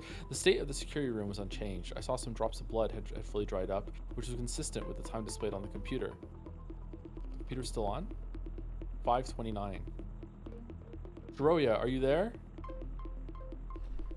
It was such a nonsensical sight. The person I was calling for was next to me, but she wasn't who my shouts were directed to. Once again, if I tried to continue reasoning with my assumption that everything has to have an origin of some kind, the most simple explanation behind things was that Shiroya would eventually lose her memories. I was getting a headache. I'd wanted to finally put a stop to all those maddening lines of thought, but I couldn't. Not after the way the Shiroya in the hallway stared right through me. The elevator's still here, so if you went up, you probably didn't use it. Let's walk. She simply nodded. I understood that since she hadn't personally seen herself, she was too baffled and sleepy to feel the urgency I did. As I went up, I reassured myself of what I believed. Something else has to be happening. The way we think the Sekimeiya works does not explain this. So surely. I'm not insane. The world is insane. Exactly. Do you want to read a bit? Sure. Let me take a drink. I'm losing my voice real fast here. Oh, I can continue then. It's okay. Mm-mm. Like, I just thought maybe you might be bored with no reading. No, it's okay. I'll read for a bit. Both of us wanted to stay in the event room until 21 o'clock, but it was a different Shiroya who made us leave. What if whatever's about to happen leads into Shiroya traveling, and she experiences her side of what I just saw? That doesn't make a single bit of sense. Again, the reason why we left the room would be because we left the room and then made ourselves leave the room. There's something clearly missing. Not only is this a bootstrap paradox, it contradicts our own interests. We both had every intention of staying there, so what could the meaning behind this actually be? I hoped that whatever the attic contained, there would be some kind of hint. The other Shiroya was wearing clothes I thought I'd seen up there, which amplified how outlandish it would be for that bootstrap to occur. Why was she dressed in clothes from the attic? Instead of going over how unlikely causal loops were, I had to shift my approach, spin the chessboard around. The answer had to be something that wouldn't directly come from me seeing her wearing the clothes. However, that had already happened, and I told her about it. So what possibilities remained? What could the masked answer have been? Reason. That was what I needed to locate. We arrived at the entrance to the attic. The key was still in the keyhole, so we began to go up the narrow staircase. A reason behind the Shiroya I just saw, who still has to be somewhere. Is it a coincidence that the hardest mysteries to solve have involved double selves? Now that I think about it, almost everyone but me has produced this mystery individually. Naomi's body appeared dead twice. Sai existed both in the attic and on the crystal floor, and simple time travel couldn't explain it. What about the Akaro who had different memories? Simple time travel. Ha ha ha ha ha. Isla and Irina have died, despite the fact that they're supposed to be alive in the future. Now, a Shiroya that's very hard to explain with pure time travel has suddenly shown herself. The core mystery is always the origin of the extra person and their reason for existing. Something else might have been happening right under our noses, and we just haven't noticed yet. Could it be related to... A second Kite hasn't appeared. Is that related to what Akaro said in the bedroom? He didn't know who Kite was, but he knew me. It doesn't seem like anyone's been here recently, going off the floor. We entered, leaving behind the first footprints in a while. If anyone had entered or exited the attic, they used the elevator. However, since the key was still in the door below us, it was unlikely that the elevator could possibly have gone up so far. I believe it's in the right bedroom, the wardrobe with a few articles of clothing. This one, right? I saw them too. I nodded and opened it up. Inside, a few old-looking clothes hung in the empty space. I thought so. You were wearing these. I took out a moderately sized white shirt and dark pants, neither of which looked to have been designed for a young girl. These? I'm not sure I like them. Well, there isn't much else to choose from. I suppose, yeah. I imagine I'd pick these if I wanted to use this wardrobe to get dressed. And you were wearing them even though they're still here. I'm very lost about this, but does it mean that I'll go back to the past with them? I don't know. Could something else have been the answer? I thought about that first. I just put together how unlikely it was that anyone had entered the attic recently. That meant the Shiroya I'd seen probably hadn't hurried up to the attic and returned those clothes to the wardrobe. I didn't imagine that had happened, but it wasn't out of the question. If that Shiroya had possessed another key to the attic, she could have come faster than us while we'd gone to the security room. I wasn't sure if she had the ability to use the single key we knew existed. The elevator had probably been on the crystal floor, so even if she had the key, she would have had to go up with it, leave the clothes behind, take the elevator down to the 6th floor, send it to the crystal floor, and place the key back in the attic's keyhole. She's running around doing this naked. She's just butt naked running around up and down the stairs. She's really fast. Even though they look the same, I'm willing to assume these clothes aren't the exact same ones I saw you wearing, meaning that two identical sets exist at the moment, if your other self is still here somewhere. So in chat said if he flushes the clothes down the toilet, I'm gonna cry. It feels pointless trying to think about how it happened when I'm completely clueless as to why it did, but if you travel to the past and see me in the event room, something similar to our last travel has to happen. You mean I'd need to wear the clothes for a while and then travel with the Sekimeiya? After that, I'd have to appear far back enough, and the place I show up would have to be from the time I was wearing the clothes. I was getting incredibly overwhelmed. The way she described it was one way for it to work. Other arrangements existed, such as traveling far to the past, borrowing the clothes, seeing me in the event room, and eventually going to the past again to return them to the wardrobe. Nonetheless, it didn't make any sense. Why would she do that? It was so bizarre and unlike anything else that had happened, I couldn't think of even a semi-logical explanation. Let me see. It's possible we'll come across that version of you again, even though she didn't look too surprised to see me. Just in case we do... I opened the drawers and took a marker out. I hope this hasn't dried yet. If these cameras are actually still working, I might get in trouble for this. But there are people who are dead, and we're worried about this shit. I might get in trouble for this, but it could tell us something of value. Are you gonna leave a mark? Yes, washing it won't get rid of it, so I'll make it tiny. On the collar of the shirt, I drew a tiny black cross. The more I think about it, the more unlikely it seems that whatever happened was accomplished by traveling from the future. It'd be a loop without origin, which is not how a consistent timeline would work. Keep the marker, and right before you travel to Sekimeiya next time, put an X on your hand and see if it's there when you go through. Come on, do a test, Just like I thought when we were locked in the bedrooms, there was a way to place the origin of the loop inside Shiroya's mind. If she'd created a plan downstairs in the event room where a future self of hers would lure us out to accomplish something and she later traveled to make that happen, I'd begin to accept it as possible.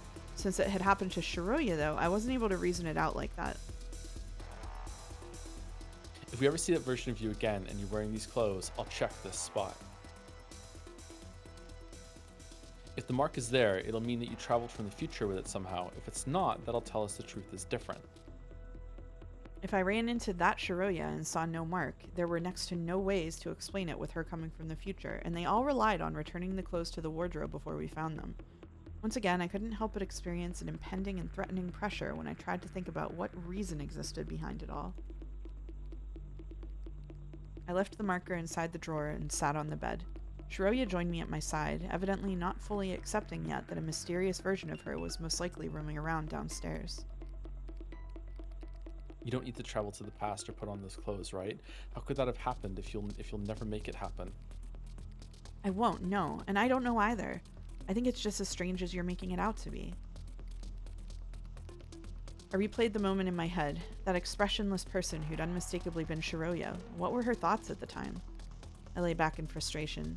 That was the first time the bizarre double body situation happened to someone I could trust and freely speak with, but she had no idea what the meaning behind it was. Perhaps that also applied to every other case. It could be that the original Naomi wouldn't have been able to explain the existence of her double self either. Could something have been creating replicas of us without our notice? There was no way. Otherwise, the other Shiroya would have run to me as soon as she'd seen me. And even if the answer was that she had a reason to borrow the clothes from the attic, they wouldn't have still been in the wardrobe. I clicked my tongue, sighed, and rolled on the bed. I hated everything about it. When I looked at Shiroya, all I got from her face was a despondent expression. That version of you had some goal. If she was lost somehow or suddenly popped into existence, she wouldn't have ignored me. Yes, Sarah, the man has comprehensive knowledge of linear time travel theory and has somehow managed to avoid anything about multiverses. That's it. What kind of goal? Well, look what she accomplished. By wearing clothes from the attic, her goal was to make us come up here and check clothes, bro? By wearing clothes from the attic, not responding to my shouts, and clearly hiding from view, she brought us here. You think I wanted to lead us far away from the event room? Honestly, what else could it be? That's where the Sekimeiya is. I'm not accusing you of anything. I'm sure you would have a good reason for doing it. No, that can't be it. That's too dumb. I'm sure I don't want to touch the Sekimeiya again. But you could have come from the future with further knowledge and a specific plan to achieve. You just said earlier that doesn't make sense, right? Even if I ever think of a good reason to travel back to this point and use the Sekimeiya, I'd know how to do it just because me doing it already happened. I'd be repeating what you saw thanks to the fact that I repeated what you saw. That can't be it. I couldn't object. I'd use that same argument to deny a multitude of theories, but it wasn't fully reliable as we didn't know the rules of the universe regarding time travel. Thank you! Hello. Let's go back down, I suppose. We'll see if the Sekimeiya is still there, and there's a chance we'll see you again. Just fucking carry it around with you. Holy shit. Okay. Accompanied by an unsettling, gloomy mood, we entered the hallway. We weren't feeling too energetic, so we called the elevator. After a few seconds, the button lit up orange. I opened the door and entered after her. After pressing the lowest button, I leaned on the uncomfortable handrail and wished for everything to finally end. We began to descend, surrounded by the unassuming sound of the elevator's motion and my deep sighs. Sigh is pretty deep. Boom, boom, boom. I love the gamble of, are we going to find the Sekimeiya or not? Yeah, I know. It's pretty funny. Do you want me to take over for last bit? Yeah, sure. I wish Sai was here. Huh? Shreya also realized we'd stopped earlier than expected. As the secondary doors opened, we saw the floor 3 button blinking. Did you hit it accidentally? No. We looked at each other, puzzled, before staring at the opaque door that led to the 3rd floor. We were unaware of what awaited us, but we expected something to happen. Dude, just hit one. Is it Sai? Someone must have pressed the button while we were inside. However, the door didn't immediately open. The only explanation was that someone had called it from the 3rd floor, but they weren't getting in. I cautiously reached forward and pushed the door. A desolate corridor came into view with zero apparent signs of life. There's an envelope on the floor, though. I don't see anyone. I stepped out with Shreya right behind. I looked at the button, but nothing indicated whether it had been pressed. You're sure you didn't hit it, right? Yeah, definitely. Oh, the elevator kept moving to the crystal floor. Shreya called it again as I walked a few automatic steps, attempting to comprehend what could have happened.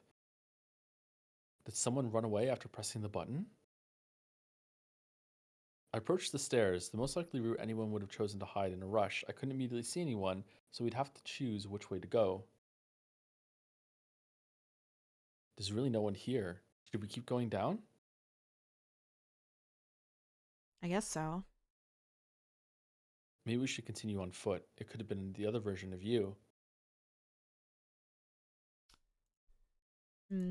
Okay. Our synchronized footsteps began to lightly echo with the wide interior, setting up an uncomfortable atmosphere we'd gotten very familiar with. I was barely ahead of Shreya. After a few steps, I reached the left turn, where the entrance to the offices was. What? Mouse of the Stream says the next scene is fun, but it doesn't have good stopping points. You'll have to end partway through it. I'm fine with that. Okay. What? Out of nowhere, I saw a hand gripping a knife swing toward me. My heart didn't have time to stop before I began to see the motion slowly. Without being able to give it any thought, I turned my whole body around as fast as possible. I felt a breeze at my side from the swipe whiffing and looked up to witness Shreya's expression progressively changing to a terrified mask. As fast as my worn-out body let me, I bolted to her and grabbed her hand, running the opposite direction. We ran as fast as possible and began to hear a 3rd person come from behind us. We were being chased. The distance between us and the attacker was minimal. While we were desperately sprinted, we saw the elevator and the floor 4 staircase in front of us. I was certain we weren't going to have time to open the elevator and use it before being caught. The staircase was our single option. Should have brought their bat. Exactly. I fully focused on running as hard as I could, tightly gripping Shreya's hand. Without a doubt, the person we heard behind us had tried to kill me, and we just didn't get a good look at them. Before we reached the stairs, I let go of her hand and prayed we could go up fast enough. Halfway up, the crisp steps below us let us know the attacker hadn't given up and we would continue to chase us. My heart began to race faster than I'd ever felt it. Despite how unreal it seemed, the idea that someone around us wanted our death had proven correct. As soon as we reached the higher floor, we took off again. Deja vu. I looked on my side, ensuring that Shreya was still okay. She met my look with terror, not a trace of wooziness remaining in her. What had we done? And why had we been attacked? A myriad of similar questions flooded my mind as we kept running through the straightaway. Even though the bathrooms could be locked from the inside, Tay said that his key opened all of them. We were most definitely being chased by his killer, who could have picked it up or could go back to the security room to do so. Entering the partitions would only doom us too. Instead, with the distance between us and our attacker beginning to extend, we did our best not to slow down for even a second. Let's go to the attic! Yay! In a hoarse voice, I let out what I'd intended to be reassurance. I realized our only chance relied on the attic. The key should have still been there, so if we could keep the same pace until we arrived at the door, we'd have enough time to lock ourselves inside. Once more, we forced our exhausted bodies up the floor 5 staircase while the adrenaline's effects started to wear off. I desperately needed to slow down, but I pushed myself more than I'd ever thought I could. I wasn't going to die. I rejected that thought more than anything. I hope that they're checking all of these rooms on their way, just to make sure. Oh, absolutely. I grabbed Shirio's hand again and sprinted toward the offices. We hadn't come to the tower to die. It had been the complete opposite. Almost 4 hours remained, and the footfalls behind us continually warned us how badly someone wanted us dead. Despite their lower speed, they were still running. We had to go to the attic. That was our only way to survive. Somehow, the culprit had a knife. As soon as I considered how nonsensical that was, a flash of Irina's death came to me. There had been a bloodstain on her chest, and although we hadn't expected it, the same knife had surely taken her life. Yeah? Oh my god. Yeah? We're going with that? Yeah? We're pulling this shit? We're pulling this shit? Okay. Can't be Irina chasing us right now. The last staircase we'd have to power through was in reach. Shirio's body began to tremble as a sign of how much she pushed herself to escape from the danger. Actually, Irina killing everyone makes the most sense because she's going to think someone killed Isla. So she's like, I'm just going to kill all of you motherfuckers. Only one more. We'll lock ourselves up in the attic. E is sus. That's right. E for Irina. Yeah, you're right. My mind started to feel numb as soon as I spat out some words. She nodded almost imperceptibly while the terrifying echo of her persistent attacker refused to fade. What don't you get, Chatter? Do you not understand why I'm pissed off that they're saying that? I stepped up the stairs, unable to match her prior pace. Our bodies couldn't withstand much more. As soon as I tried to keep up for a few more seconds, my legs were barely responding. Seeing how the same thing was happening to Shiroya, I feared that our lack of sleep would finally catch up to us. Hasn't been that long without sleep. I hadn't been able to see the body of the attacker, but there weren't many options. They were chasing us with a knife, so we weren't going to die without knowing our killer's identity. I think he's sleep deprived because of them being upset about Mia. I'm tilted because they purposely didn't put in any details about him examining Irina's body, even though he goes into detail about literally everything else. And so when you see them not paying attention to something, when you see them not paying close attention to something, you can tell they're going to do some fuckery with it. And they just paid forward that fuckery when they were like, oh, surely it must have been the knife. Like, you can see the misdirection happening. That's why I was tilted. We stepped onto the 6th floor and resumed what could no longer be called running, but a forced stagger. Fortunately, our pursuers seemed to be in similar shape, as they hadn't used our exhaustion to catch up despite their continuous, audible steps. It's still there!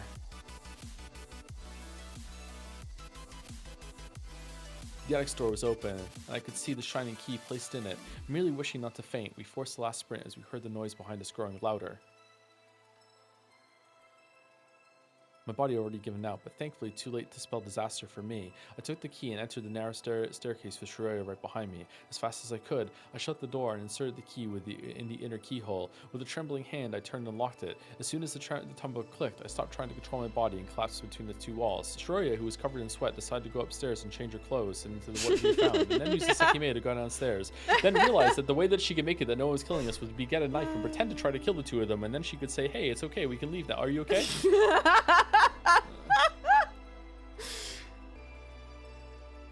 We spent a full minute catching our breath, during which no other sound reached our ears, even though we'd achieved our only available goal.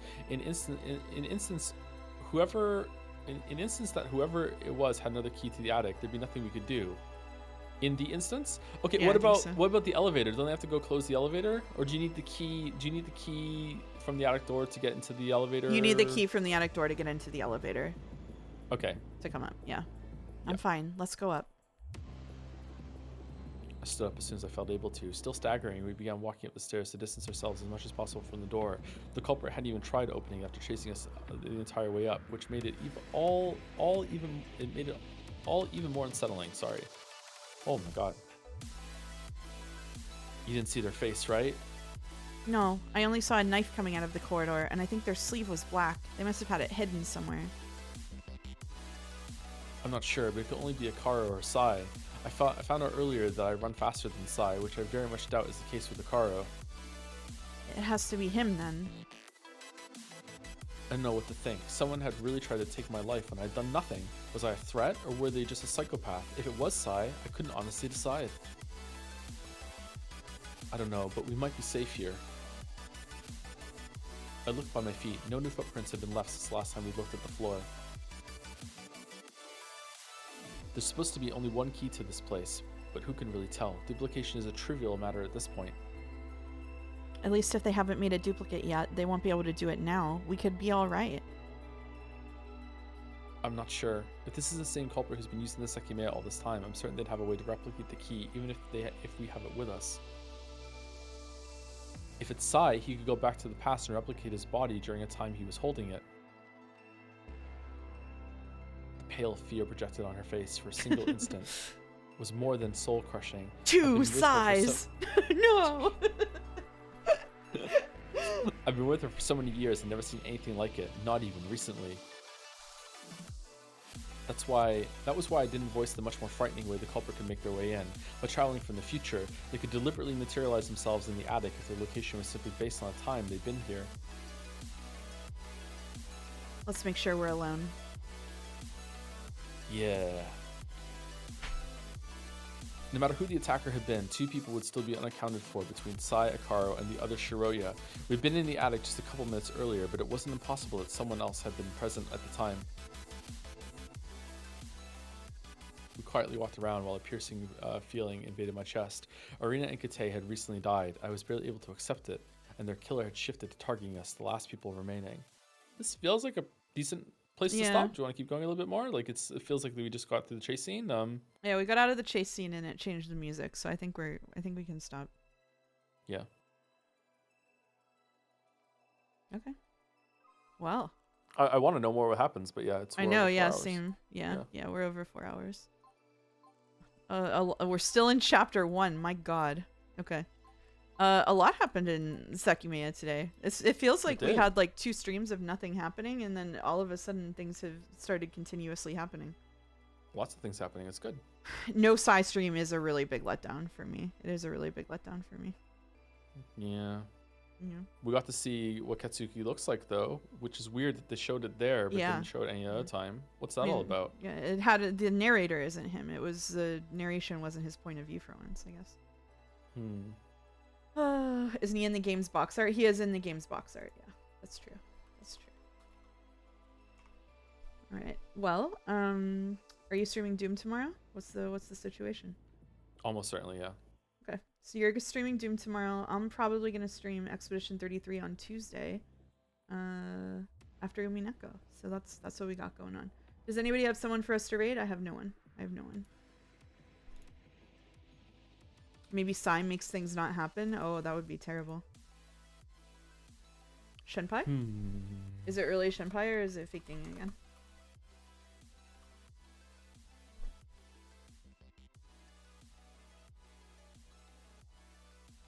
Okay.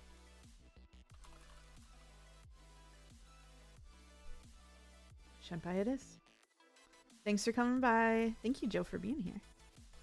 You're welcome. Thank you for having me. All right. Thank you for listening, everybody. Yeah, thank you very much. See y'all later. See you later.